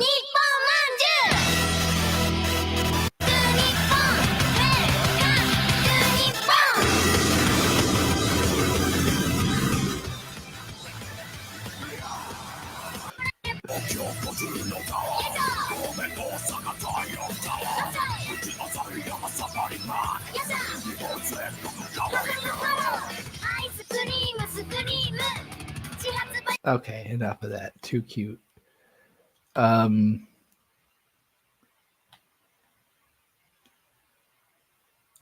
what did you send me? Oh, incredible.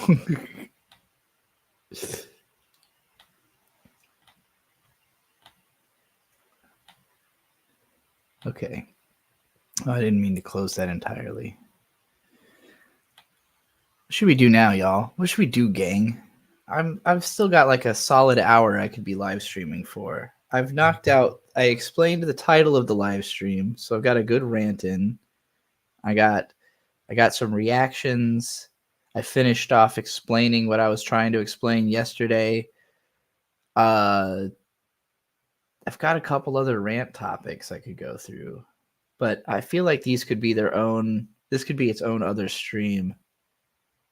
So I'm gonna save those. Let's see what kind of content there is for Cute 'em ups. So I've spent a really long time trying to figure out what is my lane in the gaming space. Because I love hearing about video games. I love video game analysis. I love being around video games, seeing people play games. But there's not a lot of games I actually enjoy playing enough that I'll like keep coming back to them. And over the last few years, I've been leaning more and more towards shoot 'em ups, bullet hell, that kind of games. The problem is that I suck at them very bad.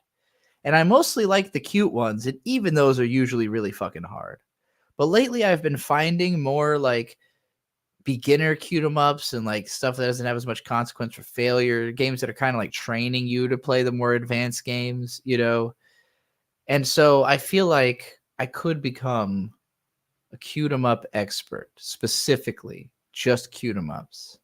But I got to know the whole history. I got to know everything there is to know. And I got to know if there's any competition in the space. Is there somebody else who already is trying to be the cute 'em up expert? So I guess I'm gonna learn about. Good God, that music. I guess I'll learn about the TurboGrafx cute 'em ups.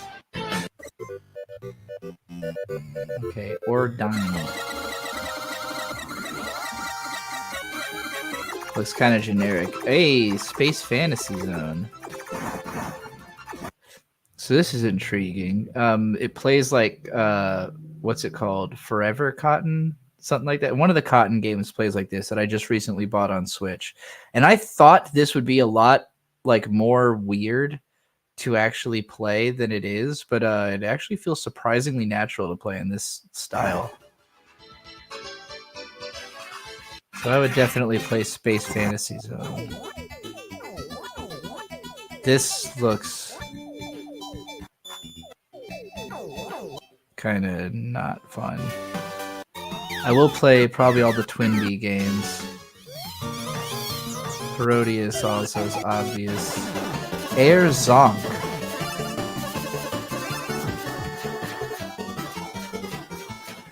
It's literally Bonk from the Bonk games, but he became a robot and went into space. I didn't know about this. I mean, I barely know about the Bonk games, except that I watch so many other people talk about old video games, but I didn't know they made a cyborg shooter version.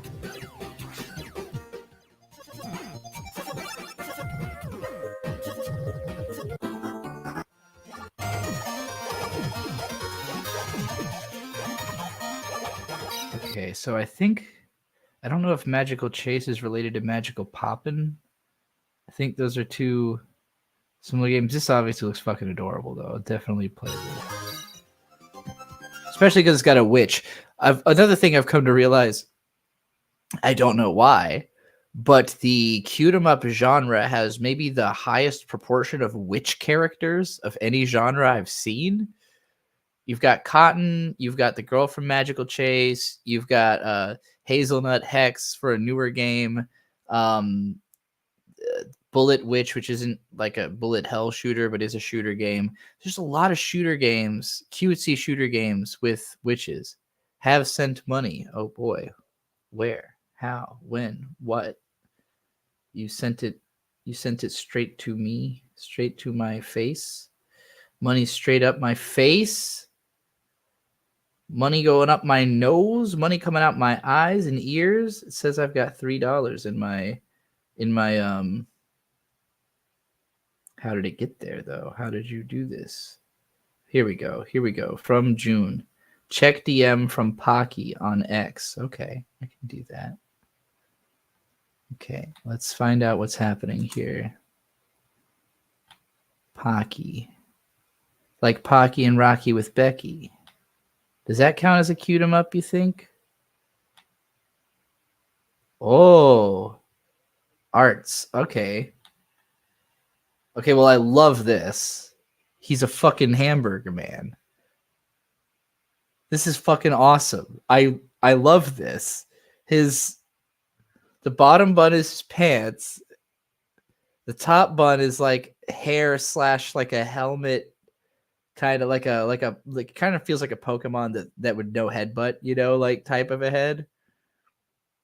It's got just like this pissed off tomato face.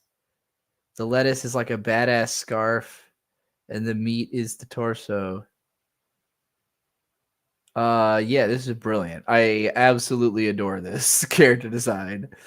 As a big time burger lover, as somebody who loves burgers and calling people burger. Oh my god. This is awesome. You got like a whole fucking menu worth of like vaguely badass looking monster. Like this one's kind of got more of a creepy vibe, the like weird see-through part of the egg, the way the yolk's floating around like a brain, like on some fucking water temple from Zelda type shit. Seeing through the egg to like the pitch of sort of yolk underneath is neat. There's a biscuit, bacon for arms and legs.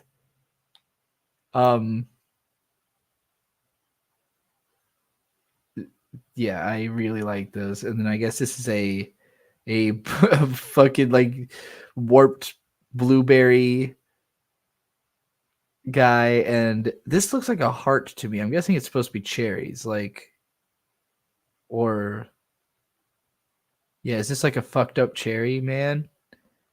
These dudes are creepy and awesome. Yeah, these rule. These are awesome. This is like I want a video game where you fight all of these. Like they all would make really cool. I mean, this could be the player character. Like you could be playing as this burger. Maybe you like beat people up and then eat them or something. Like you have to eat your way through the other foods. Or even like a fighting game. What if this was like a food themed fighting game? Like both of these could be fighting game characters. I could see it. I could see it in my mind's eye. The two of them beating each other up. These guys would be like the spectators in the background, you know, like the little things like bopping up and down, watching the fight happen somewhere. The berry people are individual but fused together as part of their culture. I see. So they're like Steven Universe gem people where they can like turn into one being. Do they have to use the power of love to do it, or can they just jump into each other all willy-nilly?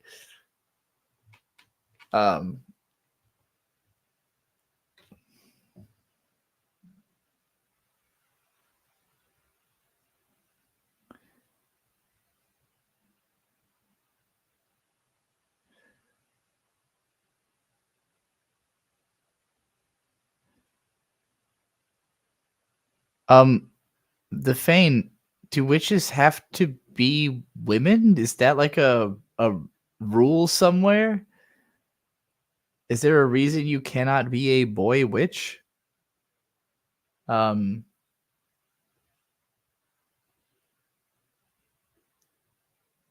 got enough boy magical girls at this point, I feel like.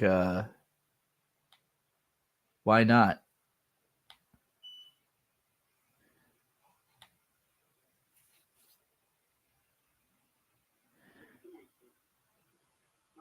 Witchy time. A male witch is a wizard, but I don't think they're the same thing. Like, I don't think witchcraft and wizardry are like categorically conjured the same images to mind. I don't expect a witch to do all the things a wizard can do, or vice versa. Witches are much more informed by the Wizard of Oz. Like Wicked Witch of the West. This is the pop culture idea of witch. And then like wizard is like, you know, Gandalf, like fucking all powerful, all knowing old sorcerer. This is like just kind of a mean cunt who knows a little magic.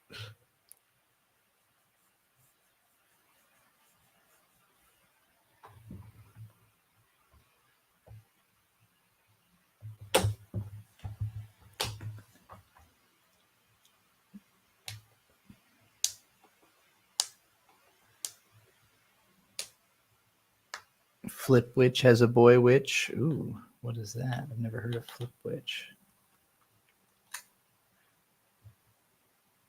Ooh, the horniest game I've ever played. I'm down horrendous. I sometimes question the things that I do, like why I don't pay my taxes.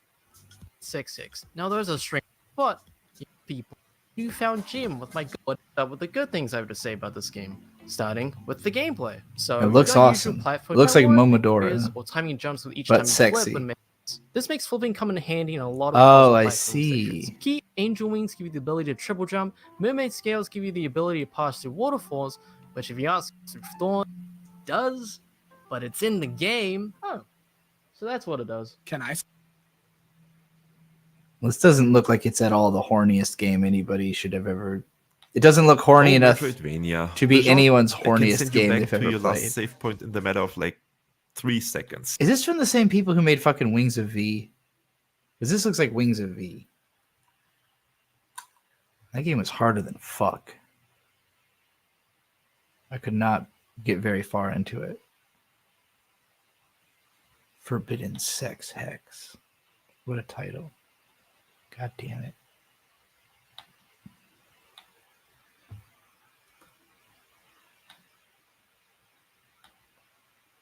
Not library. What am I? Flipwitch.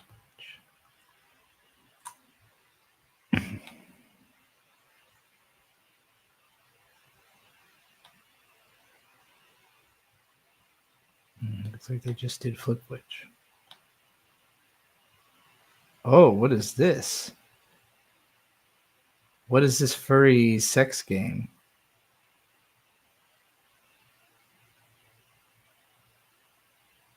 Is this just about going to like a furry strip club?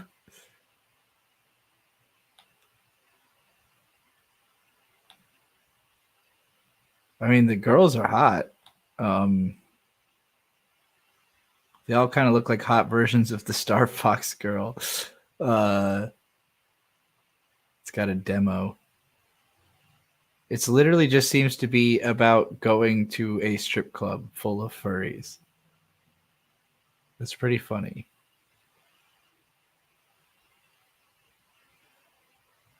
Okay, well, they are not related to Wings of V, it looks like.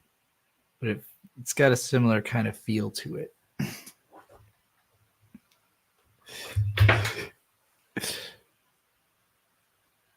Don't open Steam on YouTube. There was nothing pornographic in any of that. You guys really think that was going to get me taken down? None of that had any titties. There was no boob. No booba.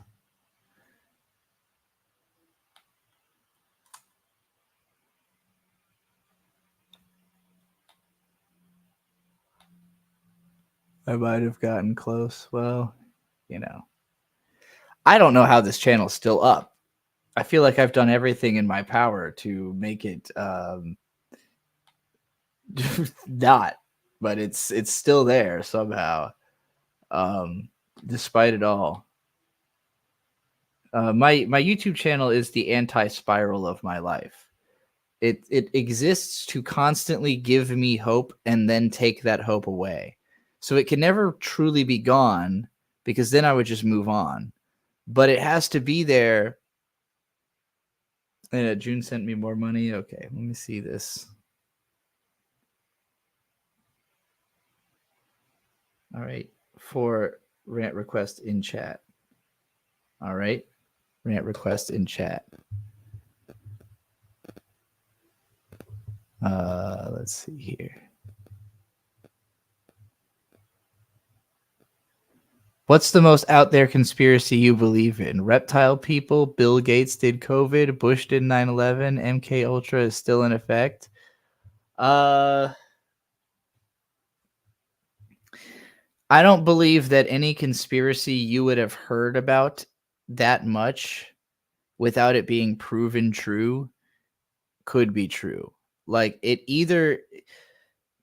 People talk about conspiracy theories like conspiracies themselves are not outed all the time. You know, like at some point we just know for a fact that like the FBI killed Martin Luther King. You know, like it's not a conspiracy, it's just a fact. Or it is a conspiracy, but it's not a theory, it's just a fact, you know. Conspiracy is always happening. Anytime, I mean, a conversation might as well be considered a conspiracy. So like, you know, there's always some kind of conspiracy going on. And it's usually, it's hard to do a conspiracy on an invisible level. Most of the time, like, conspiracy just isn't doing anything like illegal enough to be like if people were paying attention to the legal conspiracies happening, they would be as outraged as they are about all the bullshit they're making up. Does that make sense? Like if you actually knew what corporations are just doing legally without any shady back deals or like needing to like, the conspiracy is already so terrible. Like the reality of it would be bad enough, but the fantasy is like the sexy stuff, you know? It's like, moon landing, not real. Like it's just an excuse to keep thinking about the moon, you know? It's like people who miss when we were going, like people who missed the space age so much that like they can't reconcile the idea that we stopped going to space because they're like, that was the best thing we were doing. Why did we stop doing that? Maybe we were never doing it, you know? Like, how do I rationalize to myself? It's like, well, I don't know, we went and it wasn't that cool. Like, we went to the moon, nothing's up there. What the fuck do we need to do? Why do we need to go back? You know, like we went like 12 times, we finished, we're done, the moon's over. Like, we started worrying about Mars and we couldn't do it. So fucking the only person who's willing to sink tremendous investment income into trying to make it possible is Elon Musk, because he's thinking my 82 kids that I have are not going to have enough fucking space on the earth to live. So I got to build a goddamn Mars colony. I have seen plenty of flat earth maps. They all look like they were drawn for a video game or like for some kind of fucking fantasy novel. Flat earth is by far the dumbest conspiracy. Like, literally go outside and look in any direction and notice how you can't see forever. It's because the fucking earth is round. Like, I can't convince myself those people aren't doing a bit. Like, it's when I hear flat earthers talk, I'm just like, you're doing a bit.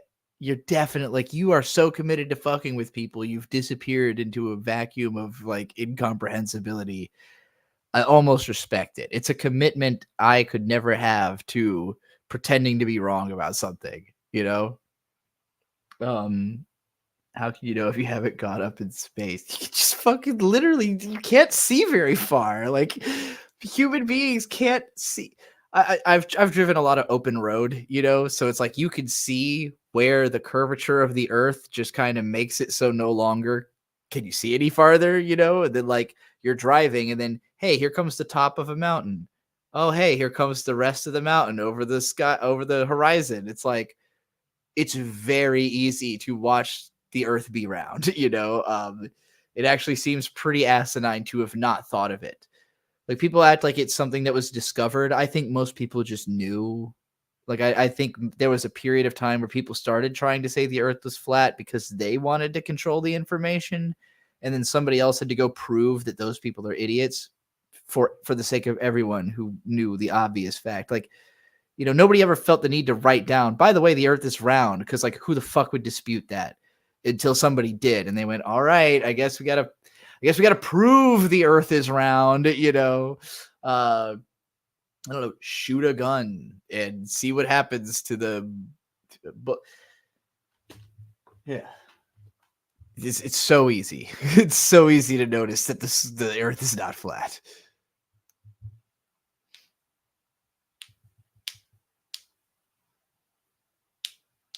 Manny Muskets asked you to clip his live stream with me. What did he ask you to clip? Like, just specific jokes he liked or something? That's pretty fun that now other people are coming to you with requests and shit. Also, if you want to get paid to do an edit, Landon is looking for to pay someone. He's basically, you know, just doing traditional anime, set the footage of the anime to the thing I'm saying type editing. It's just that he's way too drunk to do it. So if you want to edit something like this, Hi guys, sorry I've been gone for a while. Oh, Landon's hiring that one Lucario fan, so he already pulled through and found I've been someone. dealing with some things, but I'm coming back with this video, and with this fucking audio. Hearing it through my headphones, it sounds like he's just standing behind me in the room somewhere, like talking to himself. It's really fucking with my head. inspired to rewatch a couple shows and make a review of one. That's really strange. I think it's because of the roominess of the audio, but the fact that the music isn't roomy, it's playing through the computer. So it sounds like the music is coming out of a computer speaker while someone talks to me who's in the room. It's a weird feeling. Anyway, yeah. I guess y'all have already made an arrangement. That's good. This morning I woke up at 4:30 to help Bird get out the door. You know, he leaves for work. I go, I'm taking a shit. I tweet something, And then immediately Landon is calling me because he had texted me the night before saying he needed an editor. And I saw the call and I'm like, it's 5:30 in the morning and I'm taking a shit. How are you even alive right now? Why are you up at 5? For you, it's 4:30 actually. How the fuck are you up at 4:30 calling me about an editor? So I felt the need to make sure he got an editor as soon as possible so that I would not get a second 5:30 in the morning while I'm taking a shit phone call about it. What is this? This looks crazy. That's from 6 years ago. I never even heard of it. I'm hoping it seems like YouTube is starting to figure out that I like independent animations and starting to recommend me some of that shit. So that's good. It's typically hard for me to get YouTube to recommend me anything interesting. All right. I've only got a little bit of time left because I want to go start getting ready for camping. We might be able to stream during camping. It all depends on the internet connection. I've never tested it at this place. We've never been to the place we're going, but I think they'll have good enough connection for a live stream. Probably. But if anybody has any rant requests or anything you need me to cover, let me know.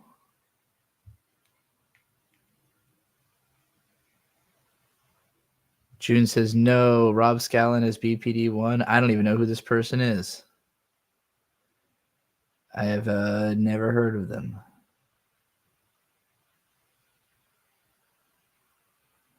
What's happening here? Yeah!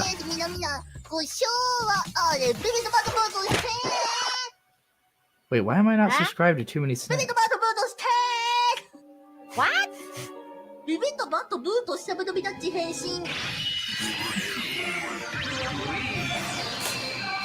What? This is unquestionably the best channel on YouTube.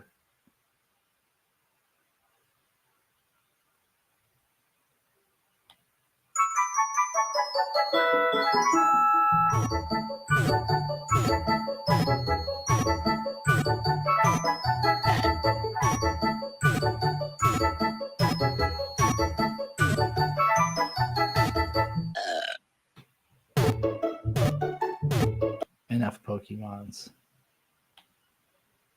I didn't realize they were doing shorts over here. Push you here. 本当に開けていいの? Does someone need a hug? Push you here. 本当に開けて. Push you here. 本当に開けていいの? That's the wrong audio. Play with the audio. Call of Duty 4. え、なにこれ? チームフォレスト2.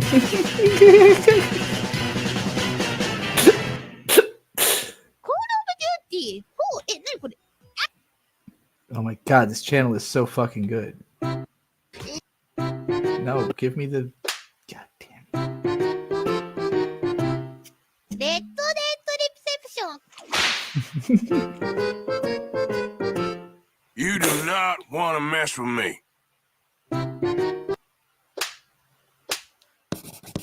X-Men.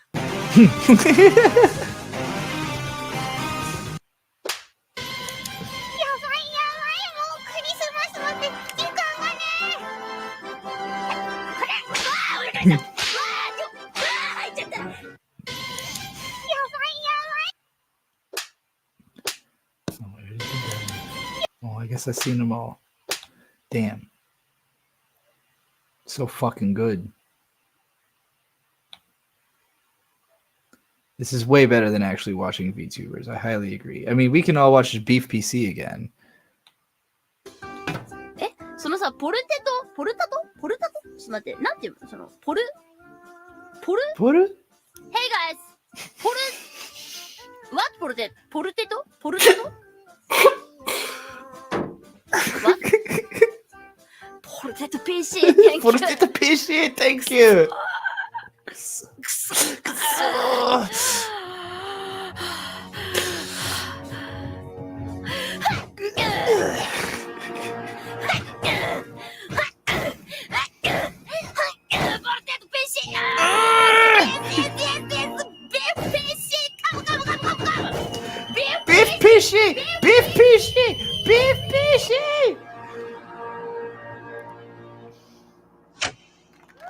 my god!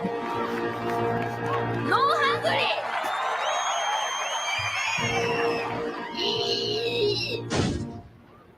Big Monk BG! Oh my god! I think that's my favorite YouTube video of all time. Oh my god. I must have watched it 20 times now and it still makes me laugh. Oh my god. No hungry.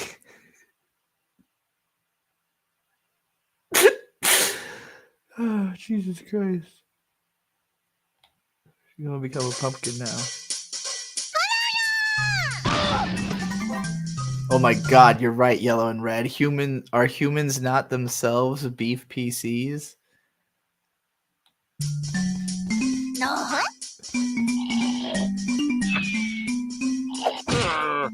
Hello? 이간 보강. 何これ気持ち悪い。あ、かぼちゃん。美味しいスープ作ろうかな。やめて。かぼちゃボーカン、かぼちゃボーカン。ピーカン、かぼちゃん。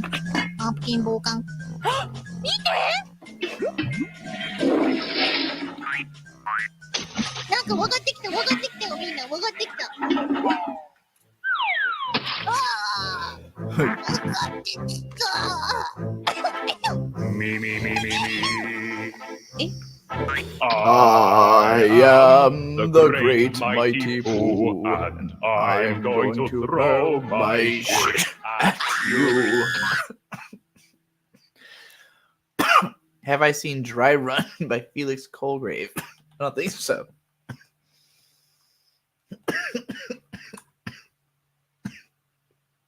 Ooh, this looks sick.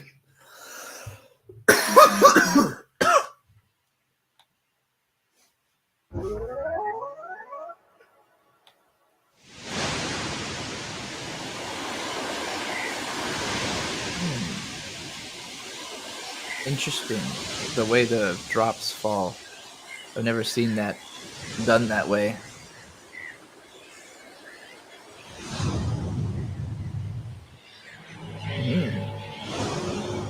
Big fish.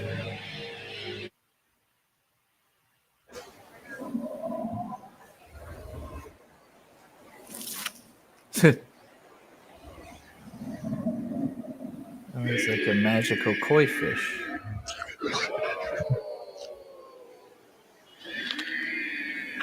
Oh shit. It's got a chicken legs.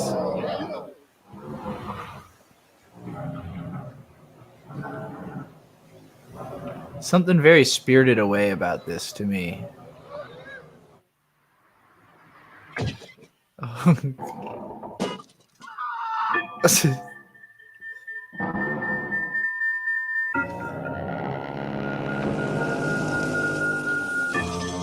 That was like the Wilhelm scream, right?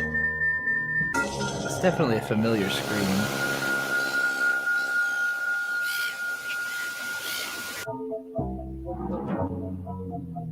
Oh, what the fuck are those guys? That was such a perfectly gross animation of them opening up.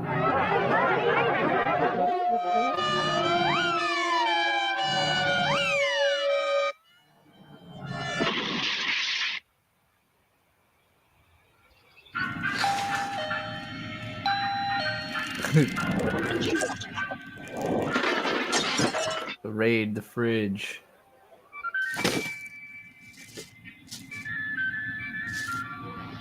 I guess he wants salt. Salty ass fish. Damn. The fucking little crab. The newspaper article, the headline was just "Man Unhappy."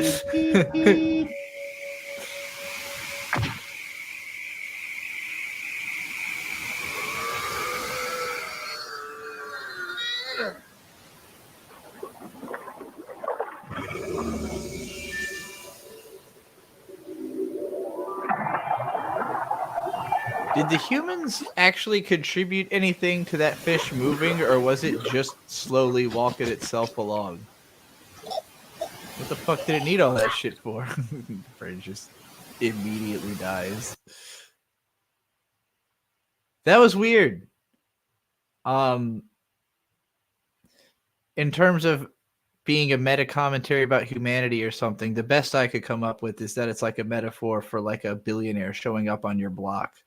Like something just so big and ostentatious that everyone assumes it's important. Like immediately start trying to take care of it or do something for it. So they're all trying to push it back into the water because they think that's where it wants to go, but it doesn't. It just kind of walks itself ashore. So they start acting like they're helping it, but they're really not. They're just kind of following it. It manages to get horribly sunburnt trying to get to the store. Spawns a couple of little slug snail things. The police are, making sure everything's out of its way. It just kind of raids this little store. Probably, takes all the product and gives the person enough money to live the rest of their life on.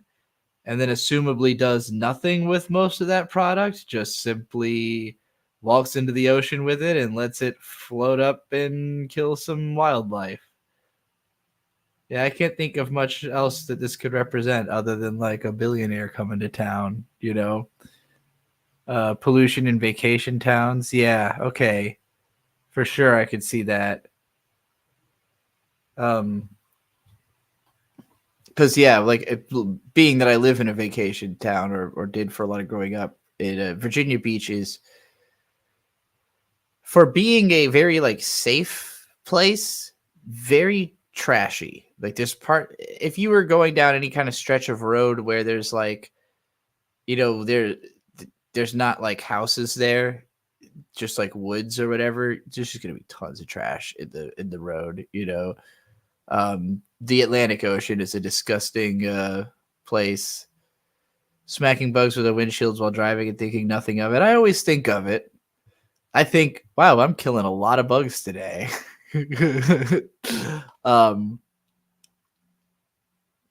But I'm also kind of obsessed with eldritch horror in the first place. So I very much think of myself as a Lovecraftian being in the eyes of bugs. And fear, what Lovecraftian being could be out there that views us the same.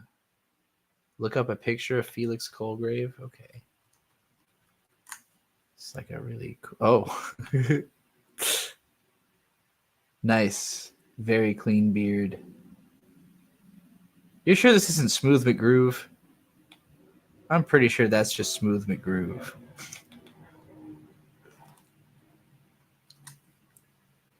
Am I right? Barely different looking. Different eyes, though. Very different eyes. Okay.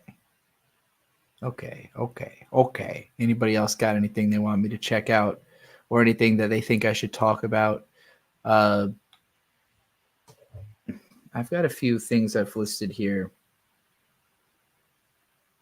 I've got a few streams I want to do. I already talked about that I want to redo the Sunops recording with voices for the characters and that I need to do another anime video. We did the voice recording for anime that need live action adaptations, which I think has a chance of getting the rage clicks. It seemed to piss off everybody in chat, so I think it could maybe work. We've got the audio for that, and it'll be really easy to edit. So I'll probably edit that on stream in the next couple days. Taking and encouraging clips I wrote. Well, I'm too lazy to edit my own clips, and y'all are doing a great job. So if anybody wants to compete with That One Lucario Fan and Trixie Clipsy, they've been very focused on... Lucario Fan's been focused on taking me reacting to, like, shitty AniTube videos. Trixie Clips has also taken some of those, but is more focused on me reacting to like shows and stuff. Nobody's really tried to clip me just like, I don't know, making good points or like being cool and smart and having good ideas, like just some more of that. Maybe somebody wants to clip, You know, just edit out, like, just find all the cool things I said. It could be literally a sentence, just like a cool sentence I said. Make that a short, you know? Just remind people that I say cool things sometimes. Focus on those times, not any of the other times. At some point, I got to do a stream playing We Love Katamari with Bird because I bought it at Too Many Games. Bird has never played any Katamari Damacy, so Tamashi, whatever. Trixie YouTube poop channel when? I mean, this is the YouTube poop channel. And also there was the After Dark channel before, but like this, if I posted a YouTube poops, they're gonna be here. You know, stuff like well, I guess I haven't made a traditional YouTube poop in the sense of just like a shitty edit, you know. When I think I haven't really made YouTube posts, I've made shit posts. I guess those are two different things, right? Like, this is not a YouTube poop so much as a shit post. I don't know how I got this way. I know it's not alright, so I'm breaking my habits. Yeah, like that's what comes to my mind when I think of YouTube poop I've made, but it's more of a, let's see, there should be a whole shitpost playlist on here or something. Do I not have a shitposts playlist? Damn it, I don't. Whatever. I thought I had a playlist just for shitposts.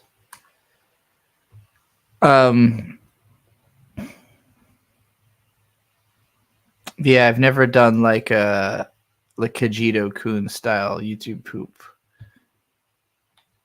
Like fingers around my dick, which is my favorite. And then also in terms of shit posts, I think of things like Stealing Dan. Push got a nigga feeling awful. Ate that bitch pussy cause she squirted like a dog. Told her bend over, hit that shit doggy. Called her a cab, then I told that bitch to call me. Danny Brown, bitch, tell me what you need. I got some Adderall and fire ass weed. And they try to tell me I get too high, that's a lie. If so, bitch, I would've been done. The flow out dick, don't get cold chase. I'm patient, fuck with me, fuck around and be deceased. I have written down here. You sent me a video in DMs on Discord that is the perfect shit post. Oh, really? ORLY. This better be less than 5 seconds long. No, it's not. It's 18 minutes. You didn't also send me anybody to watch this video, did you? If not, I'm not watching it. I'm playing more Steely Dan. Actually, the perfect shit post is the Grand Galloping collab. And I heard one of the four beasts sing, "Behold, a white horse."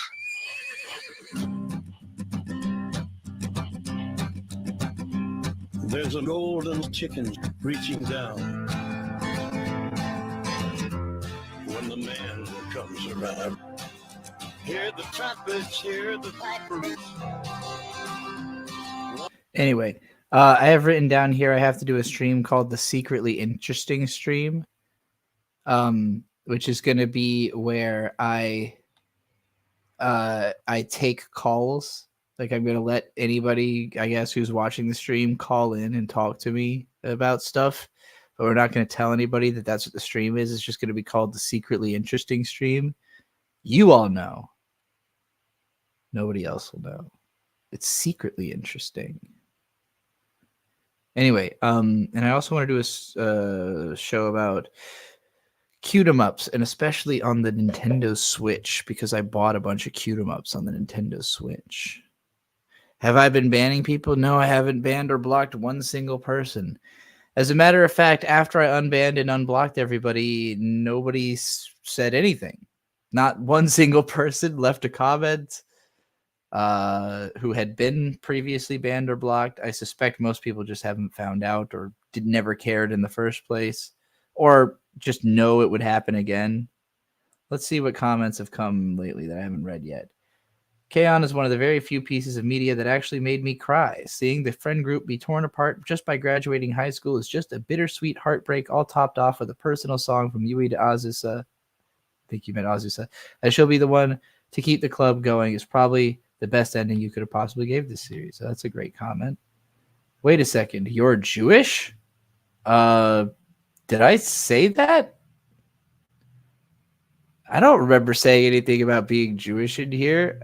I don't even think I went into that part of, because I do have a part of my ancestry that is Jewish, but I don't even think I said that in this video. Ripened disease. What are you talking about? What are you responding to?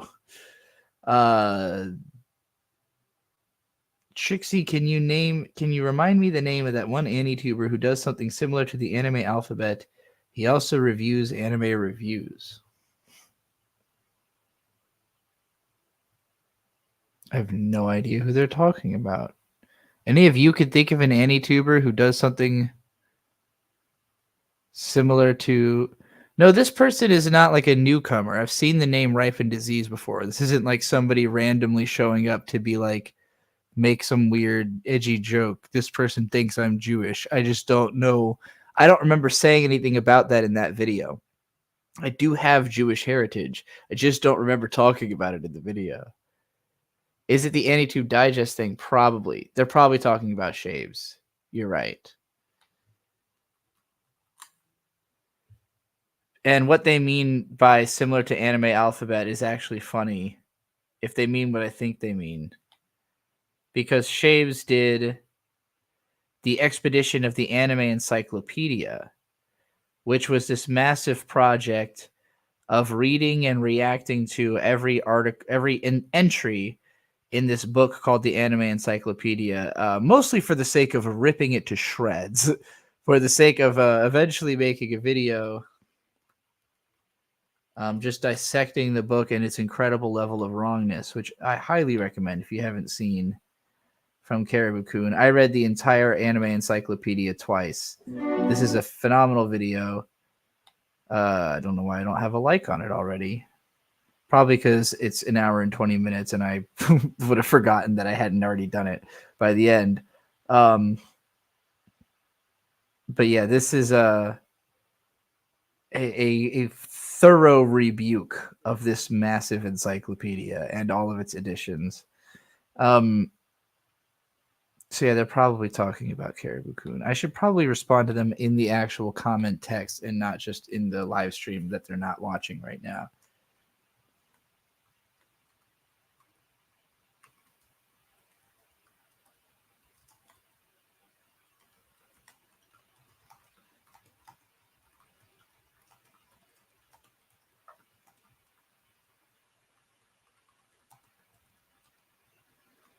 We're talking about this in past tense because I do believe Shaves has finally ended AniTube Digest. So, no longer. Yeah, it's ending. I said, hey, you just got to get people to pay you to do it. Just get them to pay you $1 a minute to review your video. Hey, that one Lucario fans here. That's the perfect idea, Trixie, and I'm so glad you were here to show your support during this time for Shaves.